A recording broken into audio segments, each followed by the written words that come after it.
GM, welcome to a special Tuesday edition of Best Ball Breakfast. We had to flex the show due to Memorial Day, but fear not, we are here for all of the usual programming. We're going to do 4 drafts today. I'm going to do 1 solo. Then we will have the Best Ball Banana Stand with RotoViz's Shawn Siegele. Then, of course, our BBM3 champ, Pat Kerrane, will be swinging by. And then we're going to wrap up with a club edition. Andy 8052 and Clay Sutton from the club will be joining me for a 4th draft. It starts as Best Ball Breakfast, but by the end, it'll be Best Ball Brunch into Best Ball Lunch into a very late afternoon snack. That's what we do around here. Let's roll. My slow draft rooms are so much different than my streamed drafts. Does no one realize Underdog's half-point PPR? Idiots! Damn, bro.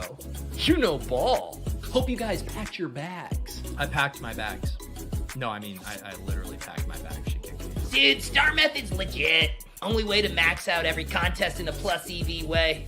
Week 17, you still gotta get there, bro. We have a finite sample.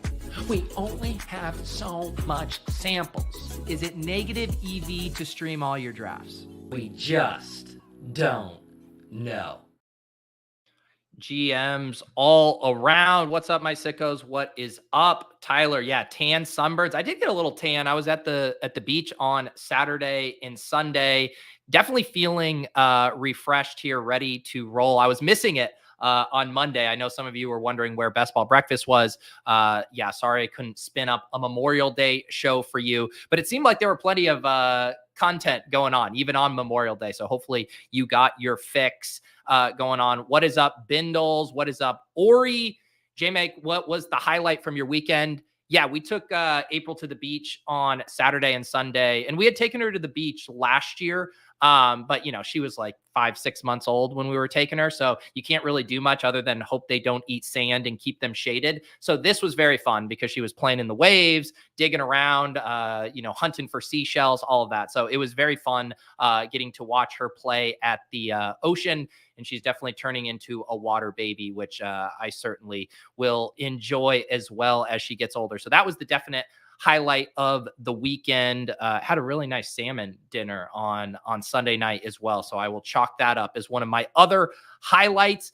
Thank you, Casey. Always teeing me up. We do need this coffee pour here to get us rolling after a long weekend.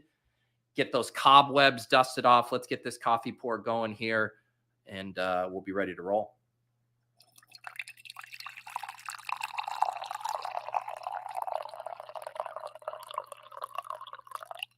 Beautiful.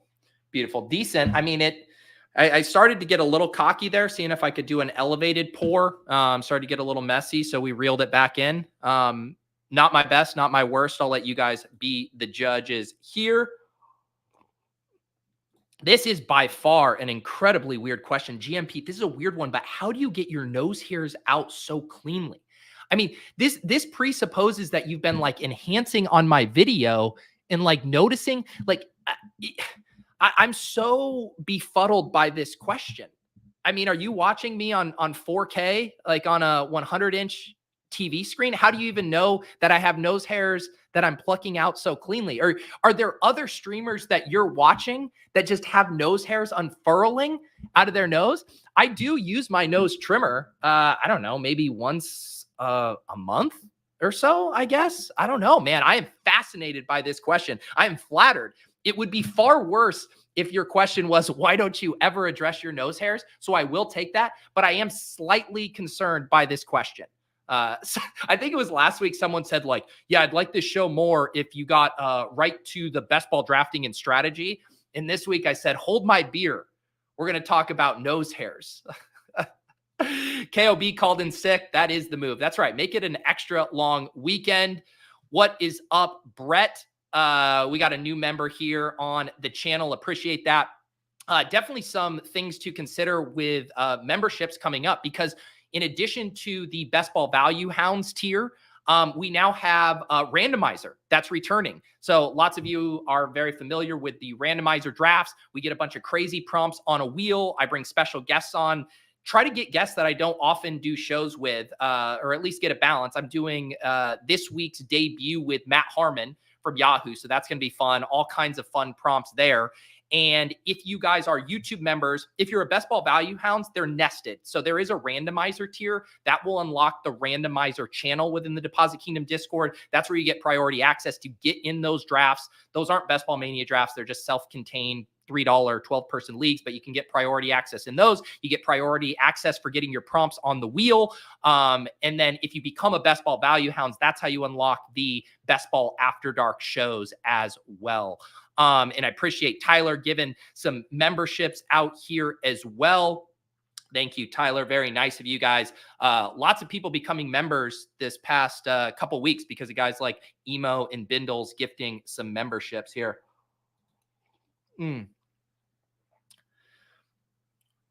All right. Let's see. Over under 2.5 Patriots in the upcoming draft. Yeah, I've heard lots of talk about Patriots lately. Obviously, Patty Kerrane is always pounding the drum for the Patriots. And I know Sam Sherman was talking about them recently. He likes the price on Jalen Polk. Yeah, I like the Patriots as well. I was actually just reading an article, I don't know, like 20 minutes ago on The Athletic, where they were breaking down the various spots where they could envision Drake May starting, going through them. One was after, obviously, just starting at the beginning of the season. One was after their bye week, which is super late, week 14. The one that was interesting I hadn't thought of was after their trip to London. And I guess I didn't realize that the Patriots specifically requested not to have their bye after their London trip. So they're going to come back, I think it's week 8 or week 9, be a little jet lag. That was kind of an interesting one as like a quasi bye week. Maybe we push it up to week 8, week 9 that Drake May takes over. I'm sure like all of us, I'm hoping that Drake May starts right out of the gate, but with the Patriots, I'm never so sure. All right. We did hop in a Best Ball Mania draft, so we are going to get rolling on that front. I tipped you guys off in the Discord, but I believe there was only one spot left when I joined. So either you guys are getting really good at anticipating when I hop in these drafts, or it's just bad luck, one of the two.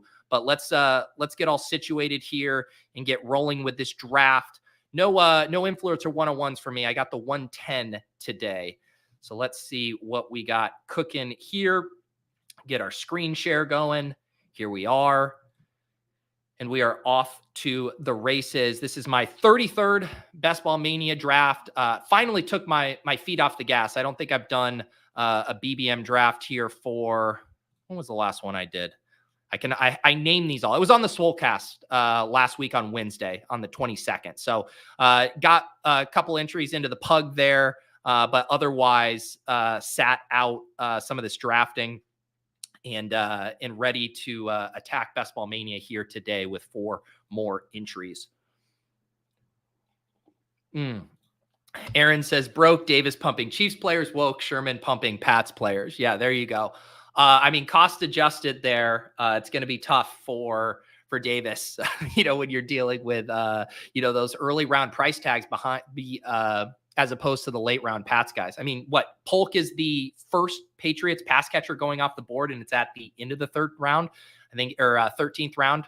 What is he? ADP of 155.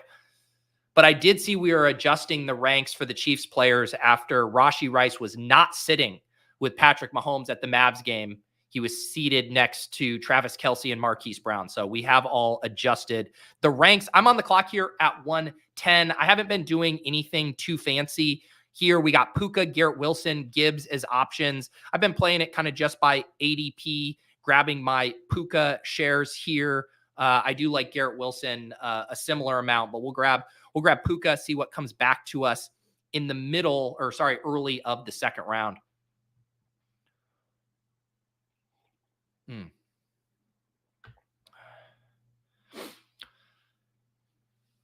Let's see here. All right, we are on the clock again. Gibbs falls. All right, I will take Gibbs at pick 15. I always kind of like some of these combos that are just slightly harder to get than normal. Gibbs falling a few spots, generally a bit tougher to get Gibbs and Puka together unless Puka falls to the 1-2 turn. So we will start with Jahmyr Gibbs, kind of get an interesting wrinkle there with Chris Olave jumping Gibbs, Drake London going ahead of him as well. So we will take that. Puka and Jahmyr Gibbs to start. Yes, just a very mild, for Jahmyr Gibbs here Evan wanting to get right into the nitty gritty. Where do you stand on the Odunze versus McConkey decision? So much upside for both. Yeah, I mean, I prefer Odunze definitely to McConkey. I think the spot where you would maybe lean McConkey, I'm trying to think like if you are, say, way behind at wide receiver, say you started with a hyper fragile build and you have 3 running backs and you also grabbed a quarterback, like you just got way too fancy and you're like, I can't afford Rome kind of ramping up on this specific team I've drafted. Like I need production right away. Then I think you break ties in favor of Ladd, who should step on the field and immediately earn a pretty big target share. But I think Rome is just a way, way, way, way better prospect than Ladd McConkey. And so if I have the luxury of not having to worry about him being potentially third on a depth chart with a rookie quarterback, and I can just kind of capture all that upside as he gets acclimated to the NFL, give me Rome every day. But I certainly think there could be spots where you are attracted to the McConkey immediate production. But you can get yourself in, in trouble when you make those assumptions, even like the assumption I'm making there. There are scenarios where Rome hits the ground running. There are scenarios where Ladd is just bad, where those red flags on his profile do come to fruition. But I at least think he is going to get plenty of opportunity right out of the gate, similar to what we saw with Quentin Johnston last year, right? I mean, Quentin Johnston, for as bad as he was, he kept getting opportunities after opportunities. And that's what's so nice when these guys do get the high draft capital, is it means that they have a long leash to perform or underperform.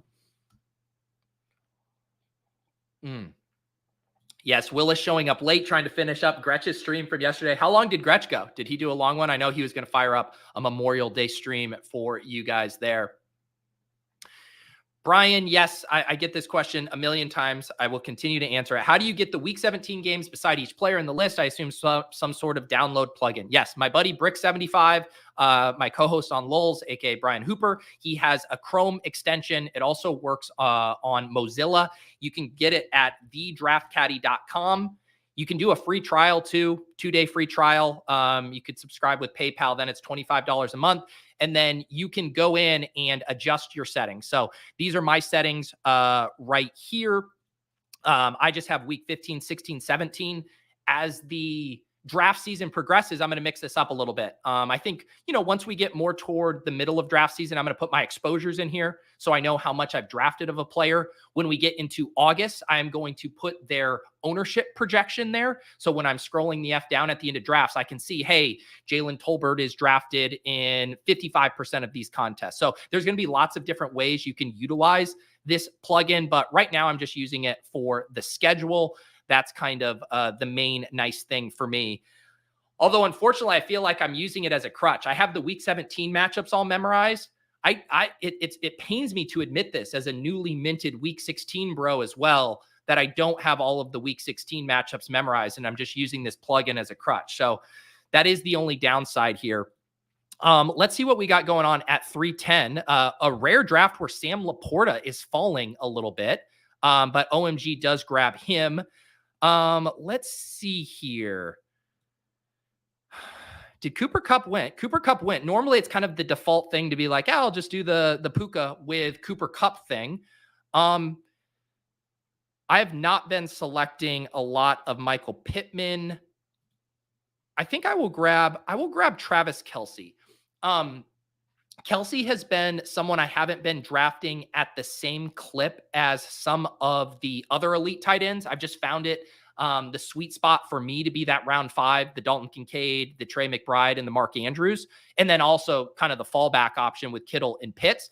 But I want to make sure that I'm not necessarily boxed out of Travis Kelce here. It does hurt a little bit when Tank Dell goes before, because I do like getting Tank Dell there as well. I've been noticing a little bit more Tank Dell steam lately. I think he's getting harder and harder to get at a discount in the 4th round.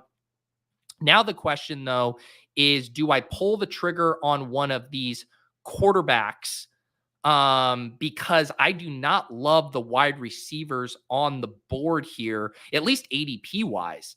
So this is kind of a 6th spot. I think let's just try to work our way out of a wide receiver avalanche. Let's grab Josh Allen and we'll figure out the rest later. All right. So we do the, someone actually wanted me to do this as a challenge video on the Deposit Kingdom. I've been doing those where I'll spin the wheel and kind of have structural challenges or specific objectives. I did a reverse engineering a draft. I recently did one where I had to do a hyper fragile team plus an onslaught 5+ players. One of them that someone suggested was called the 1-1-1-1, where you don't leave the first 4 rounds without at least one player from each position. And that's what I did in this draft. We got Puka at wide receiver, Gibbs at running back, Travis Kelce at tight end, Josh Allen at quarterback. Again, not my preferred way to build. I don't think it's optimal. I'm going to really have to catch up at wide receiver. But it is always fun to experiment and mess around with different start types. And we'll see if we can pull this off. We'll see if we can pull it off here.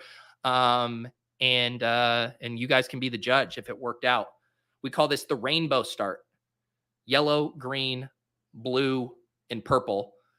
By the way, I mentioned those challenge videos. Those are over on the Deposit Kingdom YouTube channel. I will keep hammering it because this channel has way more subscribers than that channel. So clearly there are a bunch of you watching this who aren't familiar with that other channel. The Deposit Kingdom YouTube channel is for all of my more produced videos, doing a lot of strategy videos over there, and also some of these draft challenges that my editors then cut up and basically remove all of the fluff.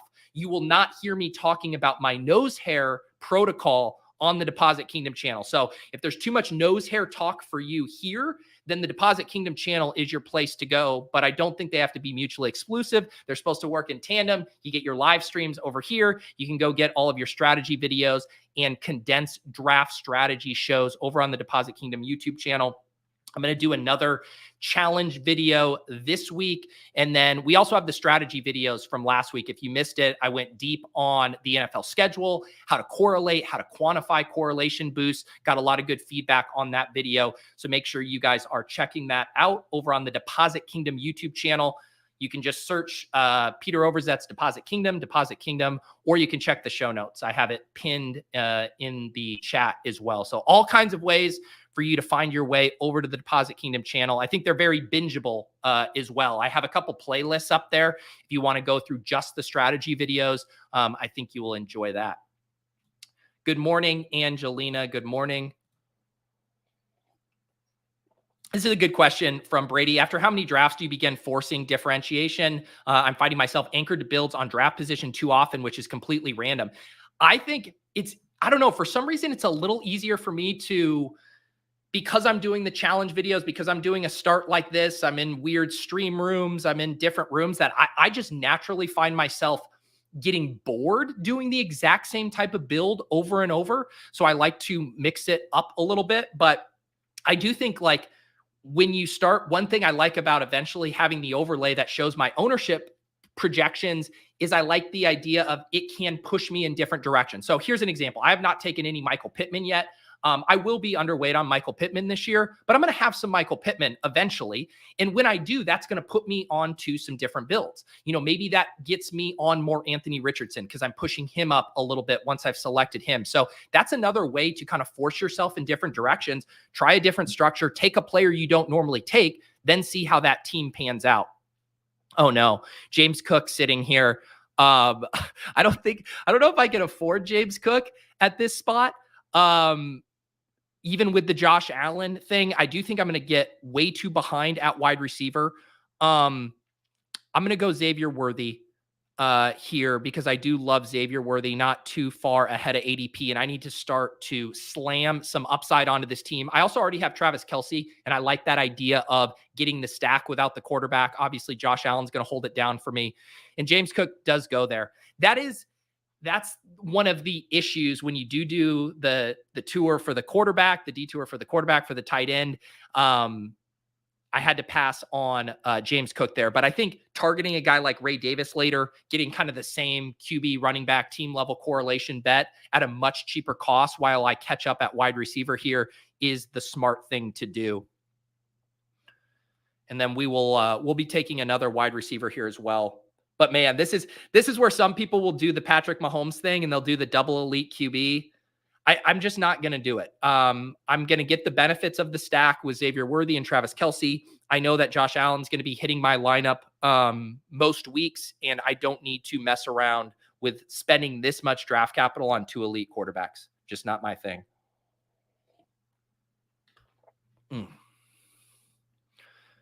right, they go George Kittle. Let's see here. We are going to grab a wide receiver.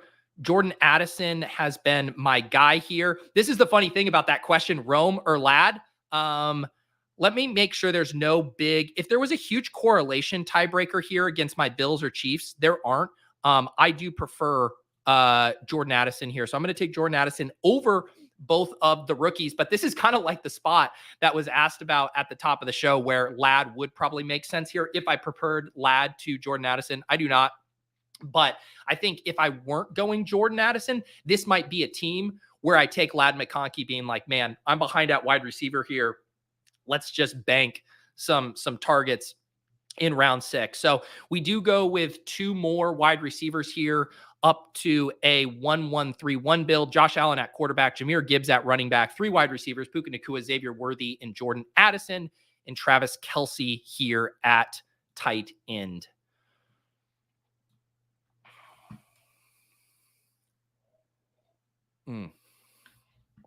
Yeah, I've seen a little bit of this too. Stepfather saying Sam Laporta was falling all weekend. I think there's just been enough of us on shows saying, wait, why is Sam Laporta going so much higher than these other elite tight ends? And it's kind of a sick spot, right? Because you want to be in on Sam Laporta.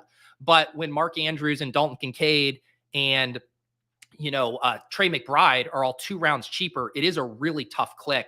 That would have been one if he never did fall, where you would have to think about it from a portfolio standpoint, where it's like, if I believe so strongly in elite tight end, even though I don't love this price on Sam Laporta, am I going to have 0 of him? And eventually I would say, no, I don't want to have 0 of Sam Laporta. I will capitulate to the market's enthusiasm at some point and make sure I grab Sam Laporta. But I think this is how you do it, right? You wait for those spots to buy the dip a little bit where you're not having to pay the 2-3 turn price.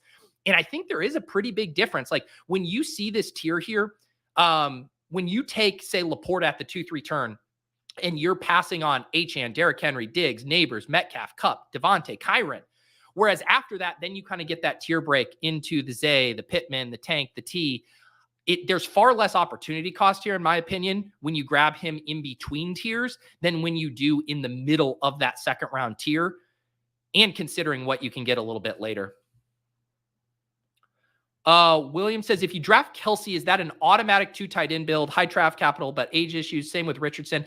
I would say I hate putting rules on automatic, but yes, when I have these anchor tight ends, these elite tight ends, one of the top 7 guys, it's very, very rare that I'm doing a 3 tight end build.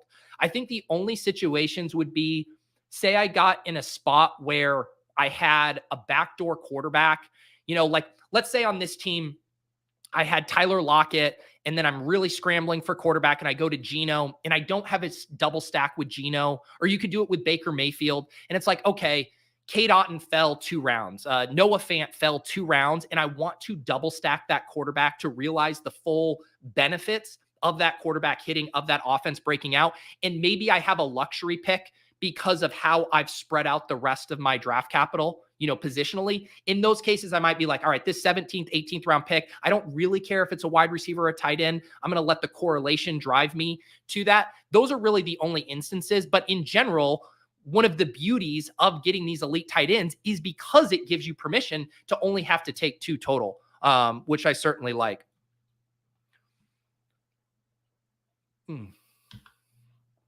All right. I am behind on the chat here, but I'm about to pick at 7:10 here. Head over to the draft board and grabbing, let's see here.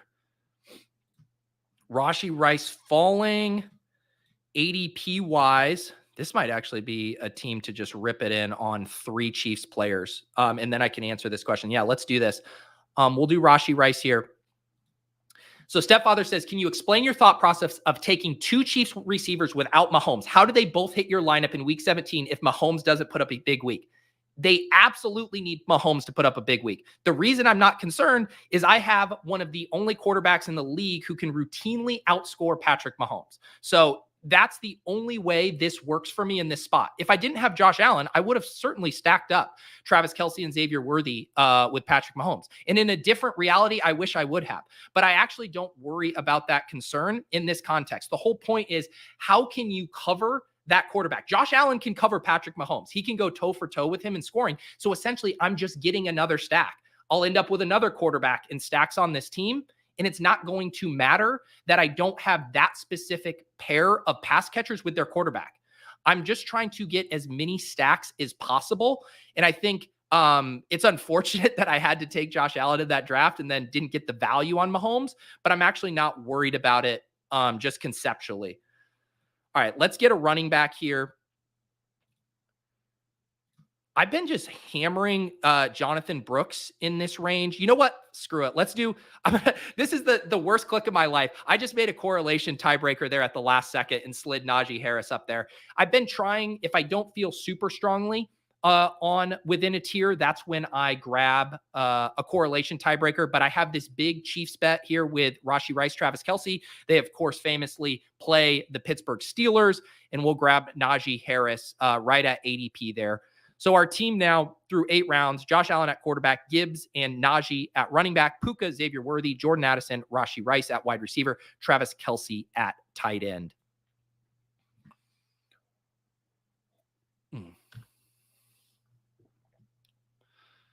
Yeah, what were we checking? The 2-hole as well. Okay, yeah. My other partner in navigating a wide receiver avalanche: Christian McCaffrey, Barkley, Derrick Henry, Lamar Jackson, Dalton Kincaid, and then goes Chris Godwin and JSN with their first 2 wide receivers. Yeah, I've been thinking about this question here from Bindles a little bit. Do you think Josh Allen and Hurts move up as we get closer to August? Are the trio of those 2 and Lamar pushed down to a QB performing poorly due to injuries last year? Yeah, it's a weird thing where I generally think of, when casuals start drafting, I do think it's safe that in general, they like having that elite quarterback. But I do wonder if the market dynamics are strong enough, if the ADP is sticky enough that they never move up too much. I think maybe if you saw flippening, it would be with like Laporta and Kelce maybe getting pushed down a little bit more, and then Hurts and Allen. Like, see this little duo right here on the board? Laporta at 33, Kelce at 34, Hurts at 40, Allen at 39. Like, I wouldn't be surprised to see those flip-flop more, with Hurts and Allen not escaping the third round.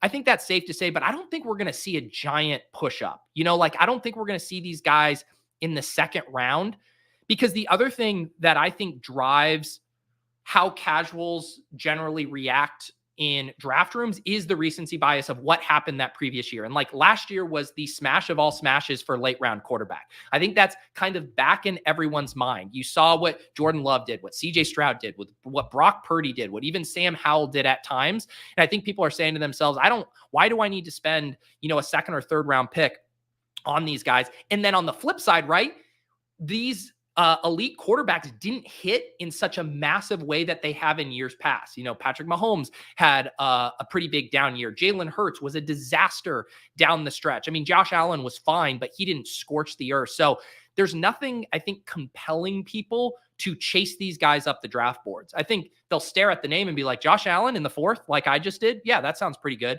But I don't see crazy steam on that position. Najee over Warren. When I know I draft with Pat every single Monday, I have to get my Najee exposure. I do have. We could go see what my my Steelers running back exposure is here. I am at 2.4% Najee Harris and 17% Jalen Warren. So yes, we are already trying to inch up our Najee Harris exposure a little bit. All right, we are about to pick at the 9-10 turn. Definitely need to catch up at wide receiver.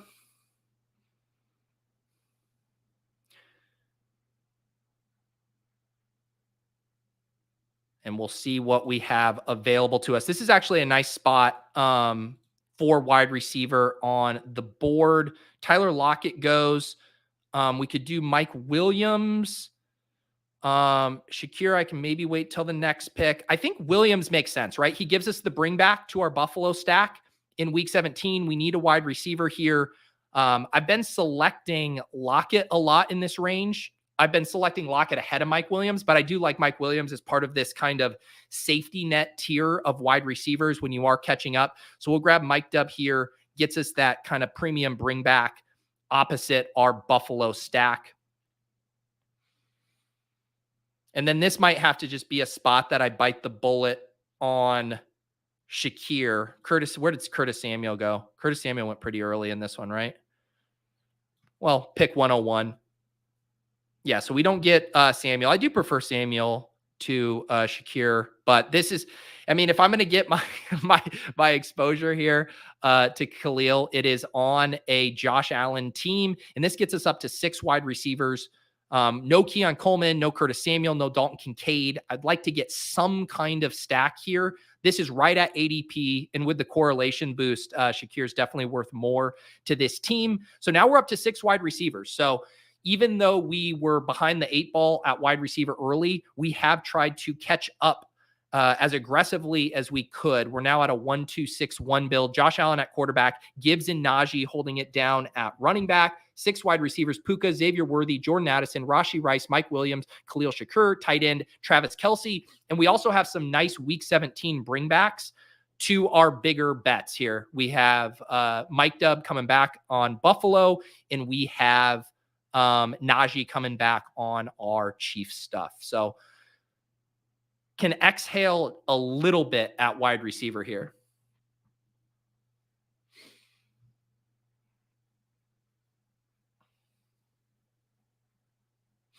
Yeah, this is another good point too. And I've heard this from a few people, and I think it makes sense. Easy says, I think theoretically elite QBs are more valuable in May than August because of the offseason injury risk being lower than the skill position. Yeah, that makes sense. The other kind of flip side to it as well, I guess, no, this would actually be the counter that I've heard people say, in that because right now, a lot of the super late round picks, the best, or at least the ones we feel most confident about them having a starting role, are the onesies, right? It's the quarterbacks we know who are going to play the whole season. You might think Bryce Young sucks, but we know he's going to play the whole season. You might think Derek Carr is going to suck, but he might play the whole season. Whereas when we get to August, we have way more information about the running backs, the wide receivers, these depth charts. So I've seen people say that they like going late round QB now because that's where they feel that the projection is safer. And then once we have a lot of viable 0 RB targets, wide receiver 4 dart throws, then you actually say, all right, I want to do more elite QB early, knowing I like what I have at the end of the draft. And that kind of goes back to that reverse engineering the draft, or at least knowing what can I get later. It's an interesting thought experiment. The issue too is there's a lot of quarterbacks right now, late round quarterbacks, who have uncertainty. So yeah, I'm not sure if we're going to see any kind of quarterback dynamic pull one player up. You know, the only thing that would happen is like, if we learn Justin Fields is going to start week 1, if we learn Drake May is going to start week 1, I think some of those kind of news nuggets could certainly push those guys up. I mean, assuredly they would push those guys up. But outside of that, I just don't know what's going to, you know, be able to move the quarterback ADP market in a really big way. Uh-oh, now the bye week people are after me for week 6 buys.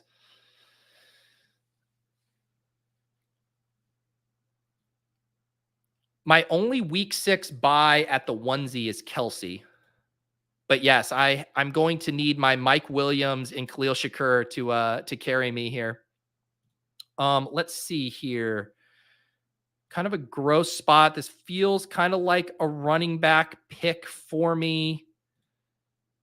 Have not been doing much Chubb, Eckler. I'm going to grab Charbonnet. He's my favorite in this range. I think I would consider Chubb on this team if he wants to come back to me. Otherwise, probably another running back pick. Certainly looks like the running back sweet spot. As far as like my QB2, I think with Allen, I'm really going to push it. There's still Stafford. There's still McCarthy. There's still Rodgers. I don't think I need to do anything crazy.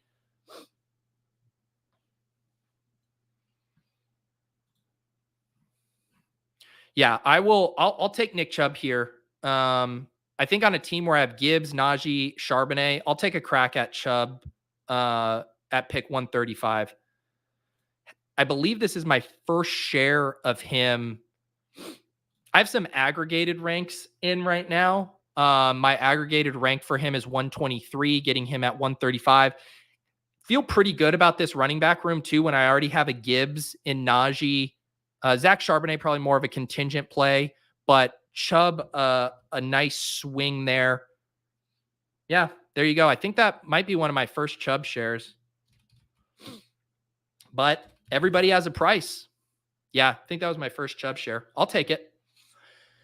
I will take it.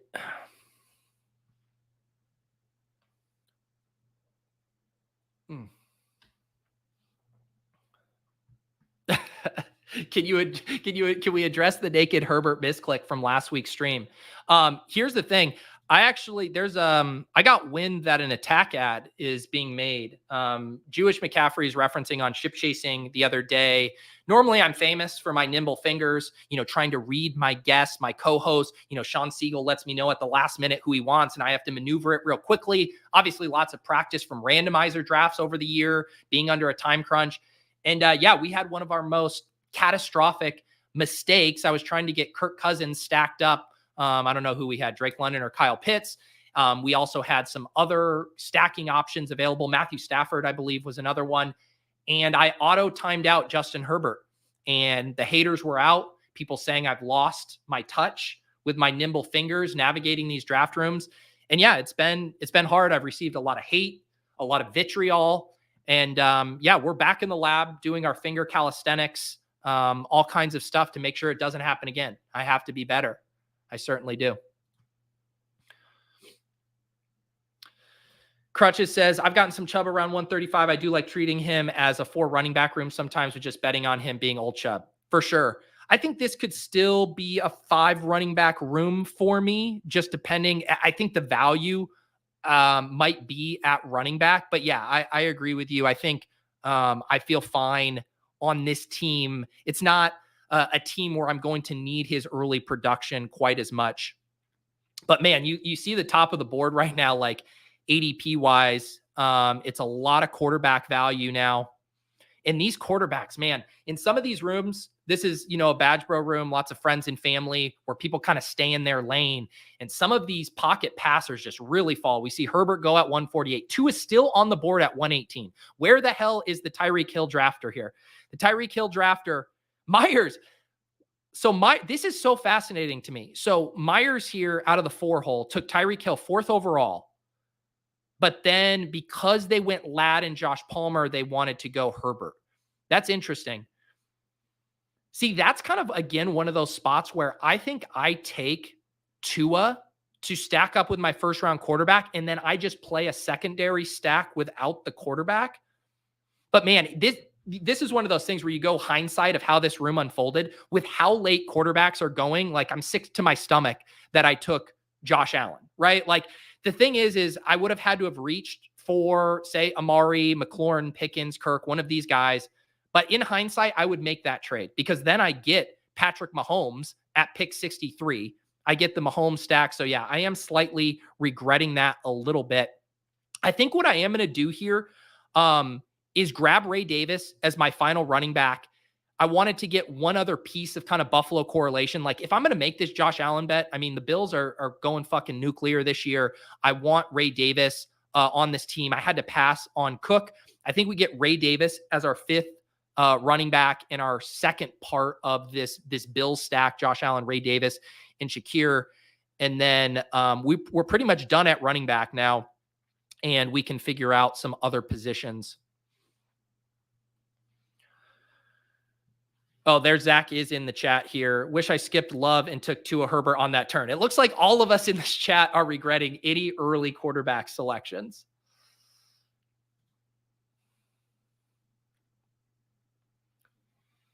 Yeah, so if I tab off, I mean, this is again where I'm trying to think of the quarterback stuff where who do I have in my, I mean, it's like I can do Rodgers. I can do Rodgers with Mike Dubb, but I don't know if I need to force that. I could do Stafford with Puka.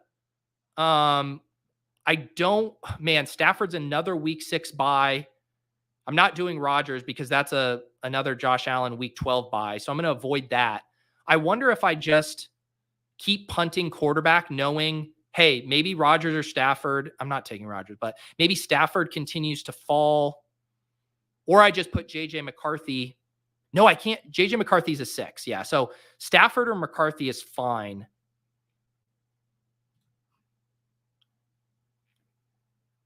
This could be a tight end selection here if I wanted to do Musgrave.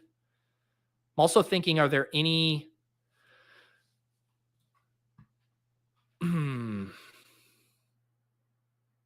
I also could entertain a week 17 bring back.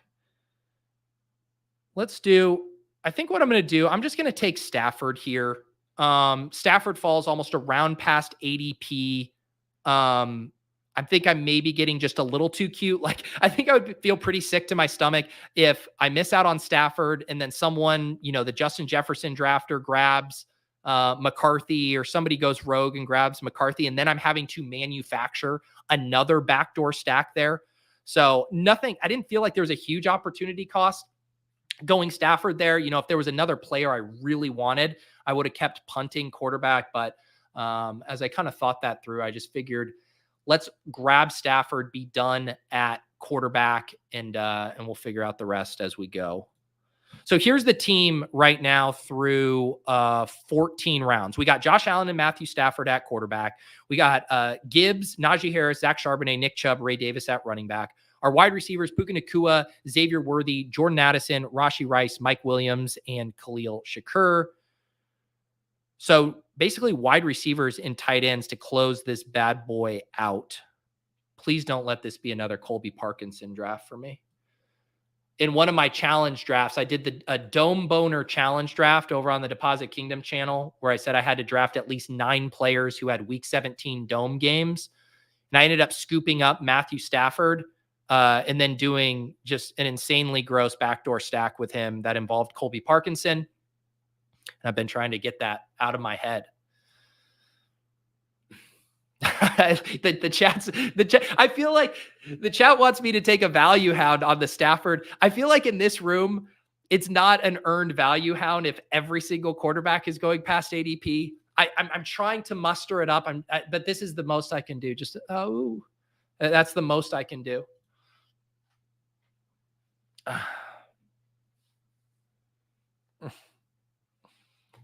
I'll allow this. Insanely gross backdoor was Tyler's nickname in college. Bryce being 4 feet tall is what makes that click hard. Yes. Value is value, Pete. All right. I appreciate that. Where are my bye week bros at? Are you guys worried for me? Are you worried for me? Right now, we only have 2 wide receivers in week 12. So I think we need to not select any wide receivers with week 6 buys the rest of the way. Except Demarcus Robinson, who I need on this team.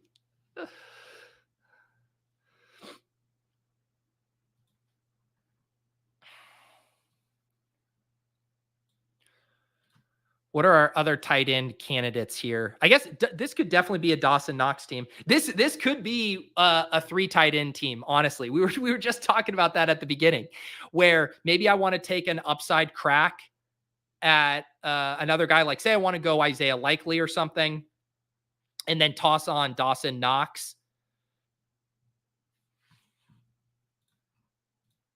All right, let's see here. I kind of like Demario Douglas on this team. I kind of like Demario Douglas right here. So the Patriots play the Bills in week 16. So I get that week 16 stack. This is a room that could get off to a slower start, wide receiver wise. It doesn't have a ton of high end talent. Rashee Rice going to miss a grip of games. I kind of like banking a little bit of production via Demario Douglas, who I do just think is going to be out on the field for the Patriots, regardless of what happens with those rookies.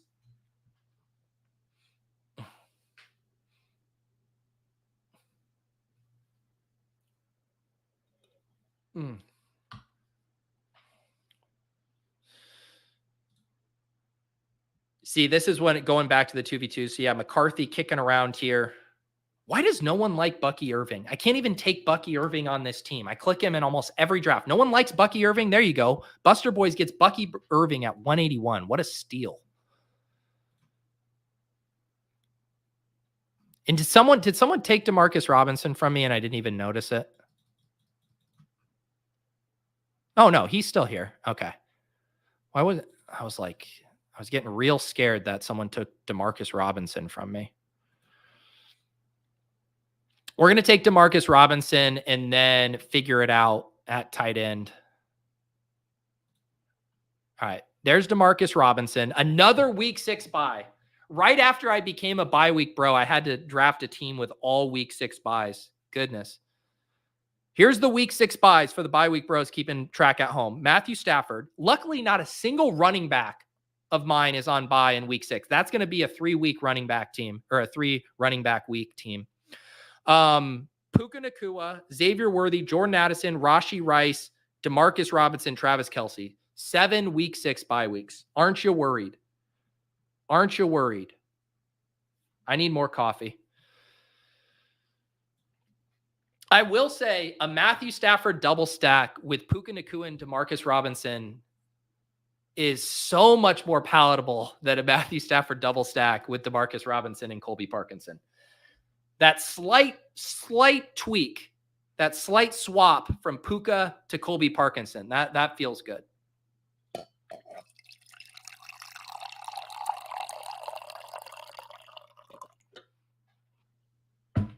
Man, I haven't heard this name in a hot minute. Tutu Atwell.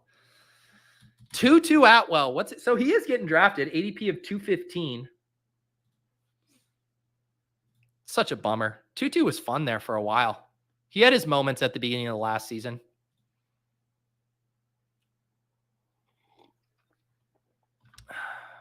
Thank you, Casey.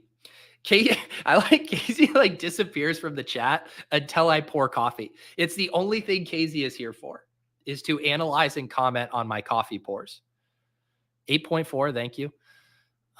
Yosh enjoyed me on Bindle's stream. Yeah, check that out if you guys haven't. I did Best Ball After Dark on Friday on my channel with Fantasy Dog Pound, and then hopped over to Bindle's YouTube channel for a stream, and had lots of fun over there with those guys, Bindles and L Coach.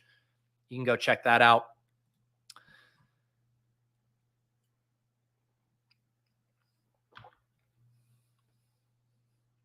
So let's see here. We're at a 2.581.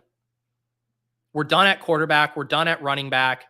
This is going to come down to wide receiver and tight ends. Let's talk through a little correlation stuff as far as our main stack. So with the Rams, I guess that's one we didn't get. We got to double dip with Mike Williams because Mike Williams plays the Rams in week 16 and then plays the Bills in week 17. An Arizona bring back would be nice in a perfect world, but I guess it would have to be Greg Dortch. I guess the real question is this a 2 or 3 tight end team? And it's back to that Chekhov's question when someone asks, is Travis Kelce always an automatic 2 tight end team? Because I would like to take Dawson Knox, I think, on this team. I think we could certainly roll with Knox and Kelce as our 2. I don't think there's anything wrong with that. I guess the question is, do we like any of the wide receivers better than the second tight end? So if I were to take, I think if I did do a 3rd tight end, it would be a Tucker Kraft, a Mike Gesicki, a Jatavian Sanders type pick. And do we like those tight ends more than the wide receiver flyer I would take? Yeah, because that's what you're pretty much comparing it to. Say a Greg Dortch versus a Kraft, Gesicki, Jatavian Sanders.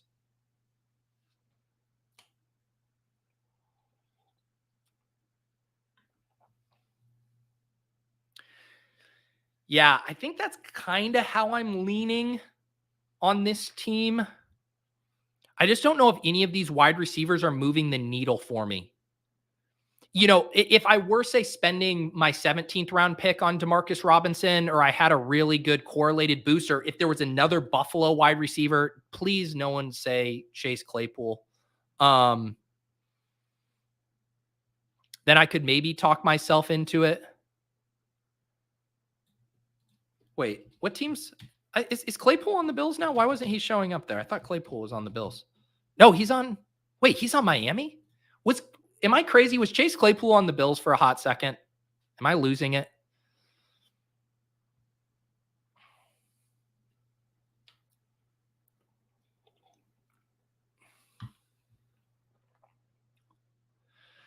Let's grab Dawson Knox here, and then we'll see what we want to do in the last round.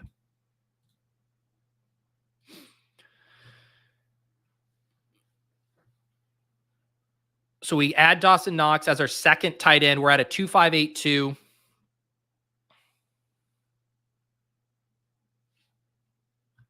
I could take a guy. Oh, Buster Boys takes Jalin Hyatt. I have a shit ton of Jalin Hyatt. What's the vote? Is this another tight end? Is this Kraft, Gesicki, or a wide receiver? We could do Chark, Dortch. Is this where we do a correlation tiebreaker here? Short King Summer, it's back.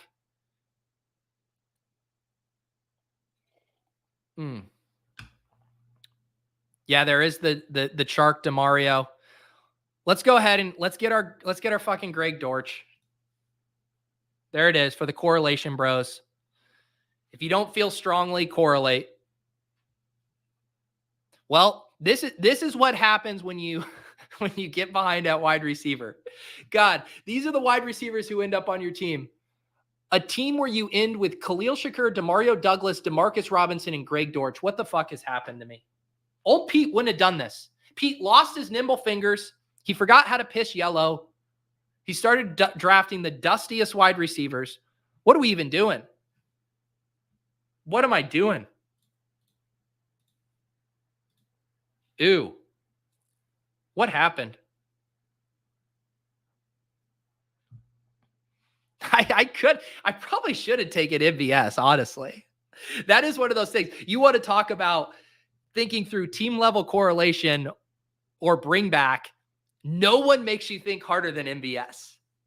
Because it's like, it probably should have been MVS, honestly. But hey, we got our correlations. Our correlations are dialed. We now have a week 16 and week 17 bring back for the Rams. We have, and a double stack. We have a week 16 and week 17 bring back for the Bills. The Chiefs, we have the week 17 bring back. We missed out on a week 16 bring back for the Chiefs. Do we have any other secondary correlations beyond our Buffalo, Rams, and Chiefs? Any other teams we took more than one player from? I don't believe so. All right, let's recap this team. And then I feel like I need to go swig some mouthwash or something to get this bad taste out of my mouth. I should have just pissed yellow because this is the kind of team Pat's willing to draft. Shawn will get us back on the straight and narrow. Shawn will get us back drafting a way different team. Shawn wouldn't let this team happen to him. All right, this is a 2.592 build. What a journey this draft was. What a journey.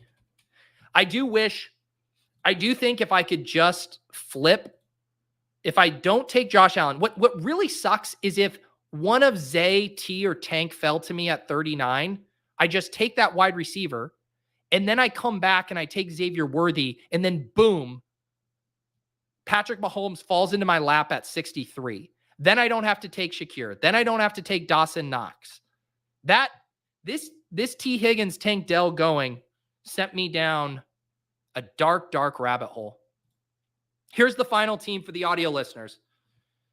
If you guys aren't able to catch all of these streams in video form, I do post the full audio on the In a Vacuum podcast feed. I got that link down below. You could search for it on any of your podcast feeds, including Spotify, because I understand not everyone can watch 4 hours of best ball streams a day.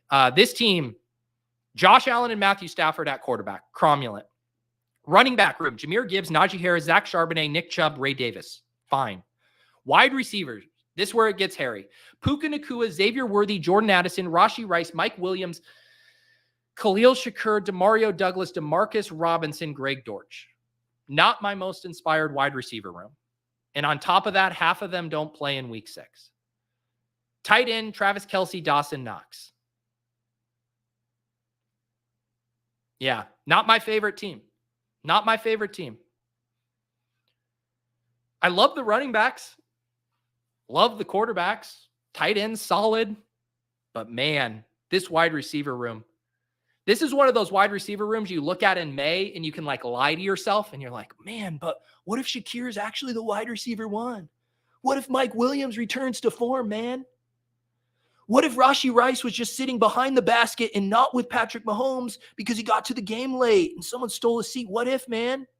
What if Demario Douglas is just the best wide receiver and Jalen Polk and Javon Baker overrated, man? What if Puka Nacua just like does what Puka Nacua did last year? Dude, what if D-Rob, a.k.a. Demarcus Robinson, is him, dude? What if Demarcus Robinson is this year's Puka Nacua? What if, bro? Greg Dortch, Short King Summer never ended, dude. Marvin Harrison hasn't even been at training camp, dude. He's got all this litigation. He's got a lawsuit from Fanatics. What if Marvin Harrison doesn't even play, dude? Could be Greg Dortch. And then it's week 4, and this team is in dead fucking last place. That's what's going to happen. That's the beauty of May. You can tell yourself any story. Toke up, smoke a doobie, and tell yourself that your crap wide receiver room is going to make it. Goodness. All right, we're going to have Shawn Siegele joining here shortly. Try to draft a good team. I can't believe I fell for, I'm going to let Pat know that I'm pissed with him because he's the one that's been saying how like, oh, I'm experimenting in all these puppy drafts, man. Experimenting in all these puppy drafts. Taking Josh Allen, seeing how far I can push it. Well, guess what? I just pushed it in a best ball mania draft. This is a bullet I will never get back. I'll never get this bullet back. Gone. It's gone. I wasted a bullet experimenting. No regrets. Live like a champion or something. Is that what they say? Play like a champion, draft like a champion. What if this is the draft you need? What if this is the draft you need? All right. I'm going to wash the bad taste of that draft out of my mouth, and we are going to have Shawn Siegele when we return.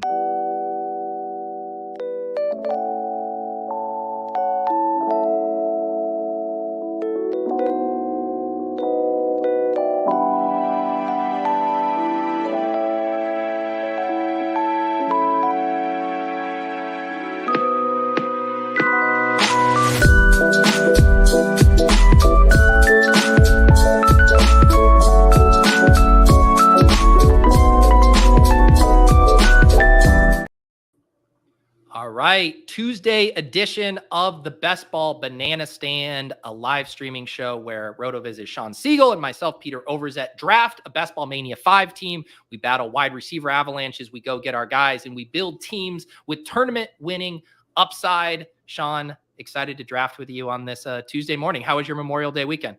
It was good. I got to relax a little bit and recover from the journey a week ago. So, Pete, after you and I recorded last week, I was on the road for a long time. So yeah, it was nice to have been able to start it with you. And it's also exciting to be able to start out this new week with an extremely aggressive team, which I know we'll do. It sounded like you were drafting like a champion this morning. Is that the case? Yeah, I did this thing where, all the favorite wide receiver targets, Zay Flower in the 4th round, were all gone. Like normally I'm clicking Tank Dell, T Higgins, Zay Flowers. All those guys went, and I'm sitting there wondering, do I reach for the Christian Kirks or whoever? I know what you would have done. You would have just taken Xavier Worthy and moved on with your life.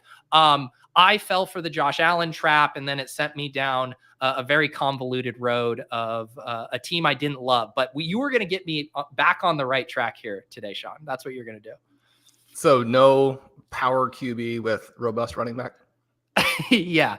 I actually liked how the running back room turned out, but everything else did not love the wide receivers I had to take. So I am hopping us in a Best Ball Mania draft right now. I just tipped those of you off in the Discord. If you guys are YouTube members here on the channel, the Best Ball Value Hounds tier, you can unlock that channel in the Deposit Kingdom Discord.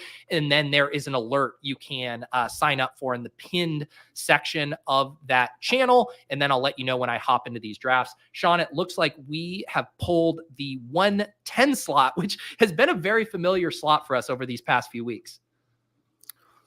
I mean, I have hardly any drafts throughout my entire portfolio that aren't 110 to 112. When I did a live show with Blair late last week, I mean, it was right off the bat 111. So at least there's some familiarity, but I was thinking, I really was sending all the positive vibes out into the world to get the top 4 slot. But we're going to have this portion covered when we get later into the season.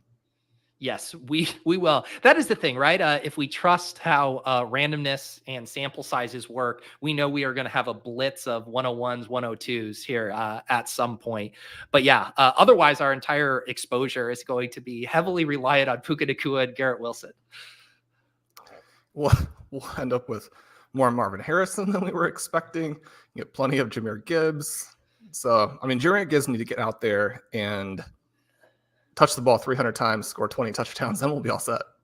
Well, maybe what we can do is actually draft a good version of the team I just drafted, because I started Puka and Gibbs on this past draft. So maybe we'll be blessed with that. I actually got just slightly excited because Puka Gibbs felt a little bit more rare, just because it's sometimes hard to get Gibbs to fall those 2 extra spots. And I think the Rams are a sort of subtly fun team to do some things with. But again, one of the things I talked about with Blair, and you and I have been in this position as well, but as opposed to like right now, and things could definitely change, we'll get more and less confident about certain players, but certainly right now, as opposed to feeling like you get 2 first-round picks when you have a late round one, I do feel like it's more the case that you're just getting 2 second-round picks, which isn't ideal. Yeah, that's definitely a thought, because it's like, if you have to this tier here where we're going to see where these top 8 players go, assuming Bijan is this next pick, okay, he wasn't, but it's really hard, impossible to get 2 of those guys on the same team. Whereas it did feel like last year there were some of those starts where you felt like you did squeeze 2 first-round picks onto the same team. And this year, just not the case. Garrett and Puka do go off the board. Bijan falls all the way to us here, Shawn, at 110. Should we head down that path? Yeah, I think we have to. One of the things I've been a little bit concerned about is that based on both my rankings and my structural preferences, that Robinson will be a guy where I end up a little bit light. And to have him come here, I think is absolutely perfect. One of the things we're going to have to worry about is just what it does mean for us in terms of potential avalanche types of elements. And yeah, I really love being able to start a 110 draft with Robinson. Yeah, me too as well, especially if we, think this kind of tier of wide receivers is pretty flat. What do you think here? Olave, Neighbors, Debo, JT, how do you think we go? Yeah, we need to get one of those receivers. I like both Olave and Neighbors here. Assuming we start to get some picks in the middle, I don't know that there's a huge rush on either of those guys, but Olave, I think, is pretty significantly undervalued if you can really make that case about a player sort of going in this range who has Derek Carr as his QB. Yeah.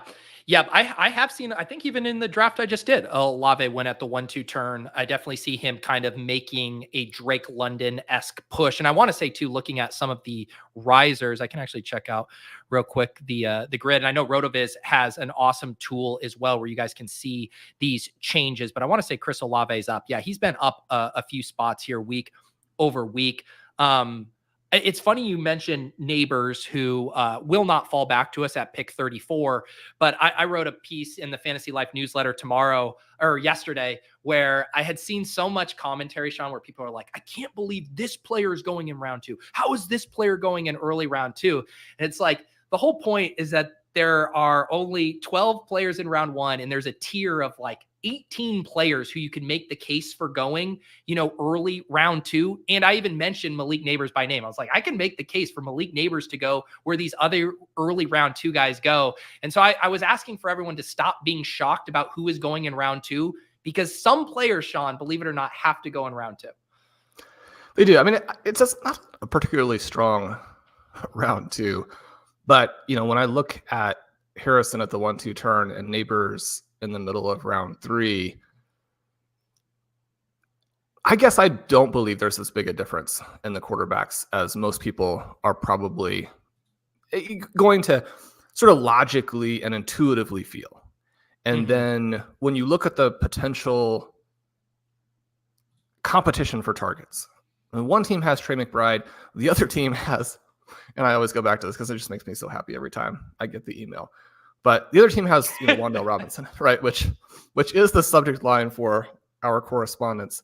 But, those are different players, and one is a tight end. But at the same time, while we expect Harrison to get a huge target share, it's not impossible that Neighbors is even bigger. And it's also not impossible that he's the better player in a better offense. And we are enough more confident in the Cardinals coaching to think that offense is going to be more high powered. It has fewer questions right now, but Neighbors in round 3, I think, is pretty interesting. But the flip side of round 2, where you're like, how are these guys going there? So once you get into round 3, and it's basically the same tier as you're pointing out, in round 3, you're like, oh, I like this guy here.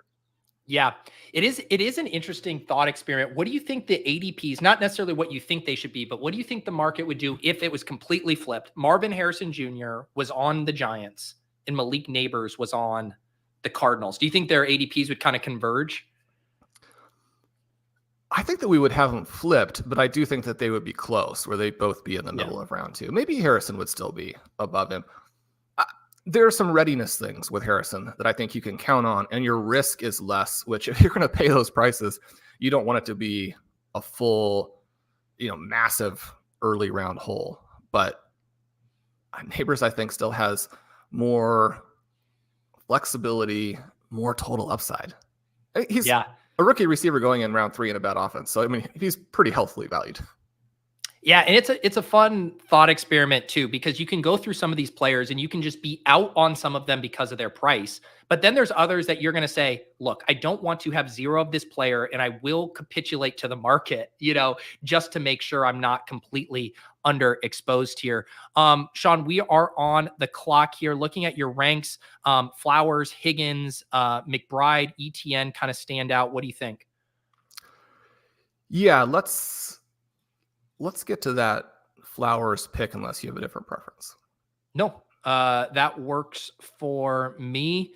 We'll grab Zay Flowers here. He has an ADP of 37.9 now. He's been another guy who's been inching up a little bit. We pick him at 34, but I think it gives us some nice flexibility here coming back around as we see how much the draft room is prioritizing wide receiver. Since pick 28, every single pick has been a wide receiver so far. We do see Sam Laporta, Josh Allen go earlier in round 3 in this draft. Finally, Jalen Hurts breaks the yellow streak here. And so we should like what we're going to get coming back here at 4-3. The turn drafter adds Derrick Henry, and we'll see what the Tank Dell drafter does. They go DK Metcalf. So then we're kind of in a similar spot here. ETN, Higgins, McBride, the top of the ranks, who all will not come back to us in the 5th. Yeah, and McBride probably gives us a positional advantage that we don't necessarily get from their guys. But if you want to go Higgins or Reed because we have taken a running back, I'm fine with that as well. Let's Let's do McBride. I think it's kind of fun. I know, when you look at where his ADP is, and again, I don't want to get too much into the weeds about galaxy braining combinations this early, but often when Trey McBride is going in this range, it's because the Marvin Harrison Jr. drafter or a Cooper Kupp, Puka Nacua correlator wants to add McBride there. I don't think a lot of people are grabbing him just solo in this range. So yeah, I like go ahead and grabbing Trey McBride and seeing what that does for our squad.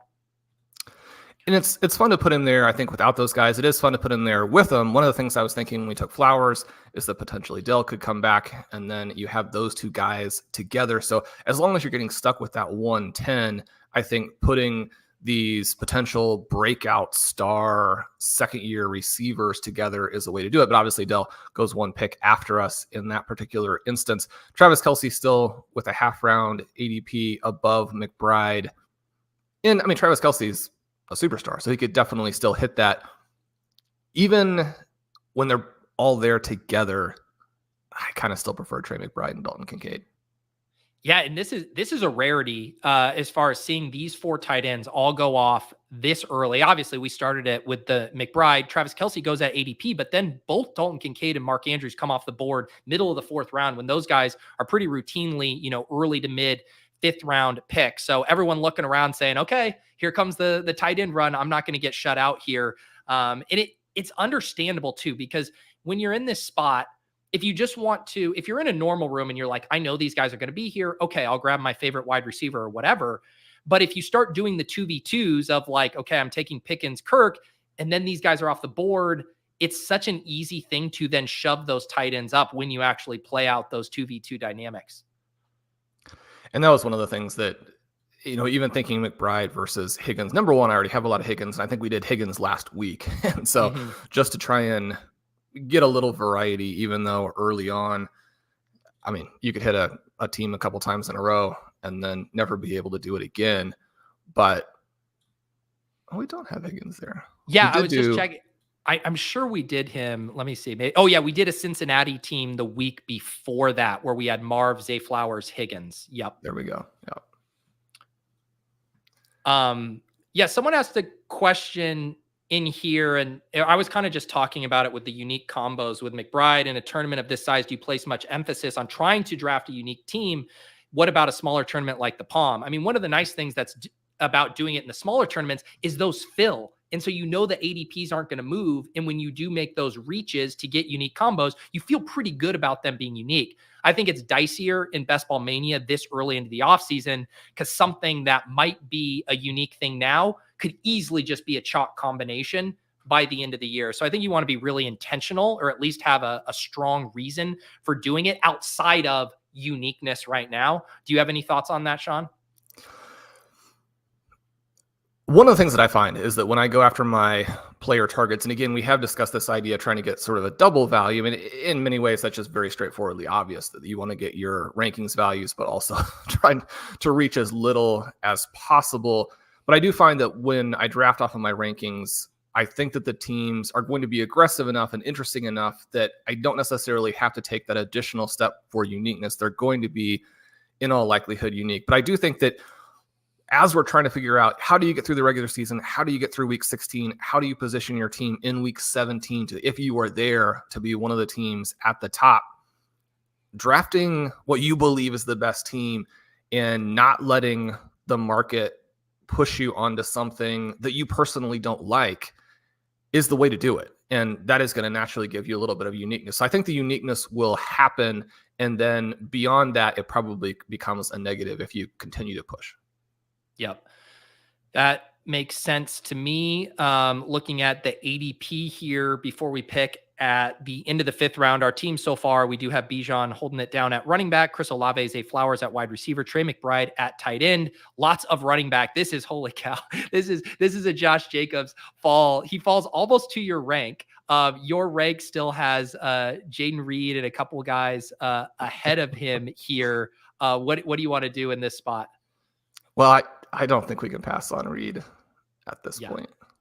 Yeah, you have a very aggressive rank on Jaden Reed. It also is very nice to get a third wide receiver in this range. We get him right at ADP, but Man, if we thought the wide receiver avalanche drafts were a thing of the past, they are definitely not. We see a huge tight end run in round 4. We see Josh Jacobs falling to pick 59. We are fully back, Shawn. It's perfect. Perfect. I love it.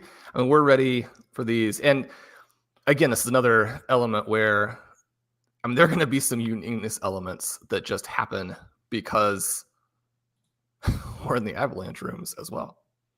So we have another spot here. Jordan Addison, Kenneth Walker, Aaron Jones look like they would be the choices here, unless you wanted to go bully tight end with Kittle. What do you like? Well, Addison gives us week 17 with Reed. Is that correct there? So I think that would be my preference. Yeah, I like Jordan Addison here as well. I actually want to talk about Addison because I got a question on my first draft. They were asking me Rome versus Ladd McConkey, and then that choice came up, and I took Jordan Addison ahead of both of them, and I was like, so there's my answer. But how do you feel about Jordan Addison, maybe relative to some of those rookies? Because you are going to have, Keon Coleman, Ladd, some of these guys go ahead of him in spots, and I think that ADP range is something that drafters are wrestling with a lot right now. It'll be interesting to track the reports on all of these rookies over the summer and see where the ADP goes. I don't think that we can necessarily get a lot more aggressive on guys like Coleman and McConkey when, just looking through this and looking through ADP, you see that more or less right ahead of them, you've got guys like Keenan Allen and Amari Cooper. Are they going to move ahead of those players? That seems unlikely. You have this element where Coleman and McConkey are probably going to be in a pretty good target situation, or potentially a good target situation, with elite quarterbacks. And I think that drafters are going to like that, especially when we know that rookie receivers have performed well over the last 2-3 years. The flip side of that, and the one that maybe is more difficult, is simply this element of who's going to start for Minnesota? How early will McCarthy be out there? How well will he play?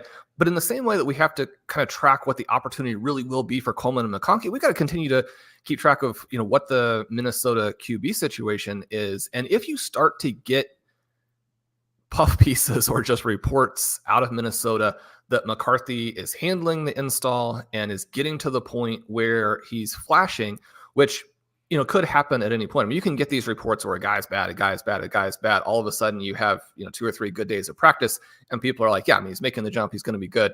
They're going to be able to run their real offense.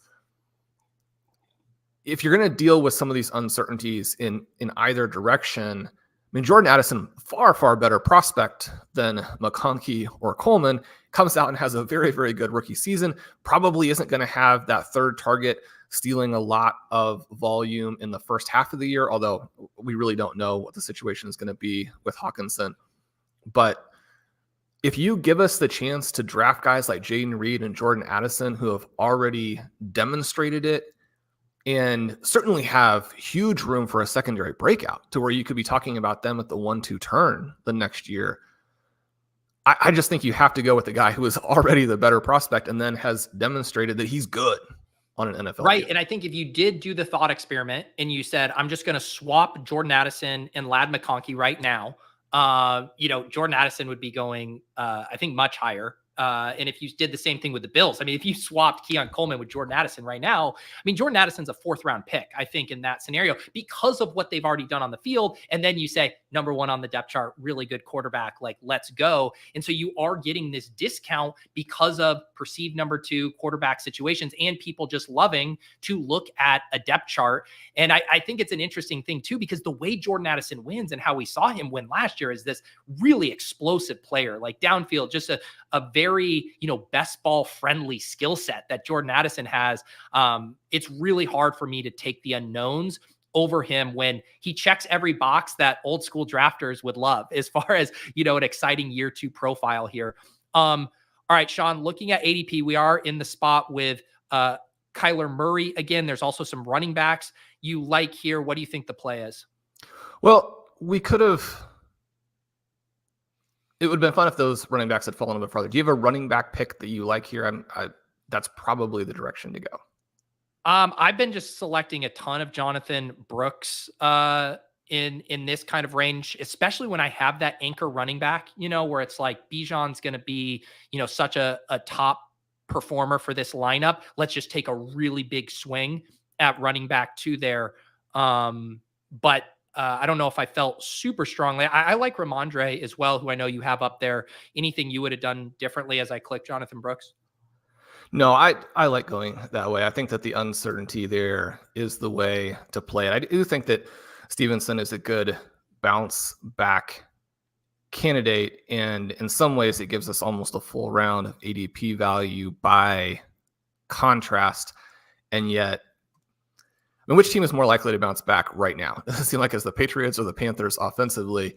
And the Panthers have made this call on Brooks and said what they think about him more recently than the Patriots, who the new group there is more sort of, I don't say stuck, but they inherit him. They'll see, what they want to do with him. I think that he can bounce back, but he didn't thrive last year in an offense that was terrible. All right, John, normally I try to not mention Brock Bowers, but then I do feel it's my duty to mention him when I don't think he's going to make it back to our next pick, and I see your aggressive ranking on him. Do you want to grab another running back? Do you want to go bully with Brock Bowers? I mean, wide receiver has been thoroughly cleaned out here. What do you think? Well, my excuse for Bowers this week is that he's a good week 17 fit with Chris Olave. There it is. We get a new excuse every week, right? Let's do it. So we'll go bully. I don't know if you saw, but the Raiders are talking about how, they could hand him the ball. I mean, he could be their goal line back. So, well, he did that in college a little bit. He did. I wanted to ask you a question, like in relation, because I'm working on a video about elite tight end right now. I've actually been working on it with Michael Dubner a little bit. And, most people I think are in agreement that it's that top 7, through George Kittle. You obviously have a super bullish ranking on Brock. I know you're also a big proponent of elite tight end. Have you been basically thinking about Brock as just, even when you miss out on one of those other 7, just treating him like the elite tight end, like you're getting the structural benefits? Or are you thinking of him as like, maybe there is more early season risk? Maybe I want to have him in more 3 tight end builds. Like, how is the Brock Bowers price with your eval affecting how you think about him through a tight end structure perspective? If he stays healthy, and obviously all the guys can get hurt, but I think that almost what you're looking at as a floor is what Dalton Kincaid did last year. And one of the reasons that Kincaid is going where he's going is that he was actually pretty good. And now they have, all of this target vacuum. And so you put those two things together, you get that second year jump. But it's also a situation where I just think you have a high floor, high ceiling with Bowers, more so than with guys like Evan Ingram and David Njoku. With someone like a Jake Ferguson, I think you have a super high ceiling just from this contextual perspective, but you also have basically zero floor because there's not a lot of reason to think that he himself is in any way, shape, or form a difference maker, right? I mean, Bowers is, he's a much better prospect than Kyle Pitts or Sam Laporta were. Can he combine what they did? I mean, maybe not with the Raiders, but one of the things looking at him that as I continue to try and make sure that the ranking isn't silly. Now, can you miss? I mean, you can certainly miss. I mean, he could have what we got with JSN last year, where you get a little bit of an injury that you kind of play through, and then you're both hurt. You're not looking like you otherwise would look. The team maybe sours on you a little bit, and they're not going to sour on Brock Bowers, but you just don't get the type of volume you would have otherwise gotten. But as I'm thinking through it, one of the things from an upside perspective is I actually think both of their quarterbacks are better than people realize. So I don't know that there's a huge risk to the receivers based on one player winning or the other, and this is something that you probably can't put a lot of emphasis on as you're going through your drafts. But there is something to be said for understanding who the backups are on a lot of these teams. And whereas the Raiders are not going to give you elite starting play, they might have well above average backup play. I mean, your risk of what happens if the starter gets hurt might actually be less with them than it is with some other teams. Yeah, almost even similar with like the Patriots situation where it's like, all right, you drafting these cheap Patriots wide receivers, even though we want Drake May to unlock it, it's like, it might not be that bad, with Jacoby Brissett, if it takes a little while. I think the other thing, doing kind of the comparison with Jordan Addison, vis-a-vis, Ladd McConkey, it's like you could do the same thing with Brock Bowers, right? If the Chargers had drafted Brock Bowers And he was that guy. I mean, he would be going where he was going in the big board, if not a little earlier. You know, he was a 7th round pick in the big board. He'd probably be going right after Kyle Pitts, right next to George Kittle, had he landed there. And so then you have to really ask yourself, how much is the landing spot going to push me off the eval? When the market already decided, like, hey, this is an incredible tight end prospect, we're willing to take him in the 6th and 7th round, but now we're going to let this situation spook us off of a really, really talented player and push up other players who aren't near as prospects. Like even mentioning McConkey and, you know, Keon Coleman in the same breath as Brock Bowers is pretty insulting. Yeah, I mean, he's so much better. And I think you could argue that positionally, if you would get that trump card at tight end, it actually makes a bigger difference for you. Yeah. You know, kind of ADP, this definitely looks like a running back range here. I mean, Trey Benson kind of pairs with our Trey McBride, Javonte certainly in the conversation. Anything Yeah, let's go with like Benson. here? Yeah, let's do Benson here. We'll get another very fun rookie running back to pair with our Bijan, Jonathan Brooks start. And then kind of just thinking through, you know, our quarterback in game, since we have not selected a quarterback yet. And we did miss out on Kyler. You still got Derek Carr late. Jordan Love came off the board. There's McCarthy late. There's obviously the Raiders quarterbacks late. You mentioned Bryce Young with the Jonathan Brooks bet, Kirk Cousins with the Bijan. So from a correlation standpoint, there are some options with this team so far. Yeah, and I think that one of the things that you're certainly not going to do every time, but when you take a Chris Olave early with a running back, then one of the things you're thinking is this could be a late QB, a light draft capital, you know, potentially a 3 QB type of build. And while there are certainly some very real and meaningful concerns about your overall tournament winning upside if you don't have a good QB, and I think it does hurt you for, you know, advancing as well. But there's the flip side of it is if you should hit, then not only does your team, you know, kind of roll toward making the playoffs, you also have some fun additional shots in the playoffs that other teams don't have those paths. So I enjoy those, especially once we're kind of in this particular situation here. Yeah, so looks like kind of just the value-wise again is going to push us to running back. Do you have a flavor that you think makes sense for this team here? Well, we have a lot of Brown already and Charbonnet, or let's go with Spears at this point. I think he's somebody that we want to start building up some. It looks like he's the best from an ADP perspective, at least from the guys that I have kind of ranked around here. One of the things I was looking at was that we have a couple of week 11 buys at running back, and I didn't necessarily want to go with Chase Brown with the second. If we had taken Brown, we'd had 2 12s and 2 11s, which maybe not a huge deal, but also not perfectly ideal. Yep. Yeah. So here's the team through 10 rounds, no quarterbacks, up to 4 running backs, very fun running back room. Bijan Robinson, Jonathan Brooks, Trey Benson, Tyjae Spears, got these 4 wide receivers here, Chris Olave, and then 3-year 2 bets, Zay Flowers, Jaden Reed, and Jordan Addison. And then we got our locked and loaded tight end room with Trey McBride and Brock Bowers. So obviously main things on this team, building out the wide receiver firepower and hopefully finding some correlation with a late round quarterback room.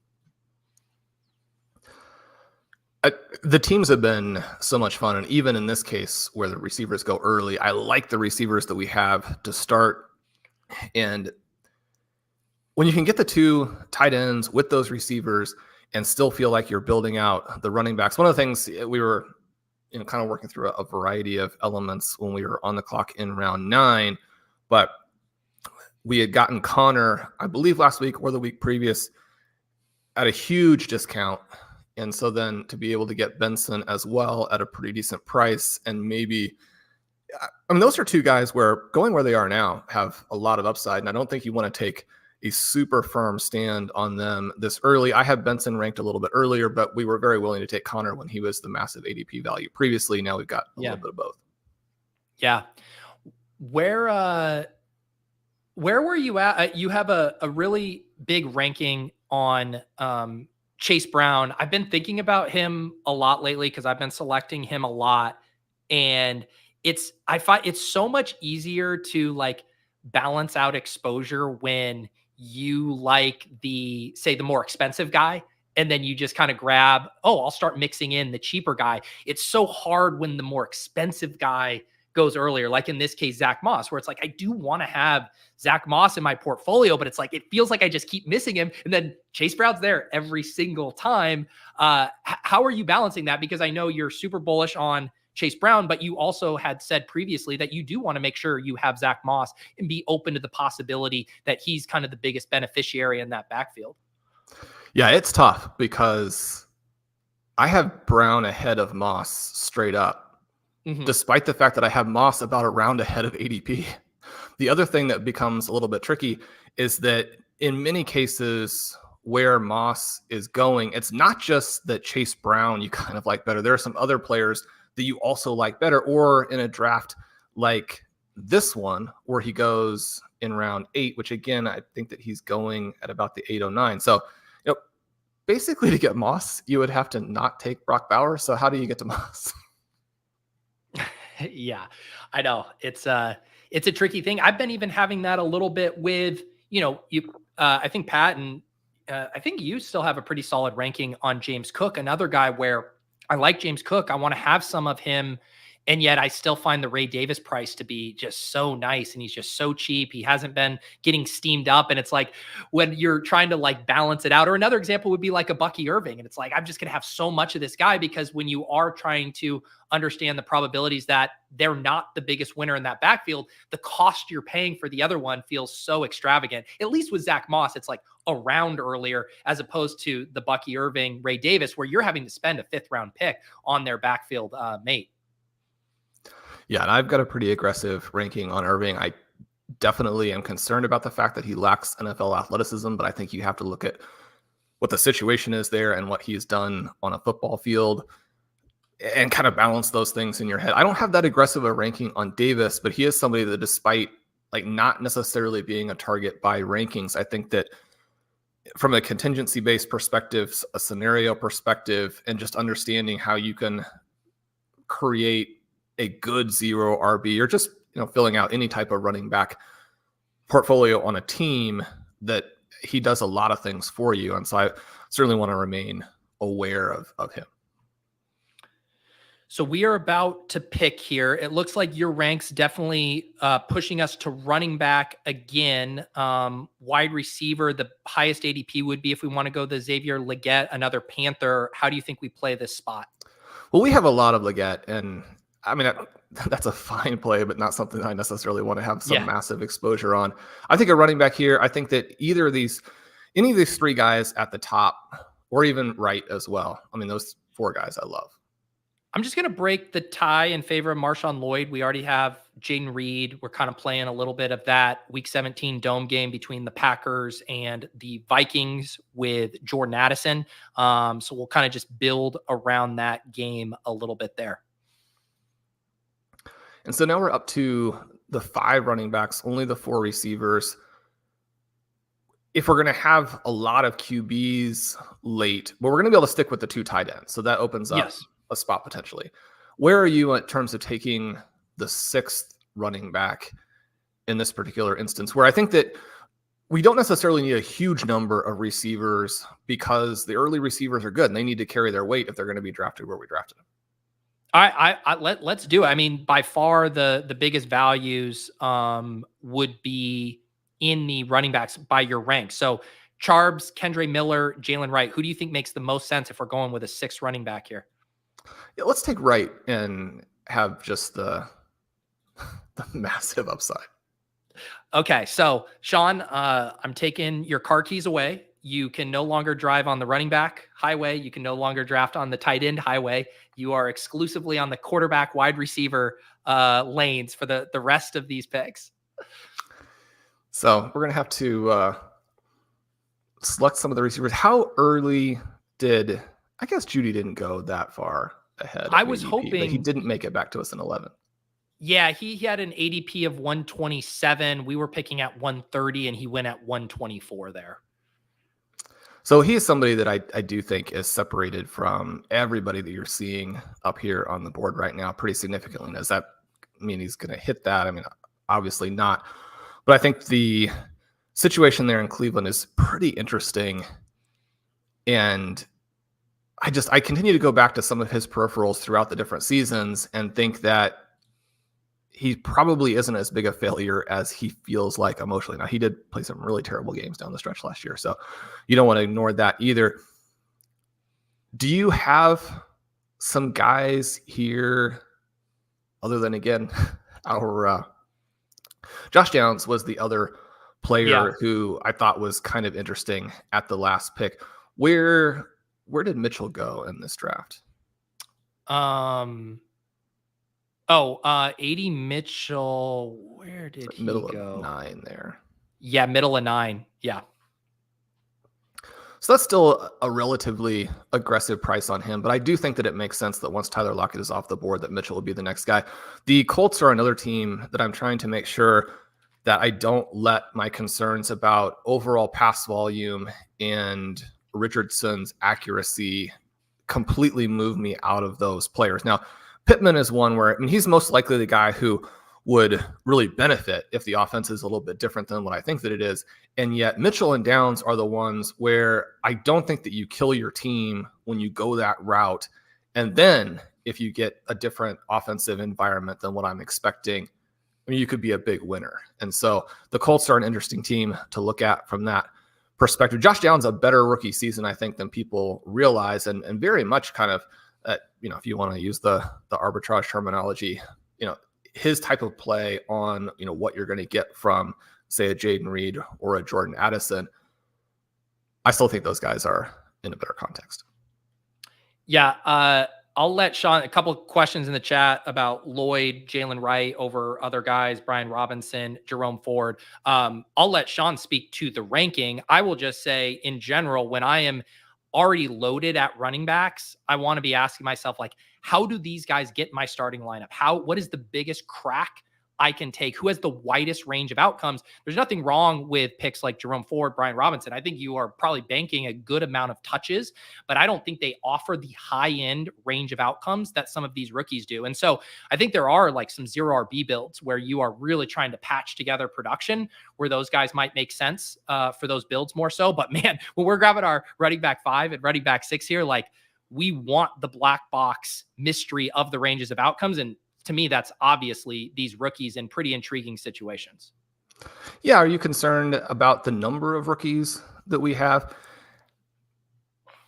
No, not at running back. Only thing I'm concerned about right now is wide receiver. That's my only concern. I have zero concerns about anything else. I think we'll be fine at quarterback. I think we're fine at tight end. We're loaded at running back. We're loaded at tight end too. I am worried about wide receiver right now, Shawn. I just think those guys that we have are going to stay healthy. They're going to put up huge scores. It's weird for me to say to the zero RB guy that I'm worried about our wide receivers, as we have one of the most beautiful running back rooms of all time with Bijan, Jonathan Brooks, Trey Benson, Tyjae Spears, Marshawn Lloyd, Jalen Wright. Looking at ADP for wide receivers, you got Quentin Johnston, Darnell Mooney, Troy Franklin, Adam Thielen. Kirk Cousins has fallen a ton as well. What do you think the play is here? I'll switch back to your rank. Well, I do think that Quentin Johnston is kind of interesting as a player who is probably going to be a bust, but they're in a position where they have to pump him up. They're doing that.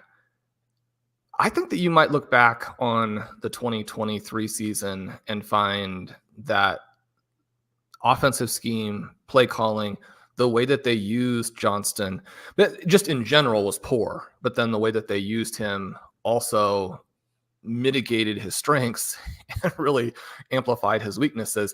Now, in the recent past, first-round rookies who are that bad have not bounced back successfully. But one of the things we want to think about in terms of winning tournaments is that usually what you get is you get a team that was built extremely well overall, and then maybe had one or two weird picks where whether or not the drafter was actually betting on something that is a little bit unusual, or maybe like in this case where it's like, well, that's the ADP value. He's a former first round pick. He's athletic. They don't have receivers, and you kind of fall into it.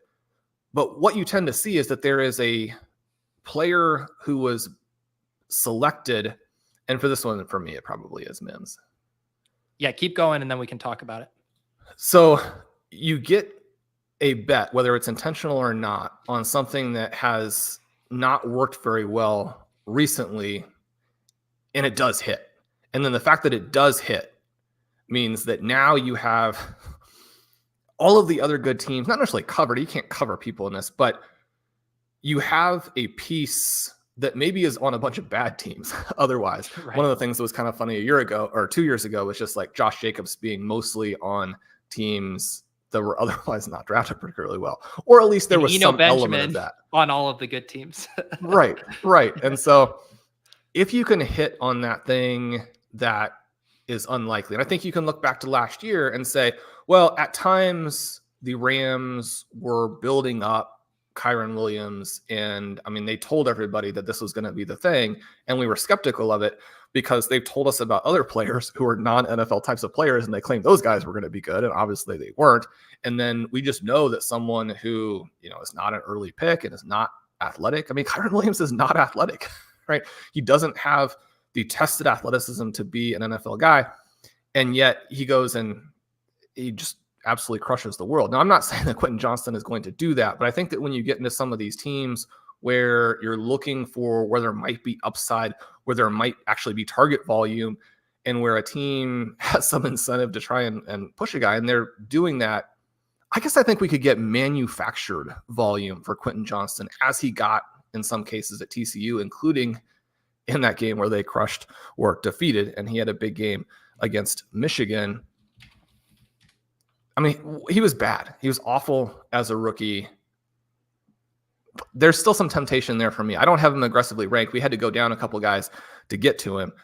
And yet I think with this particular team, it made some sense. The other thing I was considering is just saying, let's take both Franklin and Mims. And then, you can, one of them hopefully hits. You have Bo Nix then, who becomes interesting, but we've taken a lot of Franklin already. Yep.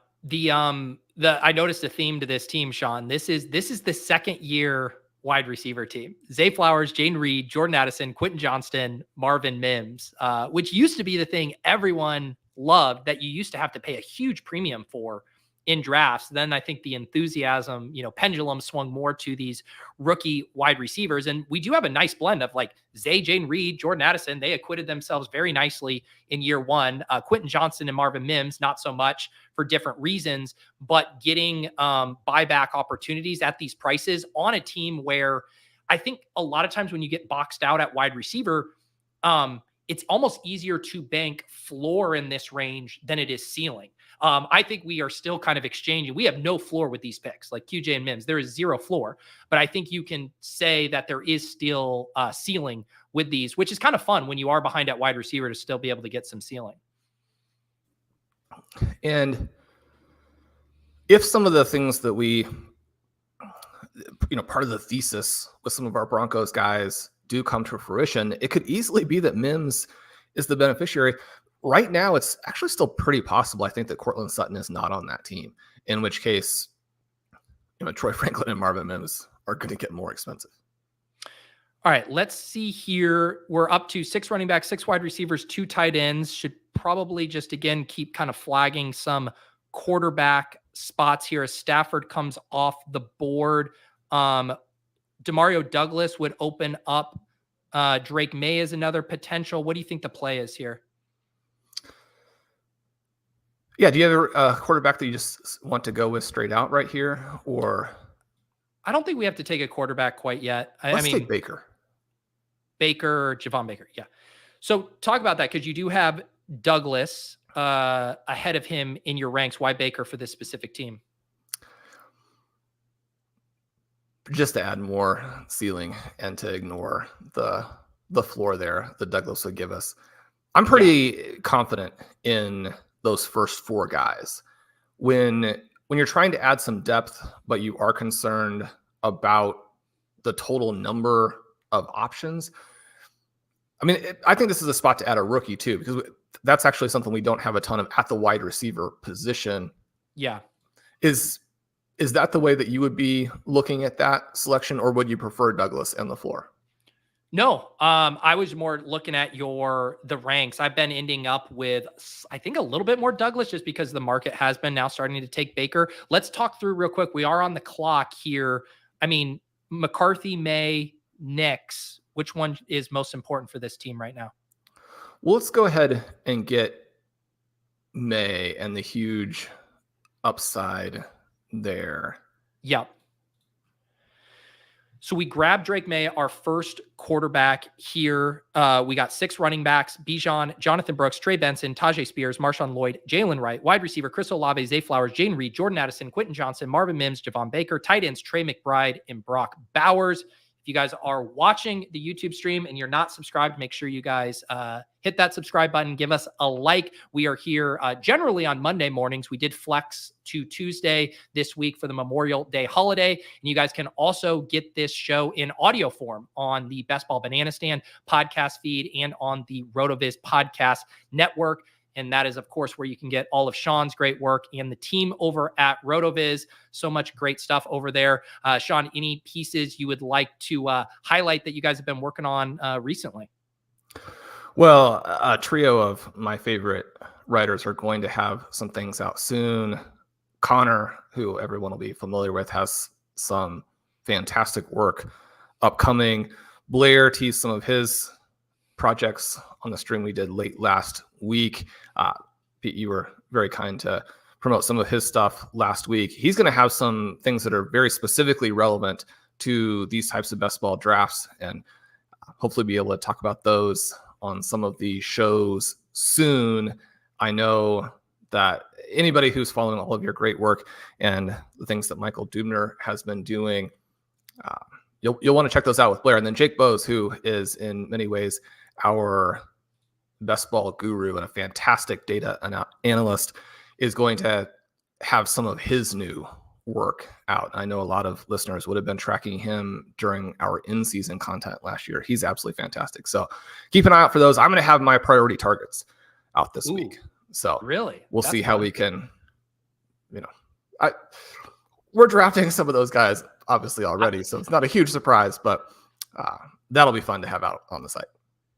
Yeah, I was going to say, if you've been watching these streams or you've downloaded the Shawn's rankings from RotoViz, which, by the way, we're drafting off of Shawn's rankings. One of the awesome things you guys can get included with your RotoViz sub, you sign up, you head over to rankings, hit redraft. They have them for Underdog, FFPC. You can select Underdog, and then you can download a CSV. And you can get Blair's rankings, I know, are in there as well. You can get an aggregate of those. You can just grab one of theirs if you'd like. But yeah, if you want to go on an acid trip of a drafting experience and end up with a lot of Brock Bowers, go download Shawn's rankings and have some fun on. He might be on the priority targets list. I'm not 100% sure. Oh, really? You should, as a bit, Shawn, just leave him off and just at the very end be like, oh yeah, and Brock Bowers just wait, where's Brock? Where's Brock? Just the. I was joking with Pat when we chatted that I don't like to ever say anything bad about the people, but the complete and total fades, there's just left blank. Just leave Bowers blank there for people. It's what your mom told you. If you're going to be a fantasy analyst, if you have nothing nice to say, don't say anything at all. That's exactly right. It's almost like the silence cuts deeper. And it's when we start explaining why we're fading a guy that it's like, the lady doth protest too much. If you just stay completely silent, I think it is more effective. All right. What's that, Shawn? Well, I'm getting excited to see who we take of these last two quarterbacks and if it redeems the decisions that we've made to this point. Yeah, I was going to say you must be a little disappointed. Justin Fields comes off the board. McCarthy does come all the way back to us. Do you want to go McCarthy here to pair with our kind of Addison and then Green Bay stack? Yeah, let's go ahead and do that. I don't necessarily think that, big picture, that he is necessarily the guy who helps us advance, but we've built it that we do need him to actually be successful in several different ways. And so I like that pick at this juncture. Yep, I agree. And so now our structure 2-6-7-2, is this pretty firmly a third quarterback for you as opposed to an eighth wide receiver? I think so. And one of the things that, we're probably looking at here is taking somebody without a player to put them with. And I do think that there is a guy there who works, but the flip side of that would be our sort of foundation receiver. His quarterback is still out there. Do you prefer that from the perspective of, I mean, one of the things right now is that, I mean, I would guess that neither of our current quarterbacks are going to play in week 1. Yeah, this is funny because we actually have 3 kind of correlated pieces. You mentioned Derek Carr with Olave, Bo Nix with Marvin Mims, Bryce Young with Brooks, and then your actual highest ranked is Daniel Jones. I think I would, with this room, and probably lean toward Derek Carr, but if you want to talk me into Bo Nix, I will go for the rookie trio. Like, what do you think is the play? Well, I want us to advance, and I think that we're going to get a lot of Nix. I think that if you take Nix, then like starting with like 2 zeros at QB over the first 2 weeks is not likely, but very possible, maybe even likely. And so, then you're probably not going to advance. You would need the team to absolutely dominate otherwise, which I hope that it will do. But one of the things that we even witnessed just last year, if I'm remembering correctly, is that a lot of the teams that I had built, or very specifically a team that I had built with a Carr Mayfield QB situation, which obviously is not sexy in any way, shape, or form, was one of the structures that advanced into the semis. Because, I mean, Baker Mayfield can throw the ball to Mike Evans, and Derek Carr can throw the ball to Chris Olave. And so I think if we're as excited about Olave as we were with that early pick, again, the team needs to be internally consistent. I don't think that Derek Carr, again, is a guy who is necessarily going to win you a tournament that often, but based on the way that we have put this together, I do like what he gives us as floor. And then as we kind of work through it and May becomes the QB, he's the guy who's going to have that hybrid ability. I mean, this team ends up, it's difficult to look at a team right now that has Drake May, JJ McCarthy, and Derek Carr and feel like you have that element of it in a way that works in any way, shape, or form. And yet the overall team is fantastic. Once we start to get good reports on those QBs, we will feel better about it. But also, I mean, this one, especially for an avalanche stream draft where, in between picks, mostly we're chatting about things as opposed to plotting out 5 rounds ahead. And this is a pretty tight team in the end in terms of what we have set up for the playoff portion.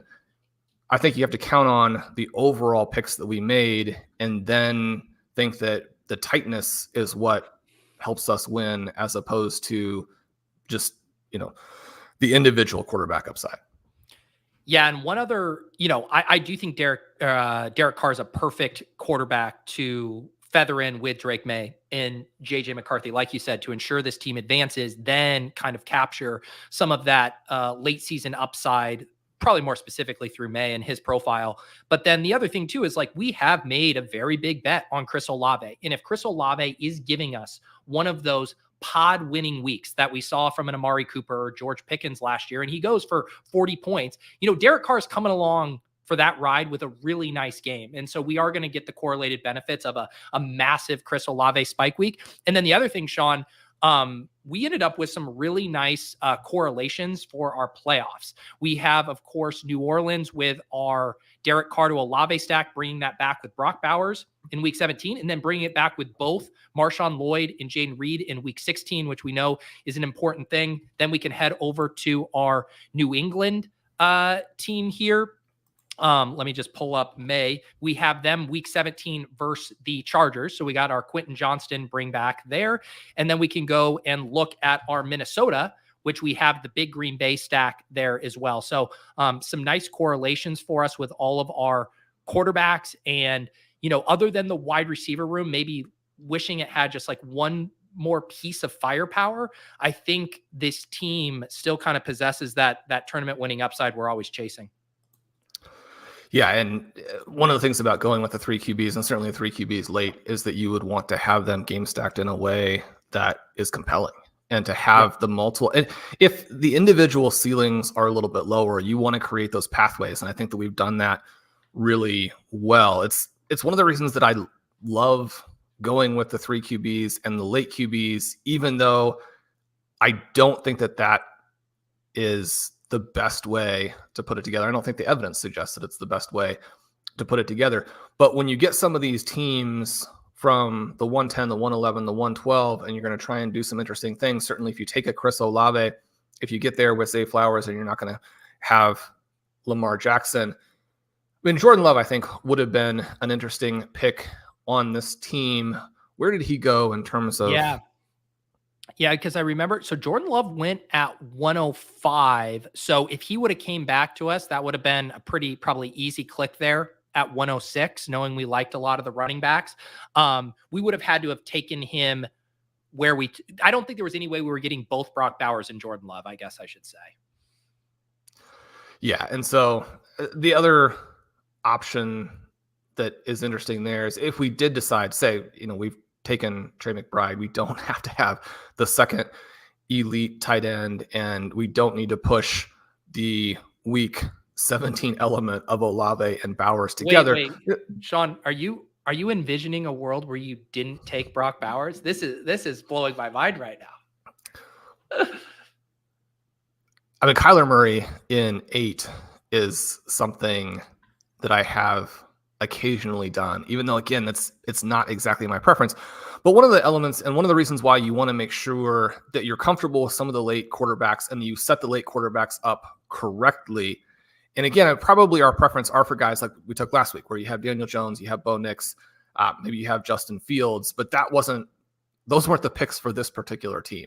And so, sometimes I have a hard time getting off of the guys I think are just much better selections in a vacuum, but both from a balancing exposure situation and from actually creating the type of QB set that will win, with this roster, I really love the way that it worked out, because I don't think that taking the QBs where we would have had to take them would have been the correct picks. Let me just recap the full team for the audio listeners, and then I have another question for you here. The 3 quarterbacks, Drake May, JJ McCarthy, Derek Carr, 6 running backs, Bijan Robinson, Jonathan Brooks, Trey Benson, Tyjae Spears, Marshawn Lloyd, Jalen Wright. Wide receivers, Chris Olave, Zay Flowers, Jaden Reed, Jordan Addison, Quentin Johnston, Marvin Mims, Javon Baker, and then tight ends, Trey McBride and Brock Bowers.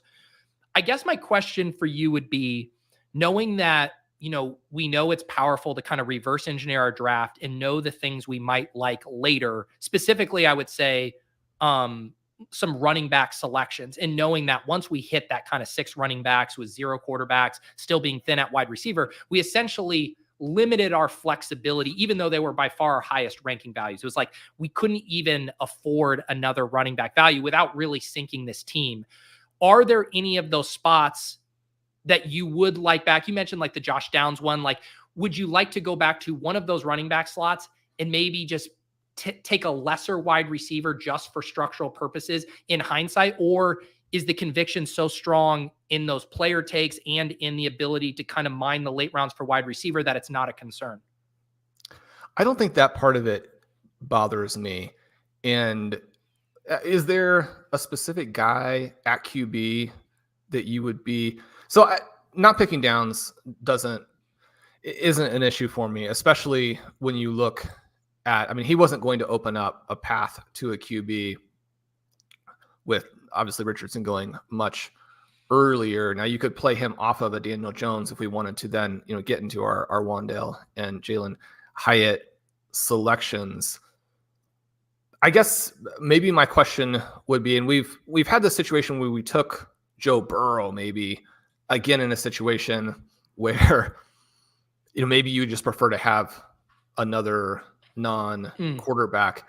But if you take Higgins instead, and you're not kind of creating this dynamic where it's both. So I think the only concern for me would be that when we made that Baker pick, we then kind of boxed ourselves into both May and McCarthy. I think those guys work very nicely with their receivers as late QB options, but probably not together. Yeah, and like I said, I have the quarterback room doesn't, maybe I'm sick or whatever, but this quarterback room doesn't make me feel queasy at all. I think it kind of accomplishes what we want. I think to me, like the maybe a more specific version to ask the question would be like, okay, you had Jerry Jeudy as our top wide receiver when we picked Tyjae Spears at 111. Even though you had Spears ranked higher, would this have been a spot knowing like, let's just reach a round and a half on wide receiver here, get a guy we actually like, and then we know we can flip one of these QJ, Mims, Baker to a running back at a really, really palatable price. Maybe we grab a Tyrone Tracy, a Bucky Irving, just kind of knowing that you might like that 2v2 shift more in the direction if you pull the trigger on the wide receiver earlier.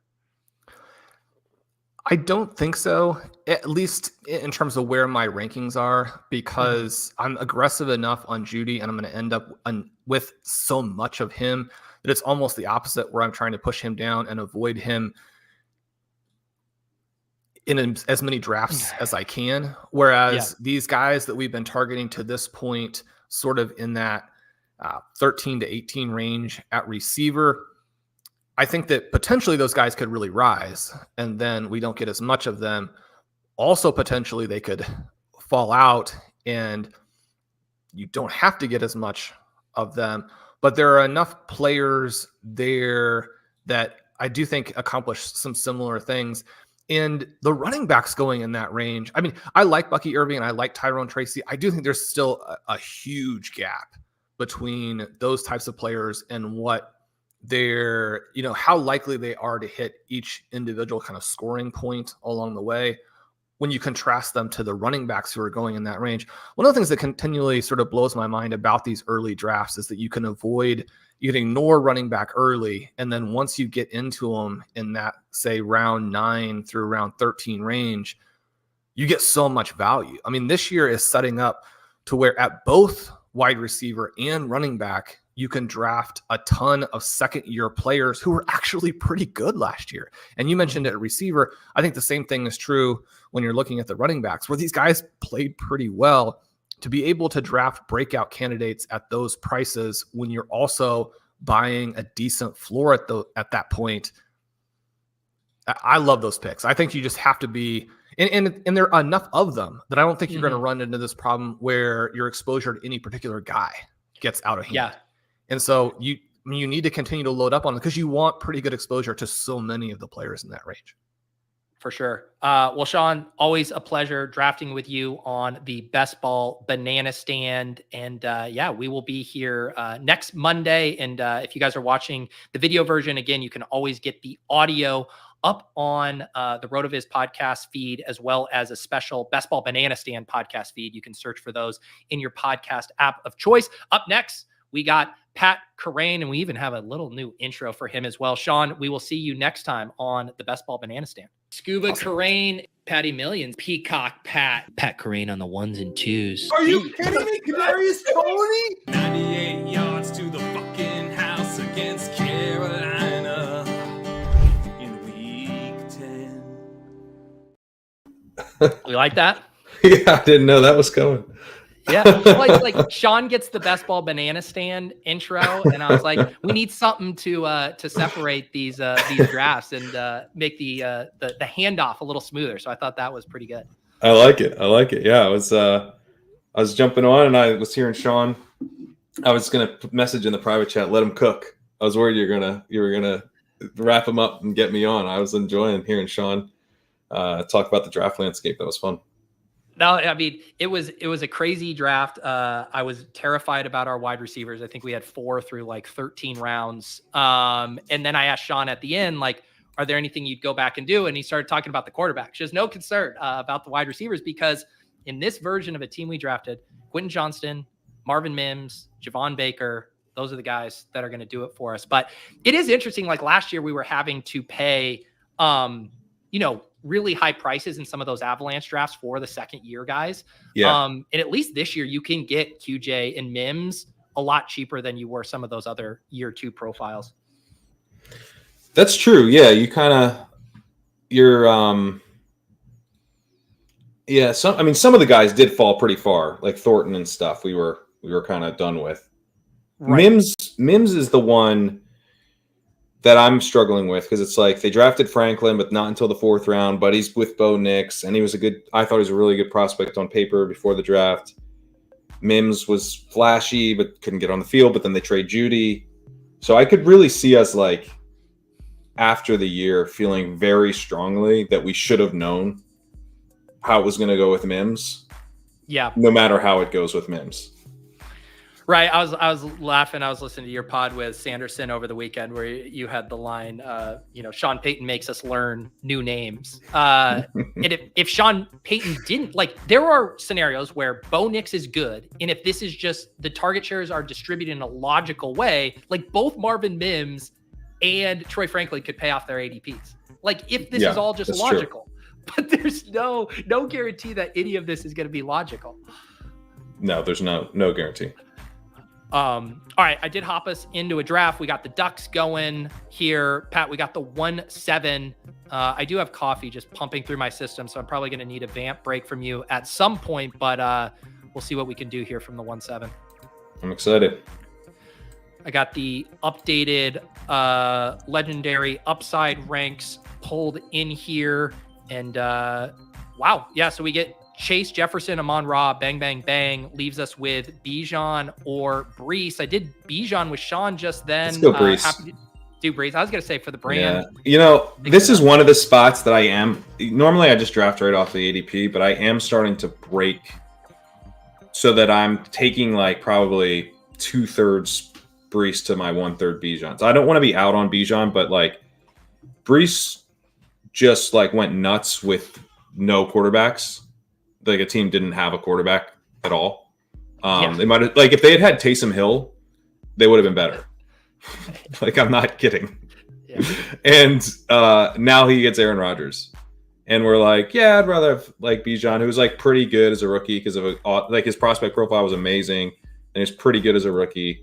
Now he's Kirk Cousins, which is exciting, but like, who's more likely to be the very best running back in the league? No question. Like, we're not even having a conversation. I think it's Breece. So I don't know. I just don't. I'm not going to let the market bully me off getting all the Breece I want, even if it means a little less Bijan. Yeah. It's and I mean, in the draft I did with Shawn, we had the 110 and Bijan fell there. So maybe it is more likely Bijan falls. I don't know. But I think, those two, I think I'm with you. I think I slightly prefer Breece, but I'm happy to click both of those guys. And it's just one of those things where you can just kind of balance your exposure as you go. If you do want to just play it by ADP. Where would Breece have to go for you to be like, I guess I'm going to be a little underweight? No, if he went 1-2, I would click him at 1-2 because I would want to make sure I got to my 8% or whatever over my 150. I'm not going to like, okay, I slightly prefer CeeDee Lamb, but then I'm going to have 0 Breece Hall. I think that is a fun thought experiment. And it's the same thing we're doing with Marvin Harrison, right? I think like most people agree, like Marvin Harrison is like slightly aggressively priced, and yet none of us want to have 0% Marvin Harrison. Yep. That is exactly where I'm at on Harrison. Yeah, that's true. He's the version of that game with Breece actually playing out. The other thing about going with the Breece or Bijan too is like, there's going to be a wide receiver that you don't mind in the middle of the second and probably in the third as well, to where getting that anchor there you don't feel behind the 8 ball the way it lines up from the middle of the board. You can, if you don't play it right in the third round. That's what I've found with my puppy experiments. To be clear, I'm experimenting in the Underdog contest called the Puppy, not experimenting on puppies. Yes, thank you for clarifying, Cruella DeVille. In experimenting in these puppies. Yeah, sorry, go ahead. Olave would be. No, it's Olave, Adams, Debo, Nico, a flavor you want for this team? I love Olave. Let's do it. Back-to-back Olave drafts. Feel free to keep talking. I am going to use the restroom. I'll be right back. Yeah. So in the puppy experiments, what I've found is that in the third round, you can find first when I did them, I was like, oh my God, Travis Kelce in the late third, I'm just doing it. Josh Allen in the late third, I'm just doing it. Jalen Hurts paired with AJ Brown, I'm just doing it. pretty quickly, I regretted almost all of those decisions. One, because if you don't do it, a lot of those guys come back to you in the 4th. So you're actually you're kind of hurting yourself from the potential to scoop value. But then the other thing is that if you take, let's say, Kelce, often Allen comes back to you in the 4th, or Hurts comes back to you in the 4th. And you can end up in a situation where you have one wide receiver through 4 rounds. If you take Allen, sometimes James Cook comes back in the 5th. Sometimes Dalton Kincaid comes back in the 5th. So now I literally do have some teams where I have one wide receiver through 5 rounds. And I think the team is dead, but I was like, I want to see if I can dig out of it. Basically, no, I didn't. But but there's a temptation starting now, because that was where I was at first. Then the prices started getting even more extreme. So it's okay, I'm going to leave Allen in the 4th. I'm going to leave Allen, Hurts, Kelce. Those guys are all in the 4th for me now. I'm going to take Kupp. I'm going to take Devonta. But then Achan's falling to the late 3rd. Kyron's falling to the late 3rd. I'm I want to take those guys and mix those guys in. So in this spot, I basically take Devonta Smith. The other thing you can do from the middle of the board, Jacob Sanderson pointed this out, is we could go Flowers and try to do the Lamar thing. But at this point, there's a decent enough chance we get Hurts. Yes. Yeah, I like that idea too about the Flowers and getting that double. I think that's something I'm probably going to push off until later in the summer, see how the ADP shake out. Zay Flowers has been moving up too, so it might not be that long until you just have to take kind of Zay in that range anyways, and then the ADPs line up more cleanly for that stack. Well, the other thing, I think that stacks a lot better if you have, let's say, Amon-Ra. If you're this guy, right? Now, I would take Neighbors over Flowers, but let's say Neighbors went instead of Henry. Yeah. You take Flowers because the next 2 picks after that are hopefully Lamar Andrews. But it's a lot tougher to have Breece wide receiver, Lamar Andrews. Now you have 2 through 5. And despite having a really nice stack, you're already feeling behind at wide receiver. So I think you want the 3 wide receiver start if you're going to try that move. Yes. And again, like I said, we got a friends and family, our guy JJFC taking Zay Flowers at 33, Tank goes at 34. As GA mentioned, Pat, I tried essentially your puppy experiment in my first draft this morning. And it was kind of terrifying. I'll just show it to you real quick here because I ended up getting in some tough spots, but I did do the Josh Allen thing. So I started Puka and Gibbs fell. Then I did Kelce. Then I did Josh Allen. This is what I'm talking about. Yeah. So all of these are good picks. But then James Cook came back and I said, I'm taking Xavier Worthy. I was just and then I couldn't take Mahomes. Mahomes fell. And I was like, I'm not doing Josh Allen with Mahomes.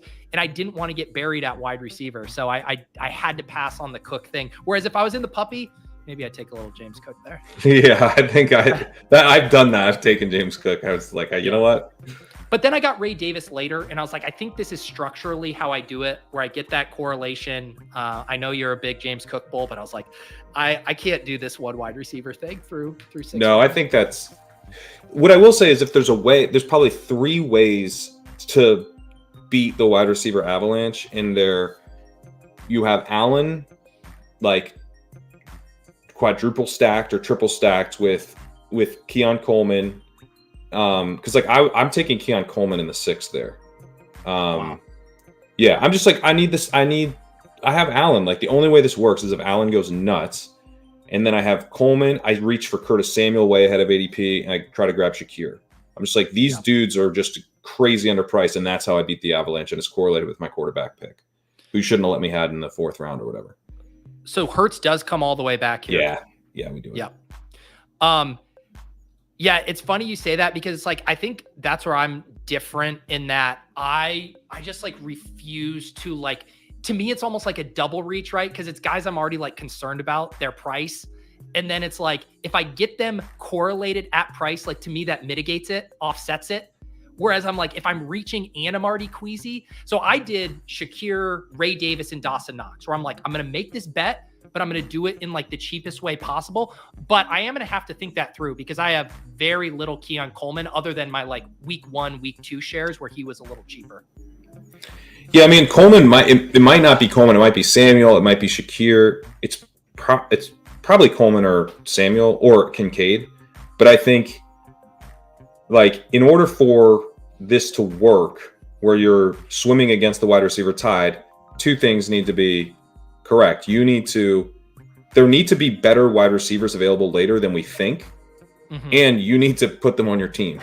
And so like getting them on your team is potentially, a lot easier if they happen to be tied to the quarterback who you swam against the tide to get. So I think like Richardson's another example. Like I think maybe we beat the wide receiver avalanche with like Richardson, AD Mitchell, Josh Downs.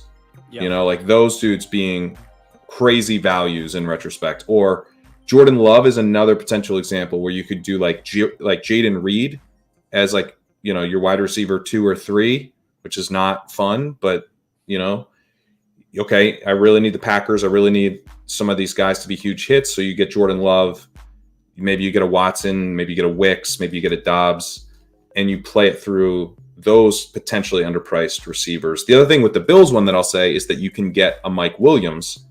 Yeah, who's like, that. So you get the bring back element involved as well. And so that's like, I don't think any of this is going to work, but I think if like, I am trying some of it because the wide receiver prices are the most extreme we've ever seen. And it's like, what would be the thing that beats this? And it would be like objectively awesome values at onesie positions, plus like an elite running back, plus like scooping just like 3 undervalued offenses or 3 undervalued receivers on an offense that ends up being elite. That would be like one path, right?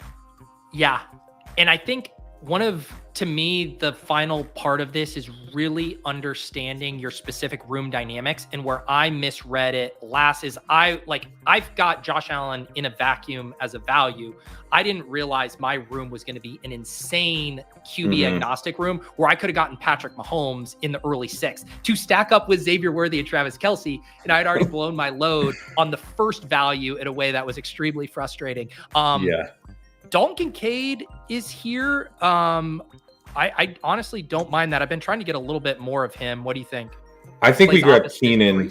We have 2 wide receivers right now. I just think we just get a wide receiver in here. Thanks for keeping me on track with my onesie detours. It's tempting, man. That's what I was saying. Like it's so tempting to just go away from wide receiver in the middle of the board. Yeah. Yeah, so we start, we go Brees at running back, then Olave, Devontae Smith, get that stack with Hurts in the 4th, and then go Keenan in the 5th there. So yeah, we'll be good. And you do have a little cover, like if you are wanting to prioritize elite tight end, that's the nice thing about Kittle and Pitt still being on the board. Right. I also had, as you mentioned, I had Jacob Sanderson on, and he got me back on Bowers. I know Sean loves Bowers, and so I'm he's someone to keep in mind for later too. I mean, you want to see where Sean and I took took Bowers at our first? I mean, I had to cool him off just to take him at no, that's my first draft. We took him at pick 87, and that was cooling him off. He had him as our top pick a round before that. With McBride. Oh yeah. Sean's trying to go bully tight end with McBride Bowers back to back. As GA says, Sean loving Bowers is an understatement. I listened to Sanderson's case. Like Sanderson had the bull case on Bowers. Sean has the windmill it in. This guy's mispriced by 8 rounds case on Brock Bowers. So, but I do think it's an interesting, and I had asked Sean this as well, that if you are into the elite tight end meta, and that being such a structural edge, building out some teams with Brock Bowers, as I'm going to treat him as one of those top 7 guys, and making some teams like that where you get the structural benefits of elite tight end at, top 100 pick prices or whatever, or wherever he settles, I think is a pretty intriguing angle. That is intriguing. I've been doing it with partly because I have so many elite tight ends. I show up and I'm like, you know what? I'm going to take Bowers here with Kelce. I'm going to take him with Andrews. Yeah. And because you're getting him in the 10th. So it's not really bully tight end anymore. It's just like normal tight end. You're just doing normal tight end. And then it's like, he's a perfect guy to have an elite with, because who cares if he doesn't score any points at all in the beginning of the season? He you're hoping he's another out to massive spike week at the end of the year. Yeah. All right, we're about to pick at 6-6 here. Dalton Kincaid, Kyle Pitts, Kittle, all the tight ends off the board. We could go Rome and set up a potential Bears double stack, or Rachaad White is the big ADP faller. I think Rome. Yeah. Rome's very fun. Yeah. And this would definitely be one of those spots. Like if this was a team where we started with Amon-Ra St. Brown and we had 4 wide receivers, this is probably the spot you get your Rachaad White, right? Like a round, cheap, but in this build, keep grabbing wide receivers, and then we get the correlation boost with Rome. Yeah, I think White here is a good value. Is he good enough to get out of structure for? Nope. Yeah. I really that's don't the think thing, right? Because, and that's where you can get tricked. Like if you're not thinking through, okay, yes, he's objectively a 1-round ADP value, but if Rome is at ADP and you're also getting a correlation boost with something you've already done on this team, he actually then moves past Rachaad White as the priority for the team. I think pretty clearly moves past because the other thing is like we're like kind of on schedule at wide receiver, but like our first round pick wasn't a wide receiver.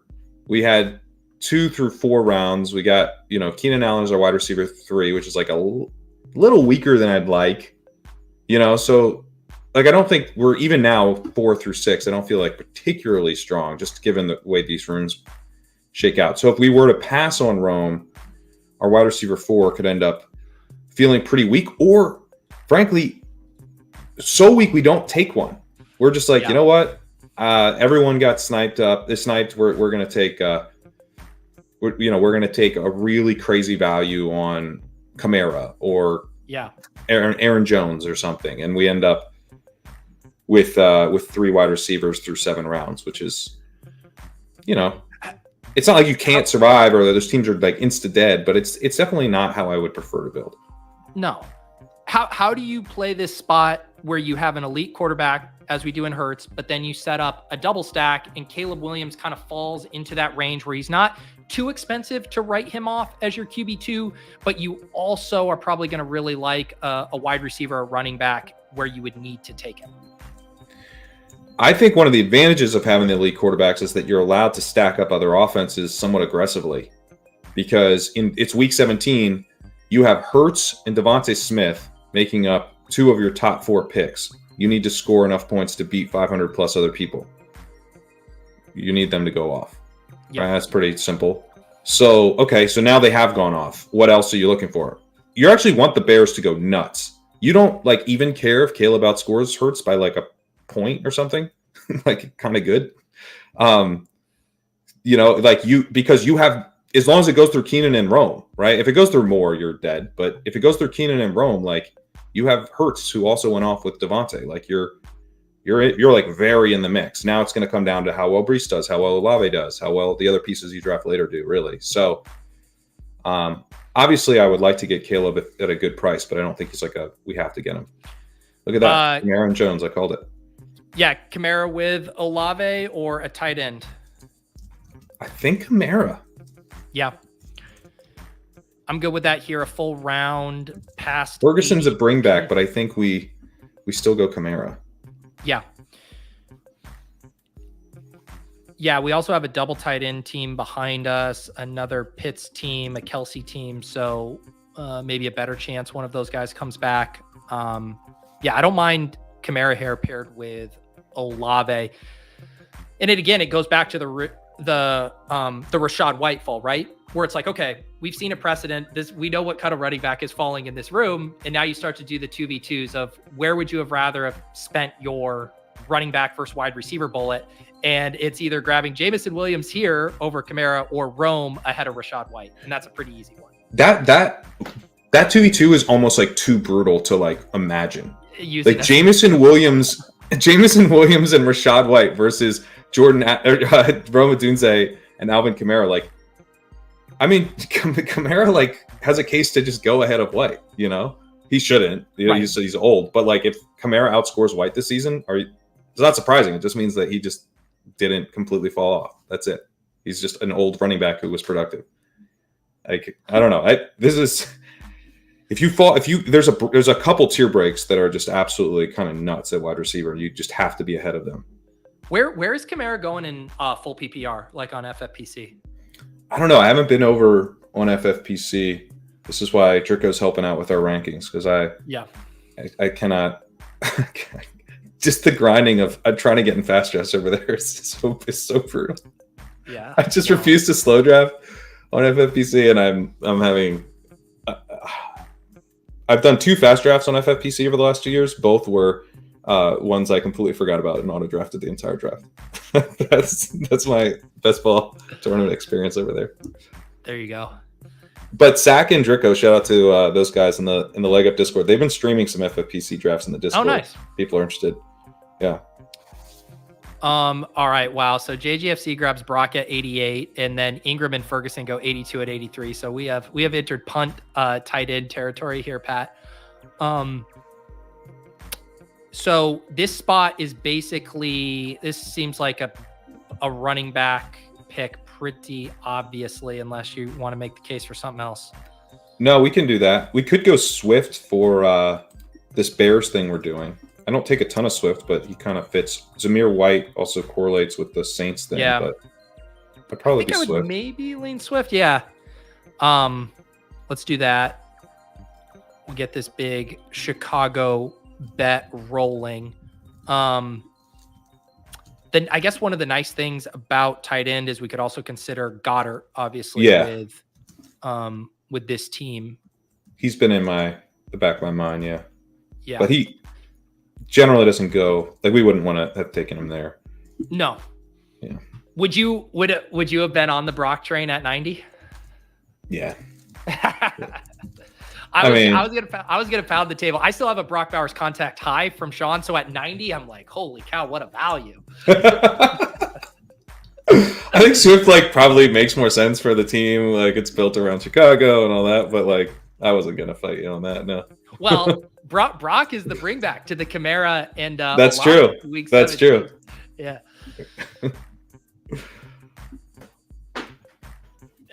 Yeah, you were having a conversation with our ship chasing co-host Ben Gretsch about Swift the other day. I would say Swift kind of falls in that bucket of polarizing 0 RB picks. Like him and Javonte Williams, I feel like are the ones we're all talking about the most around the water cooler these days.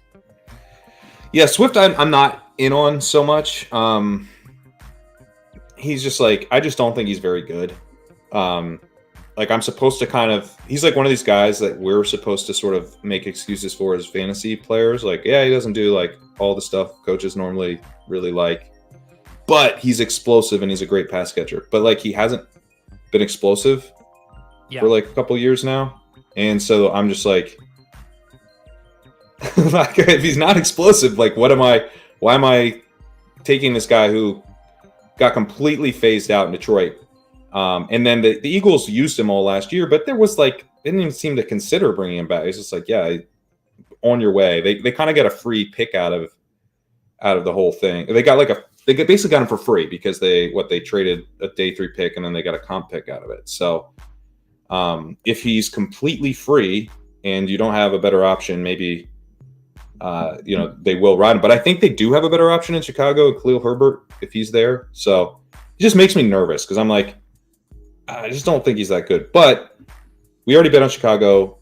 When you start to get down here, I'm just hey, I want to take Jonathan Brooks over him, no question. I want to take Jalen Warren over him, no question. If I feel strongly that a running back is good, then I want that guy over DeAndre Swift. But do I feel strongly that Zamir White is good? No, I don't.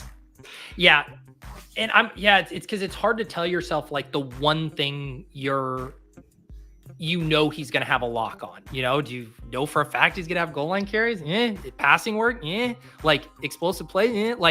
It's hard to know exactly how he's going to win. I think the way he pays off this ADP is exactly how we drafted him. The Bears are really fucking good, and he has a ton of regression in not falling down at the 1 yard line and punches in 3 to 4 more TDs than he would have last year. Yeah. I think that's the bet. Goedert falls here. The other thing, what's the ADP on Goedert versus Lockett? Sorry. I was looking at our next pick. Lockett went. Okay. Yeah, I think Goddard's the move. Unless you want to do Mike Dub and get another wide receiver here, or just lock up the tight end. I think we lock up the tight end. I think we lock up the tight end. I had seen that Goddard's ADP was right at our next pick. We do have 2 bully tight end teams behind us. Actually 3. So maybe we should have, but like, man, if this room is prioritizing these tight ends, it leaves us pretty thin with tight end, if not. He's also directly correlated to our elite quarterback. So it's just, you know. Yeah. So Stepfathers has been having trouble with this point because Stepfathers, I already explained this to you with the Josh Allen thing, and Pat just explained it with the Jalen Hurts thing. We talked about this. We are going to have additional stacks in here. We do not need Caleb's points on this team. Count up the starting roster spots, Stepfathers. How many quarterbacks are there? Is there 1 or 2? Because if there's 2, you have a good point. If there's 1, you don't. Superflex, I'm running to the podium with Caleb Williams. Yeah. But the whole point of taking the elite quarterback, and I did ask you, like, where is the price? Like, if Caleb were to fall to 127, or, you know, where's the price? I do think there's a conversation to be had at the price. If he comes back, I'm interested. But because then you're actually getting a deal on it. But we were looking at Goddard, who is, we need a tight end. He's directly correlated with Hurts. And look, if you want to take Caleb there, I don't think it's like bad, but I just don't think like, oh my God, how could you not? That's my position. Like, if you wanted to grab Caleb there, you have the 2, you got a double stack plus the running back, and you want to push the tight end. Okay, that's cool. But what I'm pushing back on is this idea that we like made some unforgivable error by pushing a quarterback who we don't really need. And I mentioned this in my video. I think it's the biggest correlation edge right now that people they make the mistake in both directions. They're not willing to stack up players without the quarterback, and they get too anxious reaching to complete existing stacks. And it's such a massive edge to just be able to get 2 players from this team, another 2 from this team, 3 from this one, 2. And guess what? You're still going to have 2 to 3 stacks, depending on how many quarterbacks you do. It's you basically are saying, I'm able to get more correlation on my team because you have a mental roadblock of not being able to stack up players without the quarterback. It's a beautiful edge. And you also have the people in these rooms who don't get it at all and are like scooping Joe Burrow like 15 picks past ADP unstacked. Like, that's not good for you. Like, anyway, we still got Caleb, and I think he probably is the pick at this point. Yep. That's the, and again, this is the other thing about how you play this. When you've cornered the market, right? The only drafter we're worried about is the DJ Moore drafter who's behind us, who already took CJ Stroud. A lot of people, I do think Caleb's enough of a black box mystery that someone would take him unstacked if we pushed it again another round. But we had cornered the market on Bears. There's really one other drafter who would want Caleb at ADP. Every other drafter in this room would want him at a discount. So you now have multiple green lights. And the worst thing that happens is you have an ancillary stack without the quarterback. That's why I was looking at lock at first. What I want to do in that situation is like, give me a Seahawk to come back on this.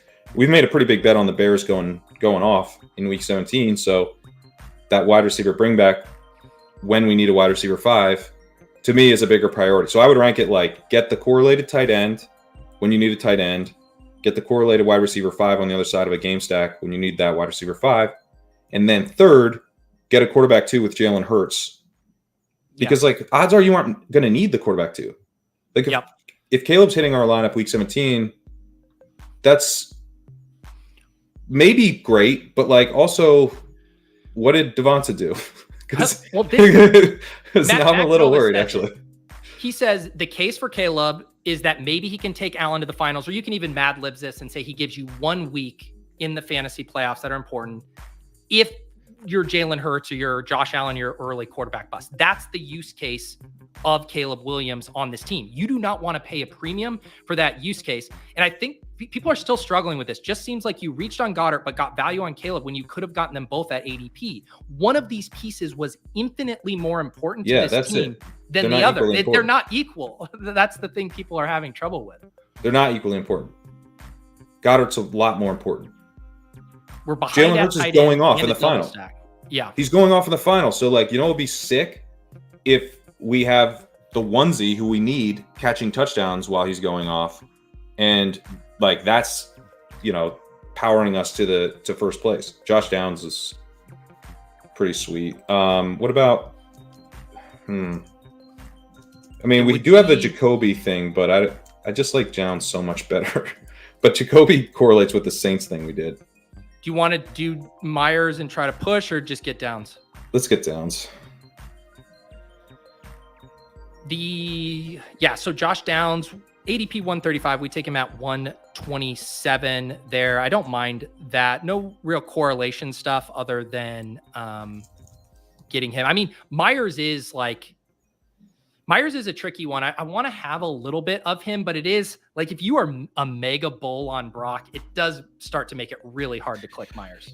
The other thing is like, I really like Downs. Like, I think Downs is, I mean, like, so it creates a problem where I'm like, this is a pretty obvious spot where we did the Saints thing. We've got Kamara, Olave. We should stack the other side of the game with Myers. Like, it's a clear tiebreaker situation. Probably like the prudent thing to do is to take Myers, but like Downs is really good. Downs might be the best wide receiver in Indianapolis. I know he's going to have a lower route rate than Michael Pittman, but like when he's on the field, I think he's just as good at earning targets. So I kind of want to take him like a lot. So, I mean, just went after AD Mitchell, which, I mean, Mitchell's got that late season upside that's exciting, but Downs is good. Downs was a productive, early declare wide receiver who was really good as a rookie. He wasn't like amazing, but before he got hurt towards the end of the season, I was like, is he kind of like making a case that he's the top wide receiver here? Like he's starting to really flash.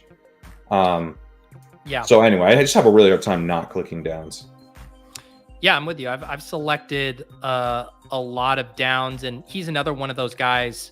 You know, when you have Downs, Wicks, not to mention the guys at around pick 100, the Lockett, the Mike Williams, the Sutton. I mean, it is easier to make those detours this year at wide receiver than it was last year. Like, I know obviously guys like Nico Collins hit from that range. Rashee Rice, I think, was another one, but it feels from a projectable sense just slightly deeper, or at least more options at wide receiver this year. Okay, let's see here. We're about to pick at 12-6. We got 2 quarterbacks, 3 running backs, 5 wide receivers, 1 tight end. Some nice running backs here. Charbonnet's kind of nice as this whole Chicago bring back thing. Chicago bring back, yep. Yeah, I think Noah Fant could also end up being a bring back if we wanted to play it that way. I like but that. Yeah. I like Charbonnet a good bit here. Yeah, so Sharp. So here's the team. We got Jalen Hurts, Caleb Williams at quarterback. Did you hear that, guys? Caleb Williams, we got him. Running back, Breece Hall, Alvin Kamara, DeAndre Swift, Zach Charbonnet at running back. Wide receivers, Chris Olave, Devontae Smith, Keenan Allen, Rome Odunze, Josh Downs. Tight end, Dallas Goedert. Because the other thing is, like, we do have, now I know no one wants to, this is just going to make the chat very mad. But, like, we do also have Olave and Kamara. So, like. No, you have to draft. We should actually, I'm going to put Derek Carr in the queue. So we put Derek Carr in the queue. Thank you for reminding me. So, like, you know, that's the thing where, like, how could you push Caleb? Like, well, because if we don't get Caleb, I don't really care. Because we could get, like, we have other stacks set up where if we get, like, Derek Carr in the 17th round or whatever, that's just as good. If, as long as, like, we feel good about the guy we take, you know, in round 10 or round 9, you know? Probably shouldn't joke around with this Derek Carr stuff after my nimble. Yeah, I'm actually a little nervous. You're a little nervous. Yeah, yeah, a couple weeks ago I wouldn't have been, but this week, yeah. I don't know. Man, got to go to the bathroom again. I don't know what's getting into it. Yeah, the nice thing too of kind of how we've played this is I think we're going to swing back here and have some rookie wide receiver options that we like in the 13th and 14th round. And then it's really, I think, because you see a tight end run here, like tight ends we're now down to the Musgrave, Henry, Juwan Johnson. What we really should do is take Juwan Johnson and then really get the chat screaming. We should. About how this team needs Derek Carr. No, he's just a good pick. Like, I honestly think he might be the pick. What's the No, not that early. We're at 151. His we're ADP is 172. Okay, yeah. This, I think, is, to me, Let's see. I'm trying to see if there's any other correlation stuff. We have, so the top of the board by ADP, Kendre Miller just goes. There's Stafford, Darnell Mooney, Ty Chandler, Jermaine. I think Jermaine Burton looks pretty good to me as a wide receiver, unless you want to pound the table for something else. No, I like Burton. Right, any other wide receivers available? Corley, Roman, Mims, Mooney. Yeah, I think Burton. Yeah. We get Burton as our wide receiver 6. I kind of like this pocket here. I guess Polk went a little earlier than normal, man. Polk went at 134. What's Polk, man? ADP? He's just such a smash. He's such a smash. Yeah. He's better off when we don't have Caleb, or we didn't have the Carr thing set up as a backup to the Caleb thing. Like, he just unlocks Drake May. He also, Herbert's a pretty good pick now, I think, and he's bring back on that. So I don't know. Polk, it's like, one, he's a second round wide receiver. He's an early second round wide receiver with like very little target competition and potentially a really high upside quarterback, especially at the end of the season, with like a pretty high floor quarterback that just Jacoby Brissett can play. So like, just like, he's already underpriced, but then it's like he fits well with like an underpriced quarterback on both sides of the game. Yeah, that's crazy. Yeah. So yeah, I hope the sale isn't over, because I would love to get more. Yeah, I mean, I will say, like, I completely agree with it, but part of the big selling point was he was going behind all of these other guys. Like, once he is going here at 134 ahead of, Leggett, who is a first round pick, Pearsall, then you start to wonder, yes, he can still be a good pick there. I'm not disputing that, but like the slam dunk discount is definitely drying up when he's going there. Agreed. Yeah. I'm talking, I mean, he's been available like where we took Burton pretty regularly. And yes, for this team, you could argue maybe Burton's a better pick, because like, again, we're not like, if Burrow has an awesome week 17, it's not the end of the world. We have Hurts, we have Caleb, but like as long as Burton has an awesome game, we're psyched. We have like a good Burrow game covered. But if you need the quarterback too, then Polk just unlocking the Drake May backdoor stack is such a nice perk. You are so excited to unlock the backdoor Drake May that you don't even want to wait for Javon Baker or Demario Douglas or Hunter Henry or Kendrick Bourne. Or I heard Juju Smith-Schuster, who's now back to full health as well. Oh no! ADP casing was canceled this week. Who's touting Juju Smith-Schuster? Come on. Yeah, someone's got to do it. He's in the best shape of his life. Oh no! I think when I read that, I was like, I completely forgot. Ty Chandler and Algier are both pretty nice. I think we grabbed Jawan. Or Jawan. Yeah. We're in a position where we need one more running back at some point. I think that the correlated Jawan bet is pretty nice. Yeah. It would basically be like you could have done Noah Fant would have been the other, like do 2 Seattle, 2 New Orleans. I think we still can do Noah Fant. I don't think could be a 3 tight end. Yeah. Because this team is probably one more running back and then 2 more wide receivers and 1 luxury pick, either a wide receiver or a tight end. Yeah, I think we're... How many wide receivers do we have? We're at 6. So we're for sure going to get to 8. Yeah. I think it's a final pick of 9 wide receivers or 3 tight ends. Because our running backs, I'll recap the team here real quick for the audio listeners. We got Jalen Hurts and Caleb Williams at quarterback, Breece Hall, Alvin Kamara, DeAndre Swift, Zach Charbonnet at running back, Chris Olave, Devontez Smith, Keenan Allen, Rome Odunze, Josh Downs, Jermaine Burton, wide receiver, Goddard, and Jawan at tight end. It's a good looking team. Yeah, so thinking through some correlation stuff, Dallas would be nice for our Eagles bring back. Chicago, we did good with Seattle week 17. Maybe if there was something there with Detroit, which there never is this late in the draft for 16. You see in the Jalen Tolbert I think buzz they're these almost days? always. Oh, is there Jalen Tolbert buzz? It's What's- like a lot of buzz. Oh no! I've been taking so much Tolbert, and it's so gross. I want to say Gretsch had a tweet. That's where I saw him quote retweeting something. I know he quote tweeted some buzz. Okay, here is it from Rappaport. I'm telling you, he's going to crush it. He's ready. With the Cowboys mostly silent in free agency, all eyes turn to the young players on their roster. Case in point, wide receiver Jalen Tolbert. I don't think that's how that phrase works. All eyes turn to the young players. Case in point. I don't know. I don't think that's how that phrase is supposed to work, Ian, but whatever. There you go. Jalen Tolbert, come on down.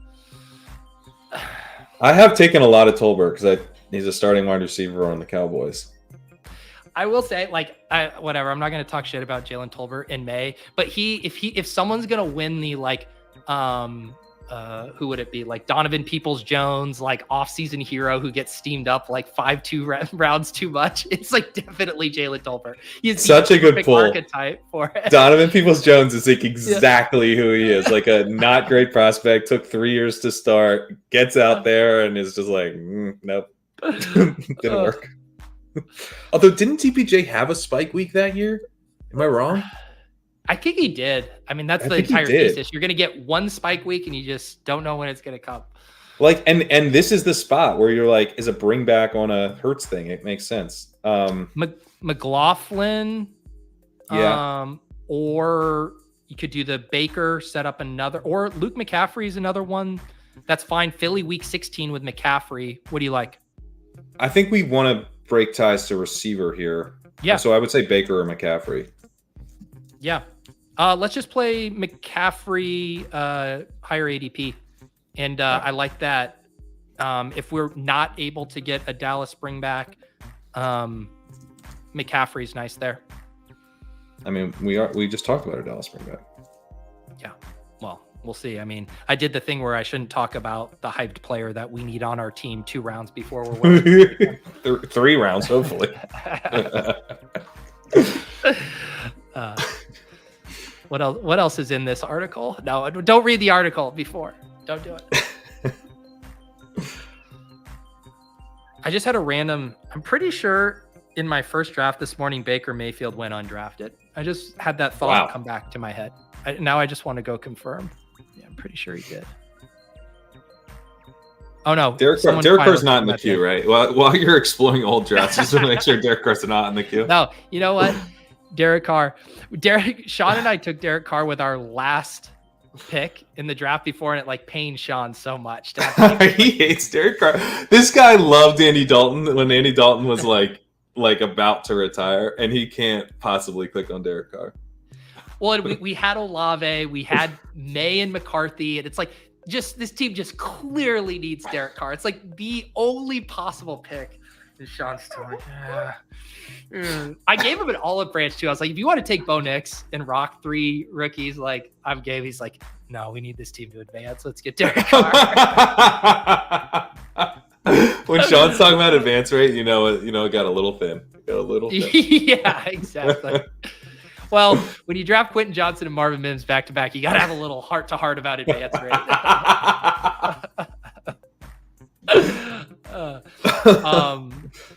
Awesome, Mark. I appreciate this gifting some memberships here. Thank you again to Mark. Appreciate you with those memberships. We, like I said, we got randomizer drafts returning on Thursday. Special guest Matt Harmon will be making his randomizer debut. I think you guys will be able to cook up lots of fun reception perception related prompts for him. All right, Pat, we didn't end up getting that 5th running back, but not a big deal yet. We still have kind of the tight end value pocket here as well. If we wanted to do the Noah Fant thing. I liked it. I think we grabbed Fant. Yeah. Let's do Fant here as our 3rd tight end. So we'll now have 2 Seattle. We got our New Orleans. We got our Philly bet. We got our Chicago bet. Would you say in general, like to me, I think there's definitely rooms where I have Goedert and Jawan and I'm content just chilling. Is Goedert right on that 2 tight end, 3 tight end line for you? He is. Yeah, he's right on the line. Because the thing with Goedert is that, like, God damn it. I've never been so sad to miss out on Jalen Tolbert. I did search him real quick to see the ADP, but Fayette had a higher ADP. I mean, Jalen Tolbert in the 16th is just not something I want to do. Godspeed. I don't think I can get there. Hey, Pat, case in point. I'm telling you, he's going to crush. He's ready. Case in point. What's the case? The case in point is that all eyes turn to young players on their roster. All right, let's read about him now that he's gone. Yeah, the time is now for him. I mean, it literally is, or he's going to be out of the league. He's on a mission to prove he can be a consistent asset for this team. Like, if you look up the dictionary definition of puff piece in the dictionary, this is it. The news is his goal is to go out and prove himself. I am who I say I am. Obviously, you hear that all the time. We do, Jalen. But just you're right. Can't argue with that. And chase greatness. Chip chasing greatness. That's our new show. I have 2 guys who ride along with me, and CeeDee Lamb and Brandon Cooks. Yep, all 3 of you guys just on equal playing field. Not one of you in the sidecar. All of you riding along together. And I'm looking forward to following in their footsteps and doing what I can to create value on this team. They're actually going to be following in their footsteps, or as you do clear out routes for them, and then they'll open up stuff. They're literally going to be following in your footsteps, and they take the space underneath. All right, I officially. Well, what I like about that article is it's full of substance and actual information, stuff about like who's running with which team, and what kind of playing time might look like. That's a great just article that should definitely move the needle for everyone. Is it that the beauty of a puff piece? It's like you see the tweet or just the headline and you get like so amped. And then if you read the article, you get extremely bearish when you actually read it. Yeah. Read the articles. Read the articles. There you go. So what do you think, Pat? Do you want to do a 5th running back on this team? Because we're now done at tight end and quarterback. So it's running back or wide receiver. Yeah, I mean, Foreman... I take a lot of Foreman. I don't know. Is he going to get cut? Is he the penny this year? Is he the penny this year? Yikes! I mean, he's a lot cheaper than Penny. I'll float a wide receiver. What if we play Jalin Hyatt as a final guy opposite Josh Downs, week 17? Get us another kind of explosive. I'd say let's grab, because isn't Slayton available too? I would say let's grab Foreman if we're doing that, and then we can grab Slayton. Didn't you and I have an infamous bet about? Were you on the Slayton? Was it a Slayton Wan'Dale Robinson bet that we had? Yes, I said he was the best wide receiver on the Giants. You were on Slayton? Yeah, this was 2022. Can we do it again? Can I bet you Jalin Hyatt underdog points versus Darius Slayton? No injury clauses, no nothing. Sure. 17 games. All right. Yeah. Booked. $100? Yeah, $100. Let's do it. $100. All right. Willis, someone write that down. Actually, I'll write it down because I'll make sure. I don't feel strongly at all. It's just an honorary. No, well, I do. I feel strongly if I float Jalin Hyatt, then you're like, no, we got to take Deontay Foreman, who you just compared to this year's Rashad Penny instead of taking Jalin Hyatt. And then, of course, he comes off the board at 202. Because we can get Slayton later. He's going to score more points. God damn it, people. I mean, like, literally, if you want to read Hyatt, it's like he's like literally like, I've got Darius. I'm going to be following in his footsteps this year. Like yeah, no, for real. He's playing behind Darius Slayton. They're like literally, they're talking about him as the top backup. Jalin Hyatt got on the field for like 4 games at the end of last year. He flashed some efficiency. The offense is going to be better this year. I honestly do take some Hyatt, but it makes me extremely nervous. Yeah. Yeah, this is. Oh no! Did I just mush? Yeah, that was. That's true. No, didn't finish the season. Pouring out for Hyatt. Yeah. Slayton to the moon.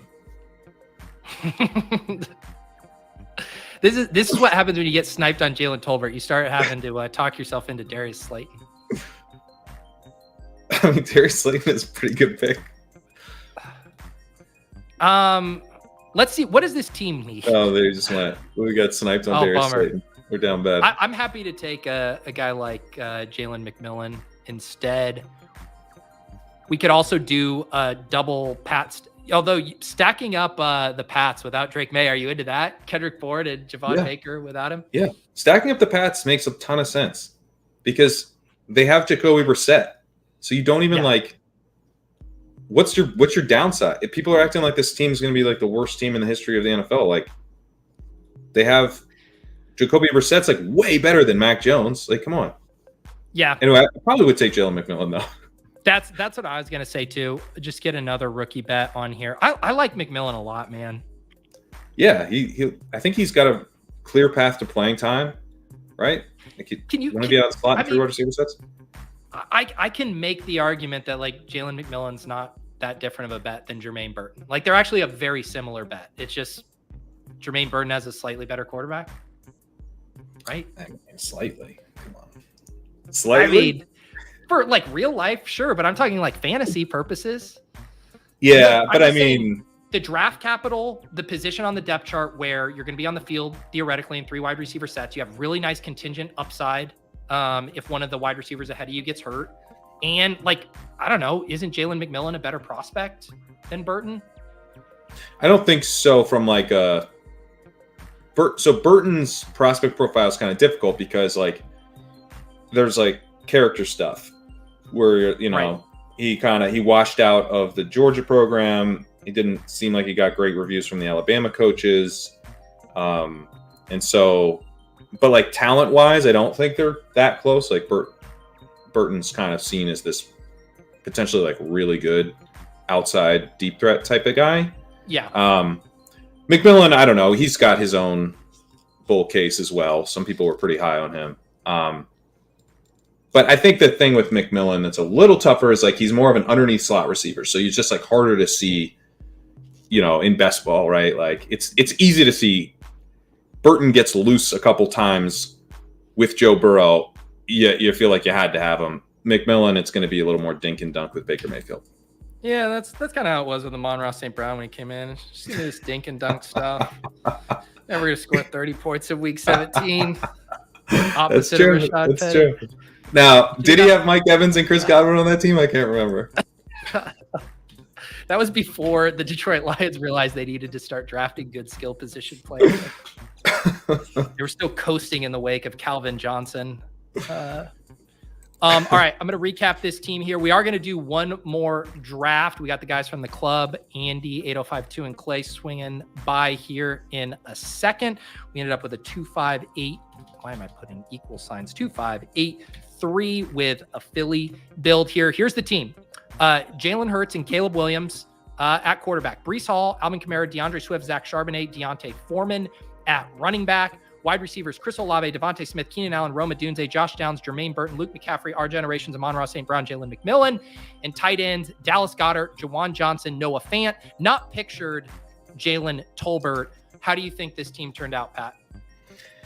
It's thin at wide receiver, I think, even though, like I was saying, like we went 4 wide receivers through 6 rounds, but like then we got the Kamara value. We had a nice value on Swift correlated. We got Goddard to stay in structure. We got a nice value in Caleb Williams. So that's 4 straight non-wide receiver picks.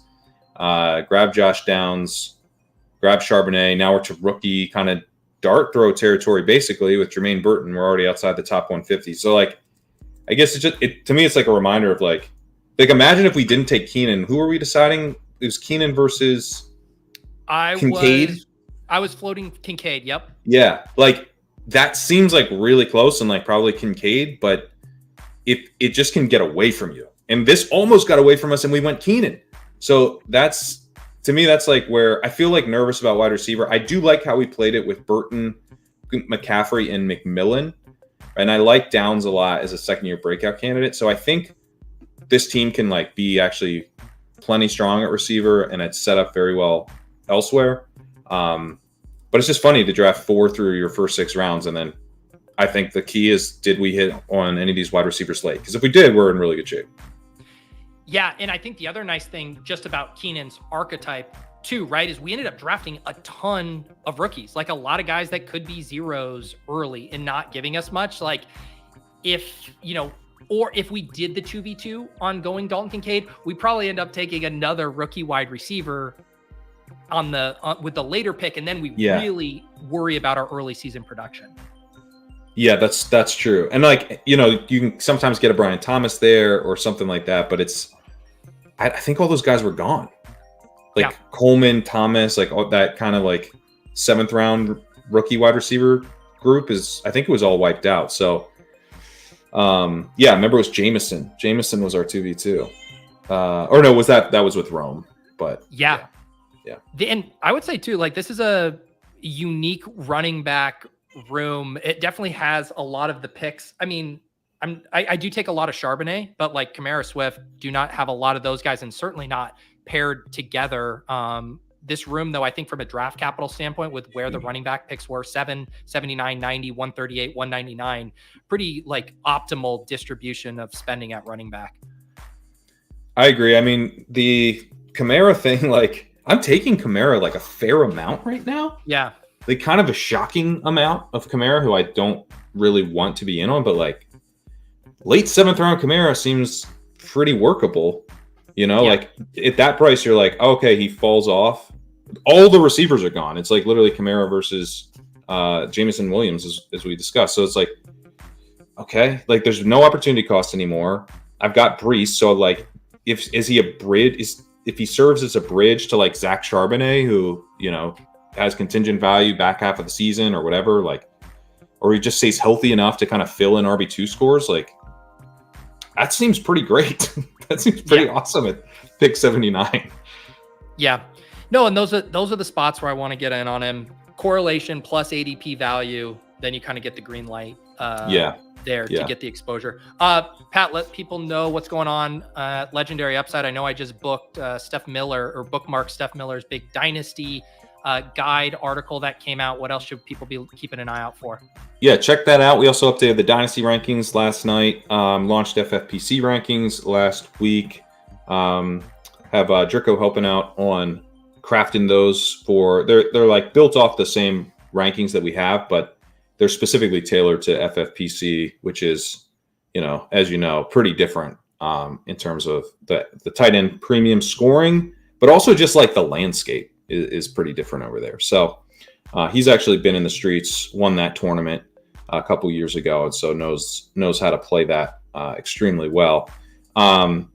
And then I'm gonna try to get some writing done this week. Probably won't have anything published till next week, but I'm gonna try to write about some of the spots in the draft that I think are most interesting right now. Awesome. Looking forward to that. I'll also mention a plug for the Legendary Upside podcast feed.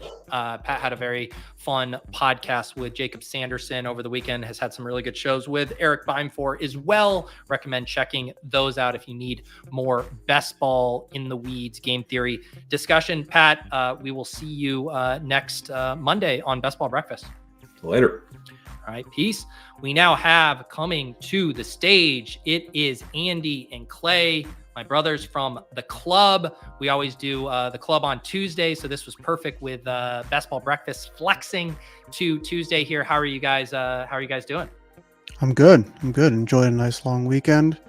Grilled up a lot of hot dogs and hamburgers, had some beers, enjoyed the sun. How about you guys? Yeah, I was down at the beach over the weekend on Cape Cod, so that was a blast to recharge there on the water. Clay, I saw some of your Instagram stories. It looks like you were having a nice lake weekend yourself. Yeah, we had a low-key little 3-day darty kind of situation over here. We had a bunch of friends in town, so it was great, and celebrated my wife's birthday, and it was a good time. So a lot of grilling, a lot of drinking, and a lot of water activities. So it was a blast. But I'm ready for some best ball brunch. Yeah, exactly. Not that kind of best ball brunch. This is a more family friendly version of a best ball brunch here. But yeah, excited to draft with you guys today. I just hopped in right now. If you guys want to quickly hop in, or you can draft with me. A couple spots left here. It says 3 spots left. If you guys want to draft, I think I'm in. Definitely not getting any time. I'll co-pilot with you, Pete. Yeah, you can co-pilot with me here. This is going to be our final draft on Best Ball Breakfast. Andy and Clay, have you guys been drafting teams over the weekend? Did you get your pug entries in? What's your volume? I did not get all my pugs in. It filled so fast. I did one of them. Yeah. I've been mostly drafting on DraftKings right now, trying to hit their promo. You get, what is it, up to 5 free entries if you do 25 drafts. So I've been focusing there right now just to hit that promo. But I'll do an underdog one. The underdog drafts feel a little bit more liquid as far as just like fill times sometimes. So like in the morning, if I'm doing cardio or something, I'll do an underdog one. But I lately have been a little bit heavier on DraftKings. There you go. What about you, Clay? I completely missed the pug. I got in one palm while sitting out in the sun right before it filled. I tried to get pretty much offline this weekend, but I did break my cardio club seal last week, which was nice, very enjoyable. What was your machine of choice? I'm on the Pelly. I'm a Pelly boy. So hit the underdog cardio club hashtag on Peloton if you in the Peloton streets. I know Nez is on there as well, and Emo Cowboy and some others. So I believe I got to check the rules. I'm actually going to check that while Andy makes his pick. I believe this is the final week to get in if you aren't already grandfathered in to the Underdog Cardio Club. Yeah, that's what I read too. Is you needed 7 by the end of May if you were not yet a Cardio Club member. I know I posted. Oh yeah, here was our graphic here. So yeah, complete 7 Cardio Club drafts before the end of May. So it is just this month. So a few more days. All you have to do is tweet out your proof of cardio, your board, and name your drafts. And addition to these prizes here, based on 7 drafts, you get the hat. 10 drafts, you get a puppy entry. 15, a shirt. 25, 3 puppy entries. 50 drafts, you get $50 UD credit. There's also the standard rakeback program on Underdog, and then there's going to be an Underdog Cardio Club leaderboard with additional prizes for the best team. So lots of different ways to stack up rewards with the Underdog Cardio Club. That's sick. The hat's really fresh too. Yeah, I saw Sam. I know Sam with a little leakage. Oh man, a little influencer leak out here. I know. All right, Clay, we are on the board. Breece Hall is here, or do you want to be a piss boy this morning? I could go either way. I'm happy to scoop Breece. I don't have much Breece exposure at the moment, and I don't mind starting out with a little RB action. Yeah. I have 3 straight drafts where I've been 1-8 or later. Andy got the 1-3 there. You go with Tyreek Hill. Andy, you're not worried that Tua's brain is going to freeze over in Cleveland in week 17? No, I would be if it wasn't for in fact, is Mike White still their backup quarterback? Because he might just be better than Tua. So it's so bad that I don't know that. No, because Mike White, I thought, is he? Yeah, he's back on the Jets. They signed him. Did they? He boomeranged twice. Mike White. Yeah. Wow. Mike. Yeah. So I mean, Mike White. There you go. You're good. Tua can freeze over. It's fine. Send Mike White in. Mike White. He's got it. I'm not too worried. There you go. Mike White was built for the snow. That's right. It was 2 years ago, right? When they played the Bills in Buffalo in the wild card round when Tua was out, and it was Skylar Thompson, who actually, I think, had a pretty inspired performance in that game. Yeah. Yeah. So there you go. I feel like it's kind of crazy. I mean, Tyreek at 3 still isn't bad by any means, but I'm still pretty bullish on him. And I think there's a very real set of outcomes where he's the highest scoring player. And so I'm pretty excited. I've been doing a lot of Miami stacks when I'm getting him at the 3. For sure. I will say Gretsch has him as his 101. Go hang on. We are. Yeah, let's pick real quick. Here. I'll do anyone except for Devontae Adams, and I don't really prefer to go. I'll go either of these guys. Debo or Nico? You're a Debo guy, aren't you? I've been drafting more Ayuk, funny enough, this year. But historically, yes, I am a Debo guy, so I'm very happy with either of these selections. All right, we'll do Debo. What were you gonna say, Clay? Oh, I'm like very CD Lamb pilled after catching up on some ADP chasing, and I think there's some strong cases that he could just be if CMC doesn't have a historic season, like he could very easily be the high scoring fantasy player with his targets and touchdown equity and everything in between. So I might be mixing in a little bit of CD in the 101s this summer. You're just not going to get pushback with me on any of Lamb, Tyreek, Chase, Jefferson. I think if someone wants to shuffle those up however they want, I think they can make a very, very strong case there for any. I noticed you did not include Sun God in that. So did you not? You say he doesn't have the upside, or is he? I like Amon-Ra St. Brown. I just have him in a slight, tier below those other guys as far as like who he is as a player. But yeah, I mean, it's again, we're splitting hairs, but yeah, I think St. Brown is more in like, he's the top of the Garrett Wilson, AJ Brown, Puka tier, as opposed to if someone wants to slot him in as the last of the Jefferson tier, like, again, I'm not going to spend my afternoon arguing about it, but I just think what Jefferson, Chase, Tyreek, and Lamb can do is just slightly different. Yeah.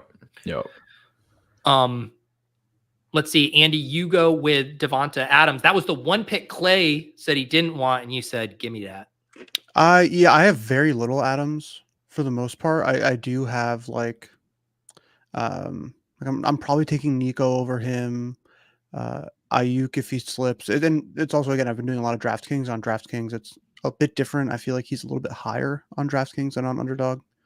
I feel like people on DK kind of like the guy like him where you know his name and you like him. But this is exactly what I was hoping would happen and get Achane coming back and have a little Miami stack. So I would have taken otherwise if I didn't take Adams. But all that said, I have very minimal Adams exposure so far. I think this might be the first time I've drafted him, actually. It's a very eliminator ass pick in a BBM draft. Yeah. What was it? 2 weeks ago on the club. It was right before the schedule came out. The three of us drafted eliminator teams, which if you want whiplash on player targets, you go back and forth from an eliminator to a BBM. All right. We are going to be picking here in the third round, Clay. We started Breece Hall, Deebo Samuel. By ADP, you're looking at DJ Moore, Sam Laporta. DJ Moore goes. Metcalf, Laporta, a tight end. What do you think? Laporta. Yeah, I'm happy taking Laporta here personally. Let's do it. Push it. I'm interested. I also don't mind Pittman because I like Pittman in the context of AR-15 bull case season. Either one is one I haven't been doing a ton of. Because we have Deebo, let's go ahead and do the Laporta. Laporta slips past ADP just a smidge here. I'll take that. It's a tough spot for me. Because it's just like I love the prices. Like one of these next three picks, right? Round 4, 5, or 6, we're going to like a tight end available. So I've been having a hard time with that. But I also don't want to have 0% Laporta. So I think picking these spots where it's like he falls past ADP, we have him correlated with Deebo in week 17. That kind of gives you maybe the opportunity to get a guy you'd otherwise be underweight on. Yep, I agree. I mean, it is expensive in the context of other tight ends in this range. I don't know, man. It's just one of these times where I'm like, I'm not as jazzed about taking Kelce up here. I'm not as jazzed about taking Andrews up here. Laporta, although more expensive, I think just has more upside and fresh legs. Like I just think Kelce, the wheels could fall off. We're waiting on it. I thought it might come last season with the Noah Gray hot take, but what's he going to do post Super Bowl hangover and T Swift World Tour? Like this guy's not coming back for 2,000 yard season. Let's get out of here. I think the bear case against Laporta is just that he's pretty similar to what he was last year, but doesn't get quite as many TDs. Like, one of those big play TDs that he had, like he just has a little bit of regression there, and he's more of like a 7th or 8th round value instead of a 3rd round value. Like I think that's kind of very reasonable, the non-injury bear case. JMO,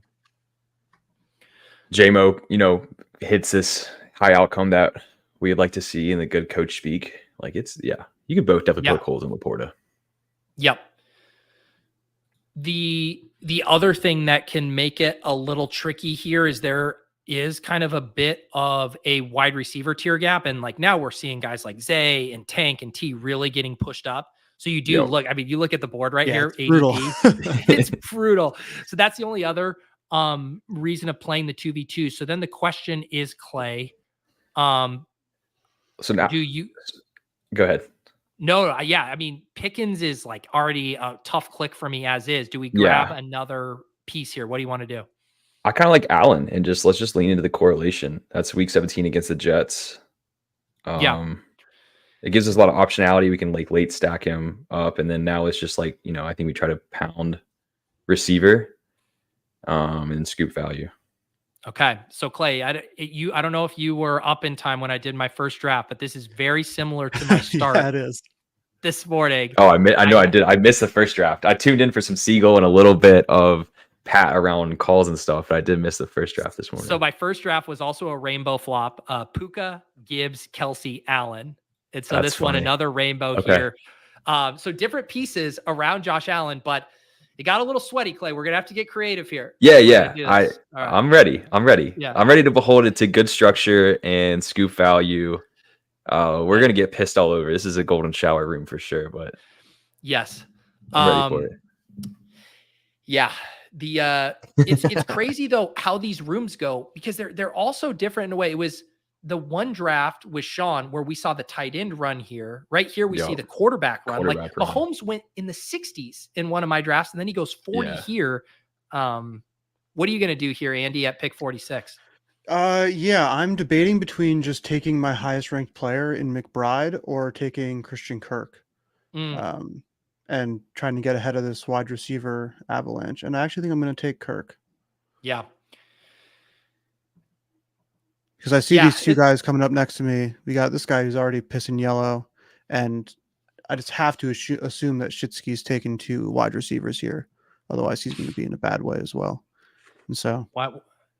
Why name yourself Shitsky if you're not going to be double tapping? Well, that's something a guy that doesn't piss. Ooh. So I don't know. Yeah.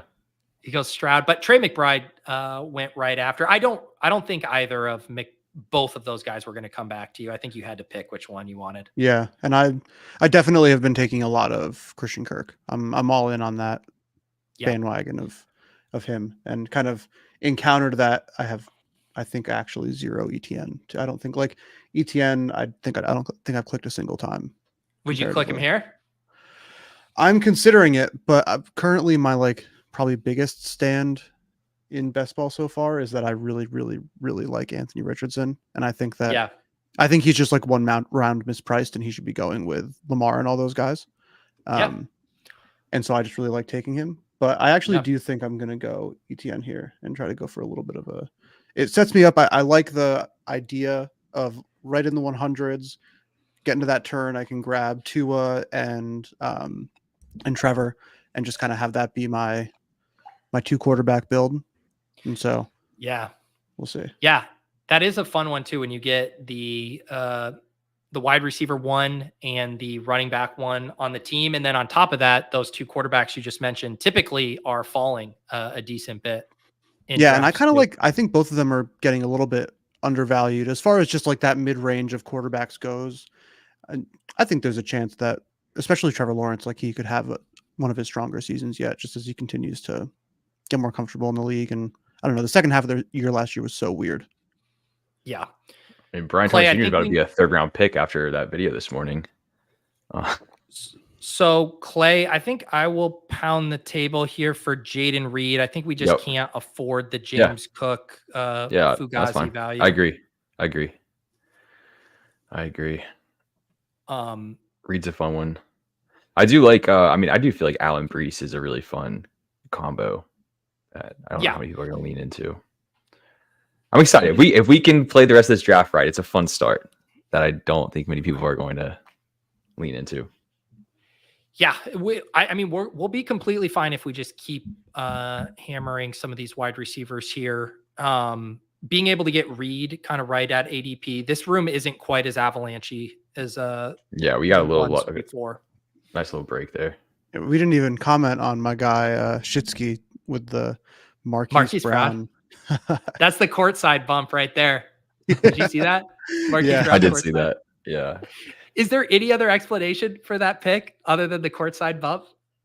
The worthy hamstring. I mean, I know it's very early, but I think I can't remember who exactly made this point, but a takeaway in the offseason, it might have been Davis or Pat or somebody, but was to value some of the early training camp rookie injury news a little bit higher, because it means they're getting less reps in a critical time.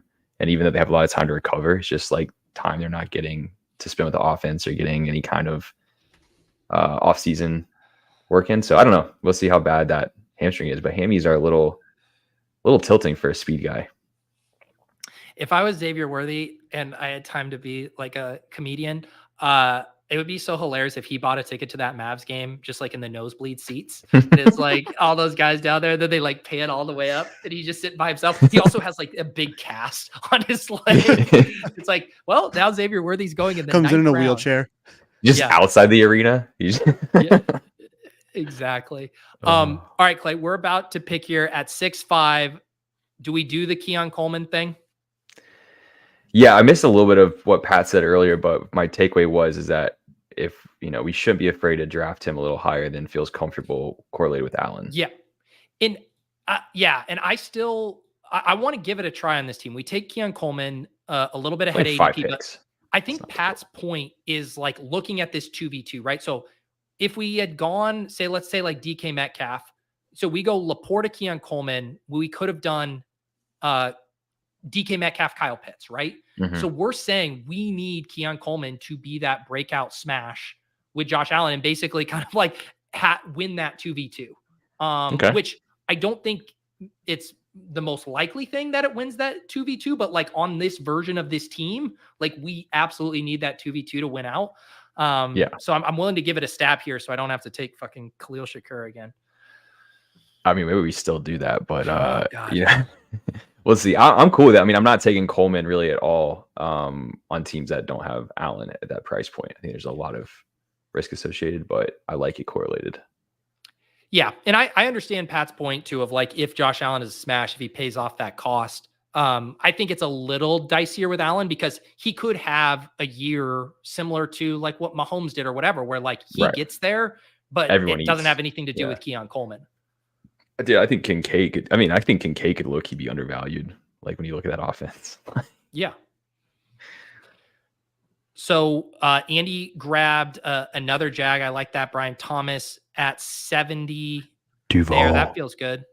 Yeah, and so now obviously we'll see what happens with these two picks right here, but the question for me is, do I take DeAndre Hopkins for a little week 17 correlation and get another wide receiver, or do I just totally onslaught the Jags and take Evan Ingram and grab my first tight end? So that's kind of the spot. That is a lot of early draft capital on the Jags. Yeah, and so I think I'm actually leaning Hopkins here and basically saying I chose my guy in Thomas Jr. over Ingram, and if he slips, he slips. Great.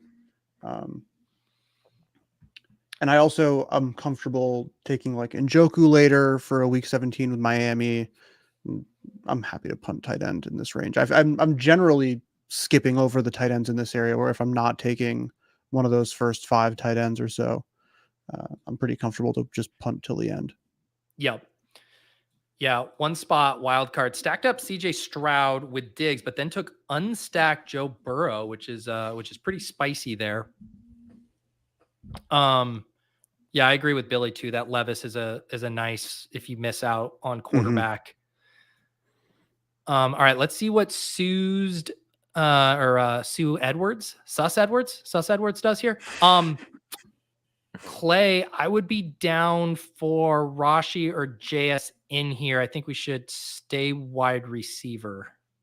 Okay. ADP and JSN. Yeah. I mean, how do you feel about taking Rashi? Like, he's too much risk. Let's sit on Rashi just because he might fall. That's fine. Yeah. I'm trying to see like what week is October 27th of the year? Why do you have that date in your head?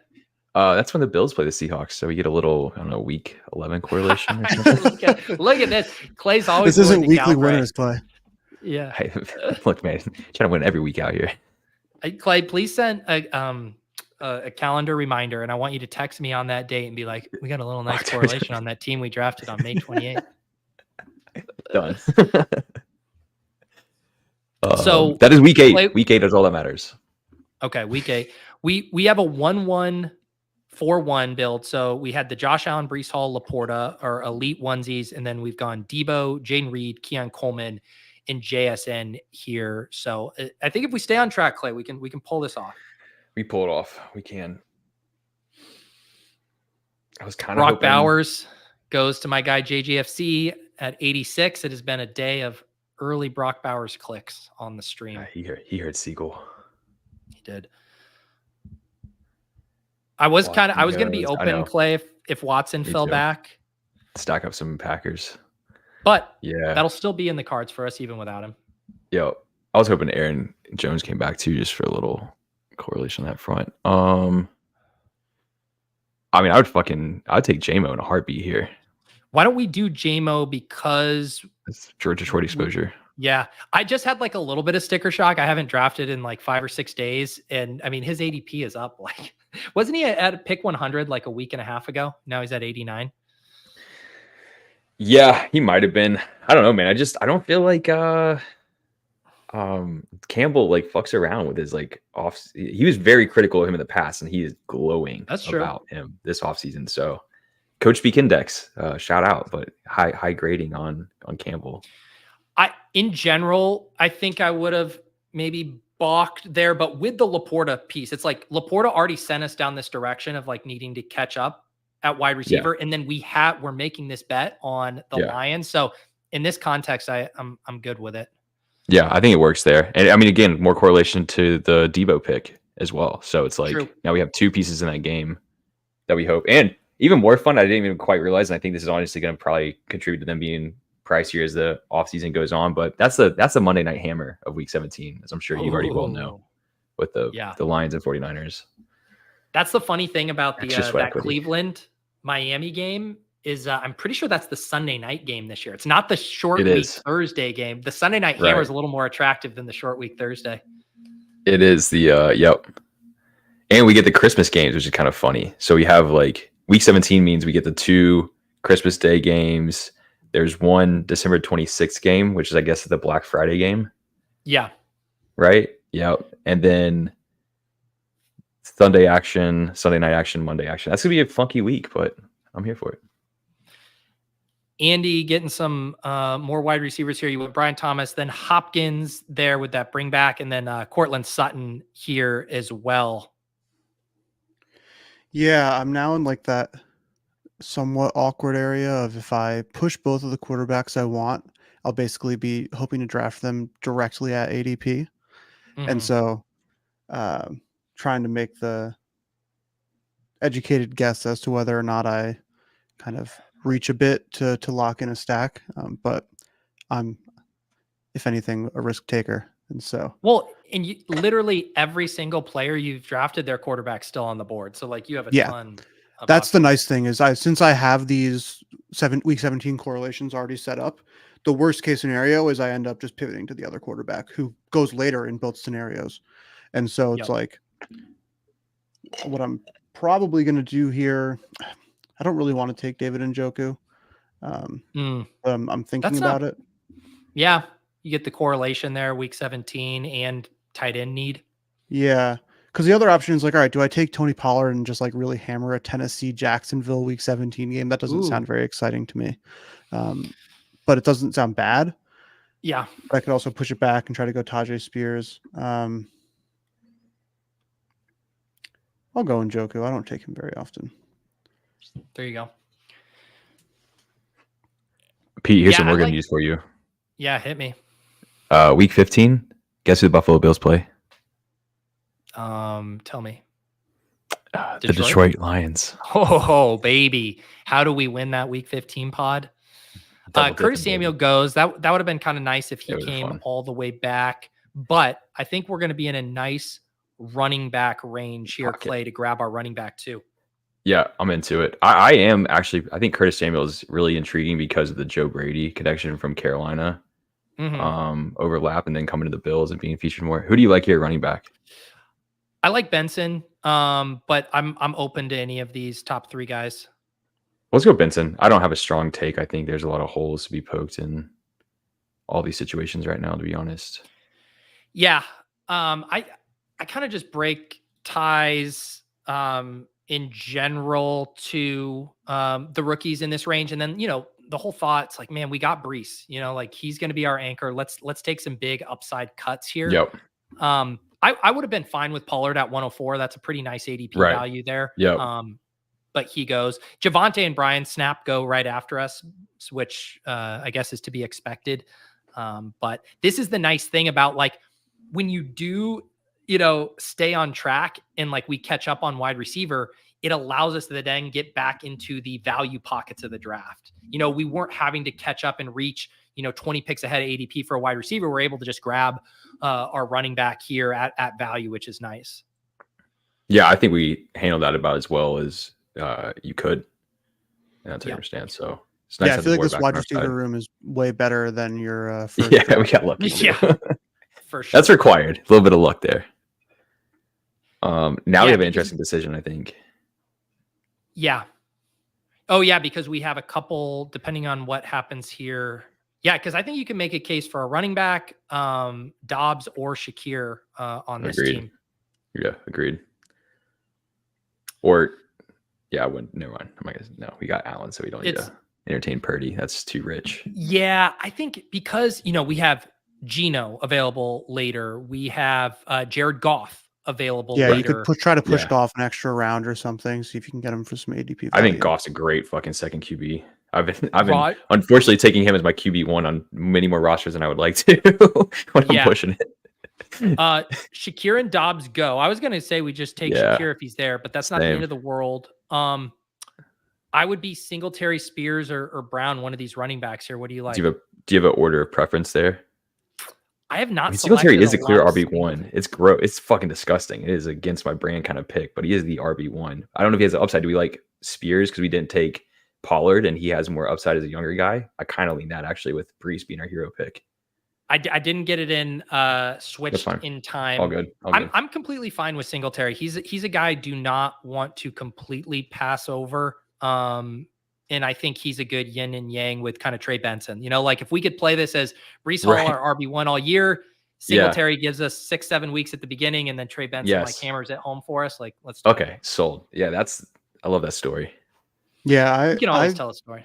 Gotta always tell a story, baby. That whole running back range just terrified. I think I have like PTSD from last season.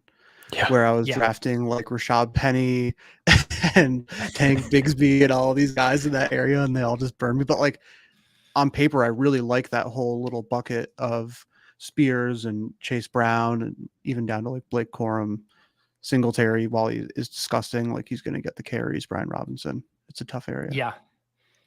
So you do get your Trevor Lawrence there, and so that was where you were kind of sweating it. Yeah. Yeah, and so it's like I want to take Tua here as well, but there he goes. I just didn't trust people, but I feel much better about an unstacked Tyreek and Achane than I do about an unstacked Travis Etienne, Christian Kirk, and Brian Thomas Jr. And so I have Tua higher personally, but in that setup, I would rather have Lawrence, I think. That is, that's a tough spot. Because I completely agree with you. Trevor Lawrence means so much more to your team, and yet he was definitely the one who's more likely to come back. But you just never know how rogue is someone going to go there. Yeah, and I feel pretty solid here, set up where I can still take Deshaun Watson. I'm a Bo Nix enjoyer, and I have Courtland Sutton, and I will draft Bo Nix. And so I'm comfortable to get weird with it. Go 3 QBs and figure it out. All right, Clay. So the question here, so the Amon-Ra St. Brown drafter did not take, he scooped the mega value on Brock. Purdy. This would actually, if we have another pick we like, I would say let's just push Goff. I have a suggestion. Yeah. I mean, we could, depending on how you feel about Blake Corum, it's a week 16 correlation with the Jets.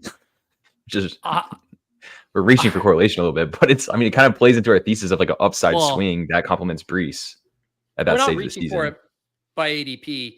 No, I'm completely fine with that. I was going to actually say Wicks, except Wicks win at 127. Yeah, I like Wicks too. Yeah, he's like Debo light. Yeah. No, let's do Corum there. I hope Goff comes back to us. Getting another, and again, if Goff doesn't come back to us, who cares? Doesn't matter. Yeah. We'll get Geno. We'll build out another backdoor stack with a tight end. And we get we go. Benson Corum there. Did not have my Rams schedule fully pulled up there.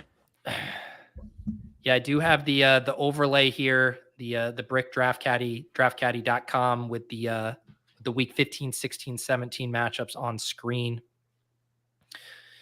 I should also mention Underdog does have a new promo going. If you guys are first-time depositors, you can now get up to a $250 deposit match.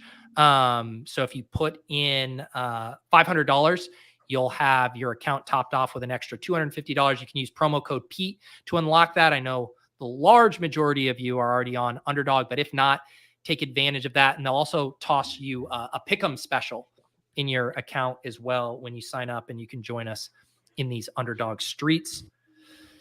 And yes, Tyler, we have moved on to brunch. And to answer spurious news as for the running backs in that range, yes, full fading. I just saw that. I kind of, yes, I haven't really been drafting any Austin Eckler or Nick Chubb, some of the older guys. But I kind of am like coming around and convincing myself that like, what if Eckler isn't washed and he just had a really bad high ankle sprain and he's actually going to have a good season still in this kind of range? And like, he's going to get touches. It's hard to see a world where they were like, oh no, actually he's complete dust. We're not going to use him at all. And so I'm probably going to change my tune there and at least draft him a little bit. Whereas like, I don't think I've drafted him once yet. Yeah. I took my first share this morning of Nick Chubb at like 135, which I was fine with. Clay and I did just grab Jared Goff, which that worked out well. Generally, this Amon-Ra drafter would have been happy to select him, but he got the mega value on Brock Purdy, which then kind of trickled down QB value economics to us with Jared Goff. And so now, Clay, we get that Jared Goff double stack with Laporta and JMO with the Debo bring back, which is a nice little thing there. Yeah, I'm really liking this team so far. I think we just need to, reemphasize probably some more good wide receiver selections to bring it home. But if you consider like a starting lineup in the weeks that matter, I think we have some really nice upside options there. Yeah, we're now at the point where we did good with those running back picks, rounded out that room pretty nicely there with Benson, Singletary, Blake. We're done at quarterback with Goff and Allen. Yep. And we'll be taking one more tight end at least, but the value pocket probably now is going to pretty clearly swing back to wide receiver, at least for this next pick. Mm-hmm. Yeah, Benjamin says on the Chubb thing, Chubb gamble feels similar to a rookie gamble, won't produce early, but could come on strong really late. I agree with you from a production standpoint. The only thing I'm extra conscious of, specifically this year, and in, just as I get better at kind of understanding the market, is the rookies in general are only going to get more expensive. Like the hype and stuff is going to push them up, where a lot of times when these guys are placed on the PUP list, like Chubb, like TJ Hawkinson, the market is essentially going to double count it and repenalize them for information that's already baked into their ADP. And so a lot of times these guys like Chubb and Hawkinson and Keaton Mitchell, these guys will get even more cheap than they are now. And so that's the only thing I kind of think about is like, you might get some insane dips on these guys as the season progresses. Like I already saw, I had included a quote in the newsletter a couple of days ago about Keaton Mitchell, and they're like, he's pretty far off. Like, don't expect him anytime soon. It's like, no one's running to the podium to select Keaton Mitchell now. So I think I want to backweight my injury shares as much as I can in August, unless I'm getting really good deals on them right now. I was good advice for that I heeded from you in that front, because I was taking Keaton on some Ravens stuff when I probably could have pushed another round or two. What are we looking here? So I was going to float Roman Wilson. I'm now thinking we take like Musgrave and get that Green Bay stack even without the quarterback. What do you think about that? I'm cool with that. Yeah, I like that actually. Let's do it. It's a fun pick. The wide receivers, like we kind of. I don't know shit about Corley. As like a Jets, I like Musgrave better. I think, to be honest. Yeah, let's hit it. The thing that stinks is like I wanted Roman Wilson for us there. Yeah. And he goes right before we just saw that run. Polk, Burton, Wilson, Leggett. I normally like getting one of those guys. I'm cool with Musgrave. Or now we're good at tight end. Like we don't need we can kind of get spicier with, maybe an extra running back flyer or really just pounding, let's fucking go receiver. Yeah.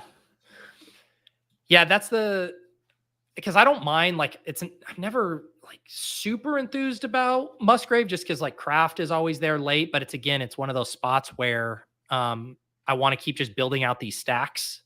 Yeah. And we're done at quarterback. So it's doesn't mean we're done stacking. Right. I don't know. I still think Musgrave is more talented than Kraft. Kraft's a nice fill-in, but I don't know. I think Musgrave, if he's healthy, has shown some really fun upside on the field. Andy, your good touchdowns. Last 2 picks, you got a couple of running backs there. Chase Brown, Rico Dowdle, and Kendre Miller. I'm liking the price on Kendre these days too. Yeah. Me too. He was a guy in that range last year. I was drafting a lot who totally burned me. But I still like him. I think that, you guys were talking about Kamara a bit earlier, and I think that he's a decent price. I kind of like the whole Saints offense. Been drafting a good amount of Derek Carr. I like Chris Olave. I like Juwan Johnson. I like Rashid Shaheed. Like that. Yeah. I think that whole team is interesting to me. Yep. Yeah, they're an easy one. I mean, them and the Packers, those are kind of the 2 teams that are pretty easy to stack up. Obviously, the Saints are even cheaper with some of those guys, but there always is kind of a pick to build that out if you want. Clay, I'm sweating a pick to fall to us here. We'll see if it happens. Do you know who I'm thinking of? Without seeing the player queue, not off the top of my head, but we'll hold out 13 more seconds to risk it. We'll see. This drafter needs a running back, so my target could go. But I would love to get Ray Davis here for our Bills bet. Sweet. So he does come back. Yeah, hit it. He does go Corley, who would have been, I think, another good piece for us. I just think we're now, you look at the ADP, the next ADP, I guess, unless you want to do a Thielen, but I think we kind of are going to just end up going wide receiver down the stretch.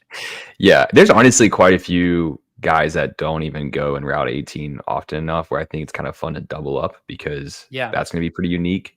And there are some flyers and some rookies and other players that I could spell out a case for. Yeah. Yeah. Mac Nova mentioned Corley. I do think if Corley had fallen, that would have been a very nice consideration with the Jets bring back in week 17. I would have been open to that. And I would have suggested it if Davis went, but I do like getting at least one more Bills piece. And because we're not going to do the Dawson Knox thing, I think having Ray Davis and Keon Coleman, the 2 rookies with Allen, is a fun way to play that Bills bet. Yeah, I think the only other thing we could consider there is really if we had taken Corley instead of Musgrave because he was the top of the queue, I guess, ADP wise, and then just went Ray Davis and just really doubled down on correlation. But I'm not mad at Musgrave, also correlated too. And I didn't realize that Kraft was also dealing with injury. I forgot. Oh, is he? I didn't realize. Yeah, Mac Nova in the chat dropped that. I have to double confirm, but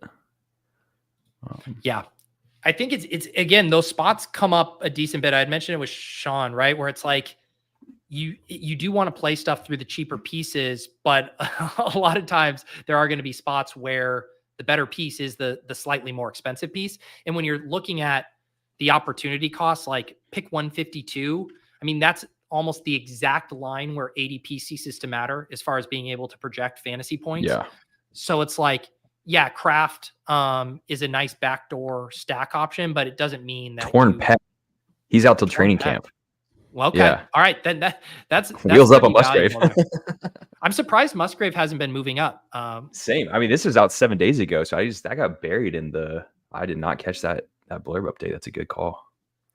Yeah, man, we saw quite the wide receiver run there. Bateman, Wan'Dale Robinson. I think we go Pop Douglas. It's also correlated week 16 with the Bills. I think he's probably one of the more exciting players in this little range for us. So let's hit that. Yeah, I like Pop a lot. I do that's too. A good pick for this team. I was hoping like one of like who went Luke McCaffrey. I was looking at Baker. All of those guys went here right before this pick. Yeah. I've been taking Luke McCaffrey a lot, but it also just feels like if he wasn't fucking Christian McCaffrey's brother, like he'd be a round 18 pick. So, you know, every time I do it, I kind of feel like I'm the fucking dude hitting my head in the wall every time. But what are you going to do?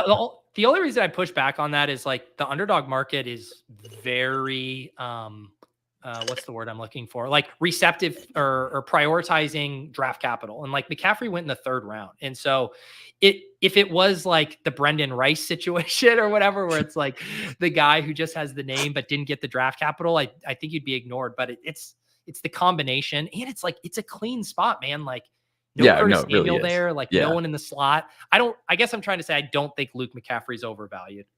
Yeah, I'm joshing a little bit there, but I got a pick here I like too. Okay.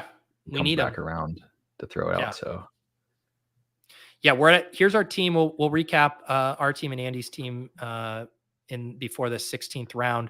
So Clay and I have Josh Allen, Jared Goff at quarterback, Breece Hall, Trey Benson, Devin Singletary, Blake Corum, Ray Davis at running back, wide receivers, Deebo Samuel, Jaden Reed, Keon Coleman, JSN, Jamison Williams, and Demario Douglas at wide receiver, Sam Laporta and Luke Musgrave at tight end. Andy, list off your team here before we pick. Yeah, I have Trevor Lawrence and Deshaun Watson at QB, HN, ETN, Chase Brown, Rico Dowdle, and Kendre Miller at running back, Tyreek Hill, Devonta Adams, Christian Kirk, Brian Thomas Jr., DeAndre Hopkins, and Cortland Sutton at wide receiver, and David Njoku and Juwan Johnson at tight end. Yeah, that team has come together nicely. Like Sutton as a wide receiver 6 just gives you so much kind of latitude there. Yeah, let me fill out the rest of my roster. I felt pretty confident with my wide receivers through 6 picks of them. I'll sprinkle some in at the end to get some stacks and correlation stuff, but I feel confident. Thank you. That's perfect. Yeah, so I'll sort by ADP and then also by I got the leg up ranks in here. Yeah.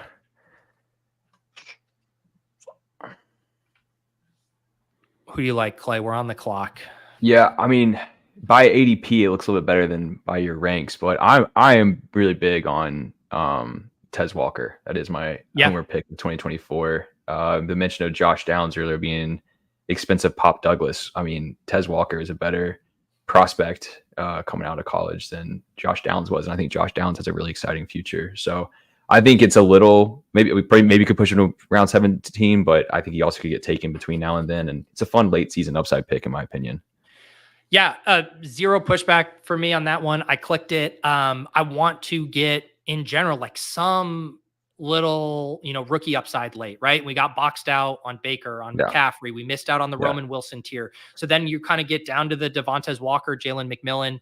I definitely kind of prefer Walker when I have Lamar, if I have a Houston bring back, but when we're just trying to get some more rookie upside on this team, I'm with you. I think he's a great pick. Yeah. I mean, he could, not be anything wowing in this first year, but I think he has that kind of upside. So Walker is the exact type of pick that you're not under like disillusionment about him being like, you're not going to get a Tank Dell season from him, but you could get like 2 to 3 late season spike weeks or late, late season spike weeks. Like that's what you're hoping for. It's like he gets on the field, gets a chance to show himself in week 16 and hits that spike. I mean, I think he could be like a Josh Downs. I think that's a pretty fair comp. And like he gave you some scoring weeks, throughout the season. They were a little, spaced all over the place, but it was usable. Yeah. Shawn is very hyped on Walker. That's where you guys handshake meme, UNC homers, and Shawn there on Walker. Andy takes the other guy I was going to float if Clay didn't want Walker there, and Wan'Dale Robinson. Not a bad price there. Yeah. It's a eliminator ass pick though. Very eliminator ass. So Andy, did you end up taking Deshaun Watson unstacked? I have Njoku. Oh, Njoku, duh. And I'm hoping that I can take Elijah Moore, or if not, I have drafted Jamari Thrash at least once. Speaking of random rookies. Yeah, so but that's like I'll basically only do that in round 18. But I think, God, I have to decide whether or not I want 3 tight ends, and I think the answer is yes. So I'm just gonna take Yeah, the ADP value here and get a third tight end. that was the same kind of line Pat and I found myself on with a Dallas Goedert, Juwan Johnson team, where we were waffling and we ended up doing Noah Fant as the third tight end there. I think it's pretty close. Same with Njoku, obviously. Yeah. Yeah, he's someone where I think the conversation around him and like his production with Flacco is interesting and like with Deshaun Watson, but I think that he's just a pretty good tight end and will probably do well. But not like I'm taking him a ton. But having 3 here feels comfy, especially because wide receiver went off the board so heavy. Clay, I was hoping Khalif Raymond would be here. I'm thinking we take Eli Mitchell as part of this big kind of Detroit, San Francisco stack cheap. What do you think? Yeah, that's fine. My thought was we had kind of a luxury pick in that the wide receiver board thinned out so much that I didn't really see 2 more wide receiver picks for us. I think we'll take 1 more as our 8th, but I was hoping Khalif Raymond would be there, and he went 15 picks ahead of ADP, but as a bring back to this San Francisco team. So I see what they're doing there, but that one stings to lose out on Khalif. Yeah. Which a thing I never thought I'd say, that I was bummed to lose out on Khalif Raymond in the 17th round. So yeah, Clay, I think we should come up with another wide receiver that we want to take with this last pick.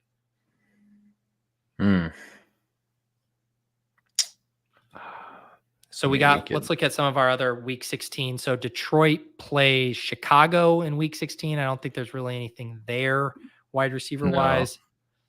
Buffalo plays Jets, New England. Yeah, I think we kind of got that already. Who does Green Bay play? And there was the Minnesota and New Orleans. We could do another double stack without the quarterback with like Kendrick Bourne and do like Bourne and Pop. I just don't know if I'd like TPJ. Jalin Hyatt is really the guy I generally just go to when I don't have like a firm tiebreaker here. No, I mean, otherwise we're getting silly and taking my guy Mac Hollins, but I don't think that's a fit for the team after where we netted out. Yeah. I think Hyatt's the right play. Second year breakout. Let's hit it. Yeah, unless you want to do the MVS. Hold your breath. That's the point where I'm just like, man, I feel like, yes, I know exactly what we're going to get from MVS, but I think the range of Jalin Hyatt is much better. I do too. I think I like Hyatt better, and I think more people are probably just tapping MVS as their 18th round pick with Allen, and we don't necessarily need that. Yeah. Unless it just happens to be who goes off in week 17, which would be very fitting for MVS. Exactly. I feel like there's a abnormally high amount of quarterbacks left on the board this draft. Yeah. So by ADP, we got Levis, Carr, Drake May, Fields, Nix. Definitely a good room to wait on quarterback. Yeah, and so I think this is a 3 QB team for me with Trevor Lawrence and Deshaun Watson. And so I have the options basically. I've Will Levis, Bo Nix, Gardner Minshew, or Derek Carr. I can all take stacked. And I think I'm going to take Derek Carr here. And so that'll give me 3 different week 17 stacked QBs with the pass catcher on their team. Nice. And that would be if Derek Carr makes it a week 17. Oh no, do we got a Spencer Rattler bro here? I'm not subscribing to that. I don't think it's like Spencer Rattler is going to like overtake Carr on a performance basis unless Carr is just in your hands be forced. Yeah. Crutches. Yeah. Tyler Boyd feels a little bit slept on, at least a decent click, even though it's a quarterback downgrade. Yeah. I think Boyd's probably the guy. Definitely happy to do him in Levis stacks, maybe Jacksonville bringbacks. I have a little harder time getting excited about him as like a one-off in the way I do some of the deeper threat guys. But I like Boyd is one of those players, like he's a Greg Dortch type where it's like, we just know he's good at football. Like he's not a superstar, but like he can earn targets. He's not going to make mistakes. He's going to be on the field. So yeah, I can certainly buy the crutches, the single thing.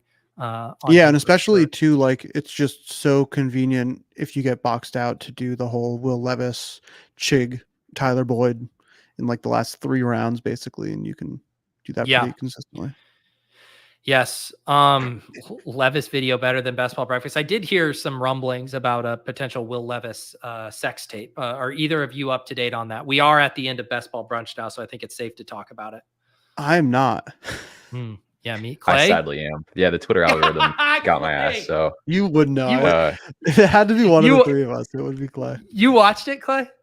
I mean, I didn't like watch it, but like it was. You got popcorn out. It we got drinked. Wow. I mean, I'm looking at it now. I wouldn't search Will Levis while you were sharing your screen on a stream. I'll put it that way. Okay. Thank you. All right. Let's recap these teams here.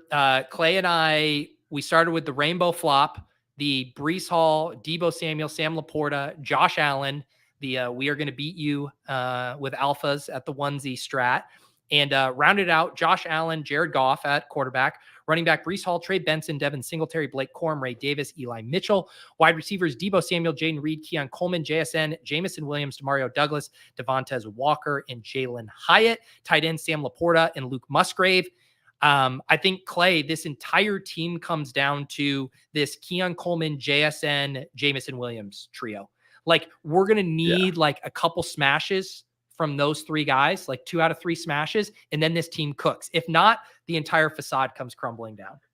Yeah, it's fun, man. It really is. Like, I don't know how to feel about Jason this year, but you could, you guys were so bullish on him last year. It's just some fun profile. So I'm excited about it. JMO, I think we're gonna get some smash weeks from. So I'll book those points and then hope that Keon and JSN come through for us. Yeah, it's nice to get some get the premium guys, some premium stack options there with Allen and Goff, Keon Coleman, and Laporta. Andy, recap how your team landed along with the triple onesies. You went the opposite of us. I went with the 3-5-7-3. So I have 3 different week 17 stacks here. So I have Trevor Lawrence, Sean Watson, and Derek Carr, and then HN, ETN, Brown, Rico Dowdle, and Kendre Miller. Then Tyreek Hill, Devontae Adams, Christian Kirk, Brian Thomas Jr., DeAndre Hopkins, Cortland Sutton, and Wan'Dale Robinson. And then Njoku, Juwan Johnson, and Tyler Conklin. Nice. Yeah, that team came out well. Yeah, it's with those 6 wide receivers early. You didn't have to really chase anything there. Draft capital itself. I'm trying to think, like, would I have done anything differently? I might have done 8 wide receivers. What I was considering is like either dropping one of the QBs or tight ends and taking Elijah Moore or Jamari Thrash. But that's like kind of what I always do as well. And so I was like, I don't know. I pretty rarely do a 3-3 with quarterback and tight end. And so it's the value you got on ETN too really helps out, kind of turn that into a cleaner 5 running back room. As well, which looks nice. Like if that's like, say, an Aaron Jones Kamara type pick, then I'm like, man, maybe a 6th running back, but I think that looks good. That's a fun ass running back room like that. Yeah. That's a solid 5. Clay, you guys just dropped your new beer yesterday. Has it reached the masses? Well, it actually closed. The order window closed yesterday. It's getting canned today, which is very exciting. And then labels go on, and it'll be with our distributor who will ship it out, and it'll arrive to everyone early June. Hopefully by the second week at the latest. So yeah, very exciting to finish all the first collab, get all the votes in, and have like a beer. It's gonna really be cool. Like once they have the beer in hand and get to enjoy it. So looking forward to that. Andy, what do you got cooking in your corner of the woods these days? Other than the grill, I saw you doing some rooftop grilling the other day. Been big time grilling. Got that guy. Just bought a griddle for it, and so I'm going to start doing smash burgers up there and stuff like that. So that's really exciting. Nice. And then otherwise just working on IKB stuff and been a fun month that we added MLB pick'ems recently, and so I don't know shit about MLB, so you can come take our money on MLB pick'ems. But yeah, can't complain too much otherwise. Beautiful weather in New York this week, it seems. Looking forward to it. Awesome. Yeah, thank you guys for hanging out. We had almost 500 live watchers for this entire 4-hour mega block of streaming. So thank you all of you sickos who devoted your Tuesday to watching Best Ball Breakfast. Like I said, normally we are here Mondays at 10 a.m. Eastern, and then we mix in some shows just on Tuesdays. The club, the three of us. I know we did a weekly, not weekly winners. We did eliminators a couple weeks ago. Maybe we'll dabble in weekly winners. We'll get another club stream fired up in the coming weeks. Otherwise, for me, fairly usual block of programming this week. Soulcast and Often on the Clock on Wednesday, Lulz on Thursday. I'm also going to do, I think, another draft challenge video for the Deposit Kingdom channel. Make sure you guys are subscribed over there so you don't miss those. And yeah, make sure you all also subscribe to the Fantasy Life newsletter. Wrote yesterday or Monday's edition, talking about some of the round 2 ADP bewilderment. I had fun writing about that the other day. But otherwise, have a great rest of your week. We'll see you guys around the Deposit Kingdom. For Clay and Andy, for Pat, for Sean, I'm Pete. We'll see you guys next time on Best Ball Breakfast.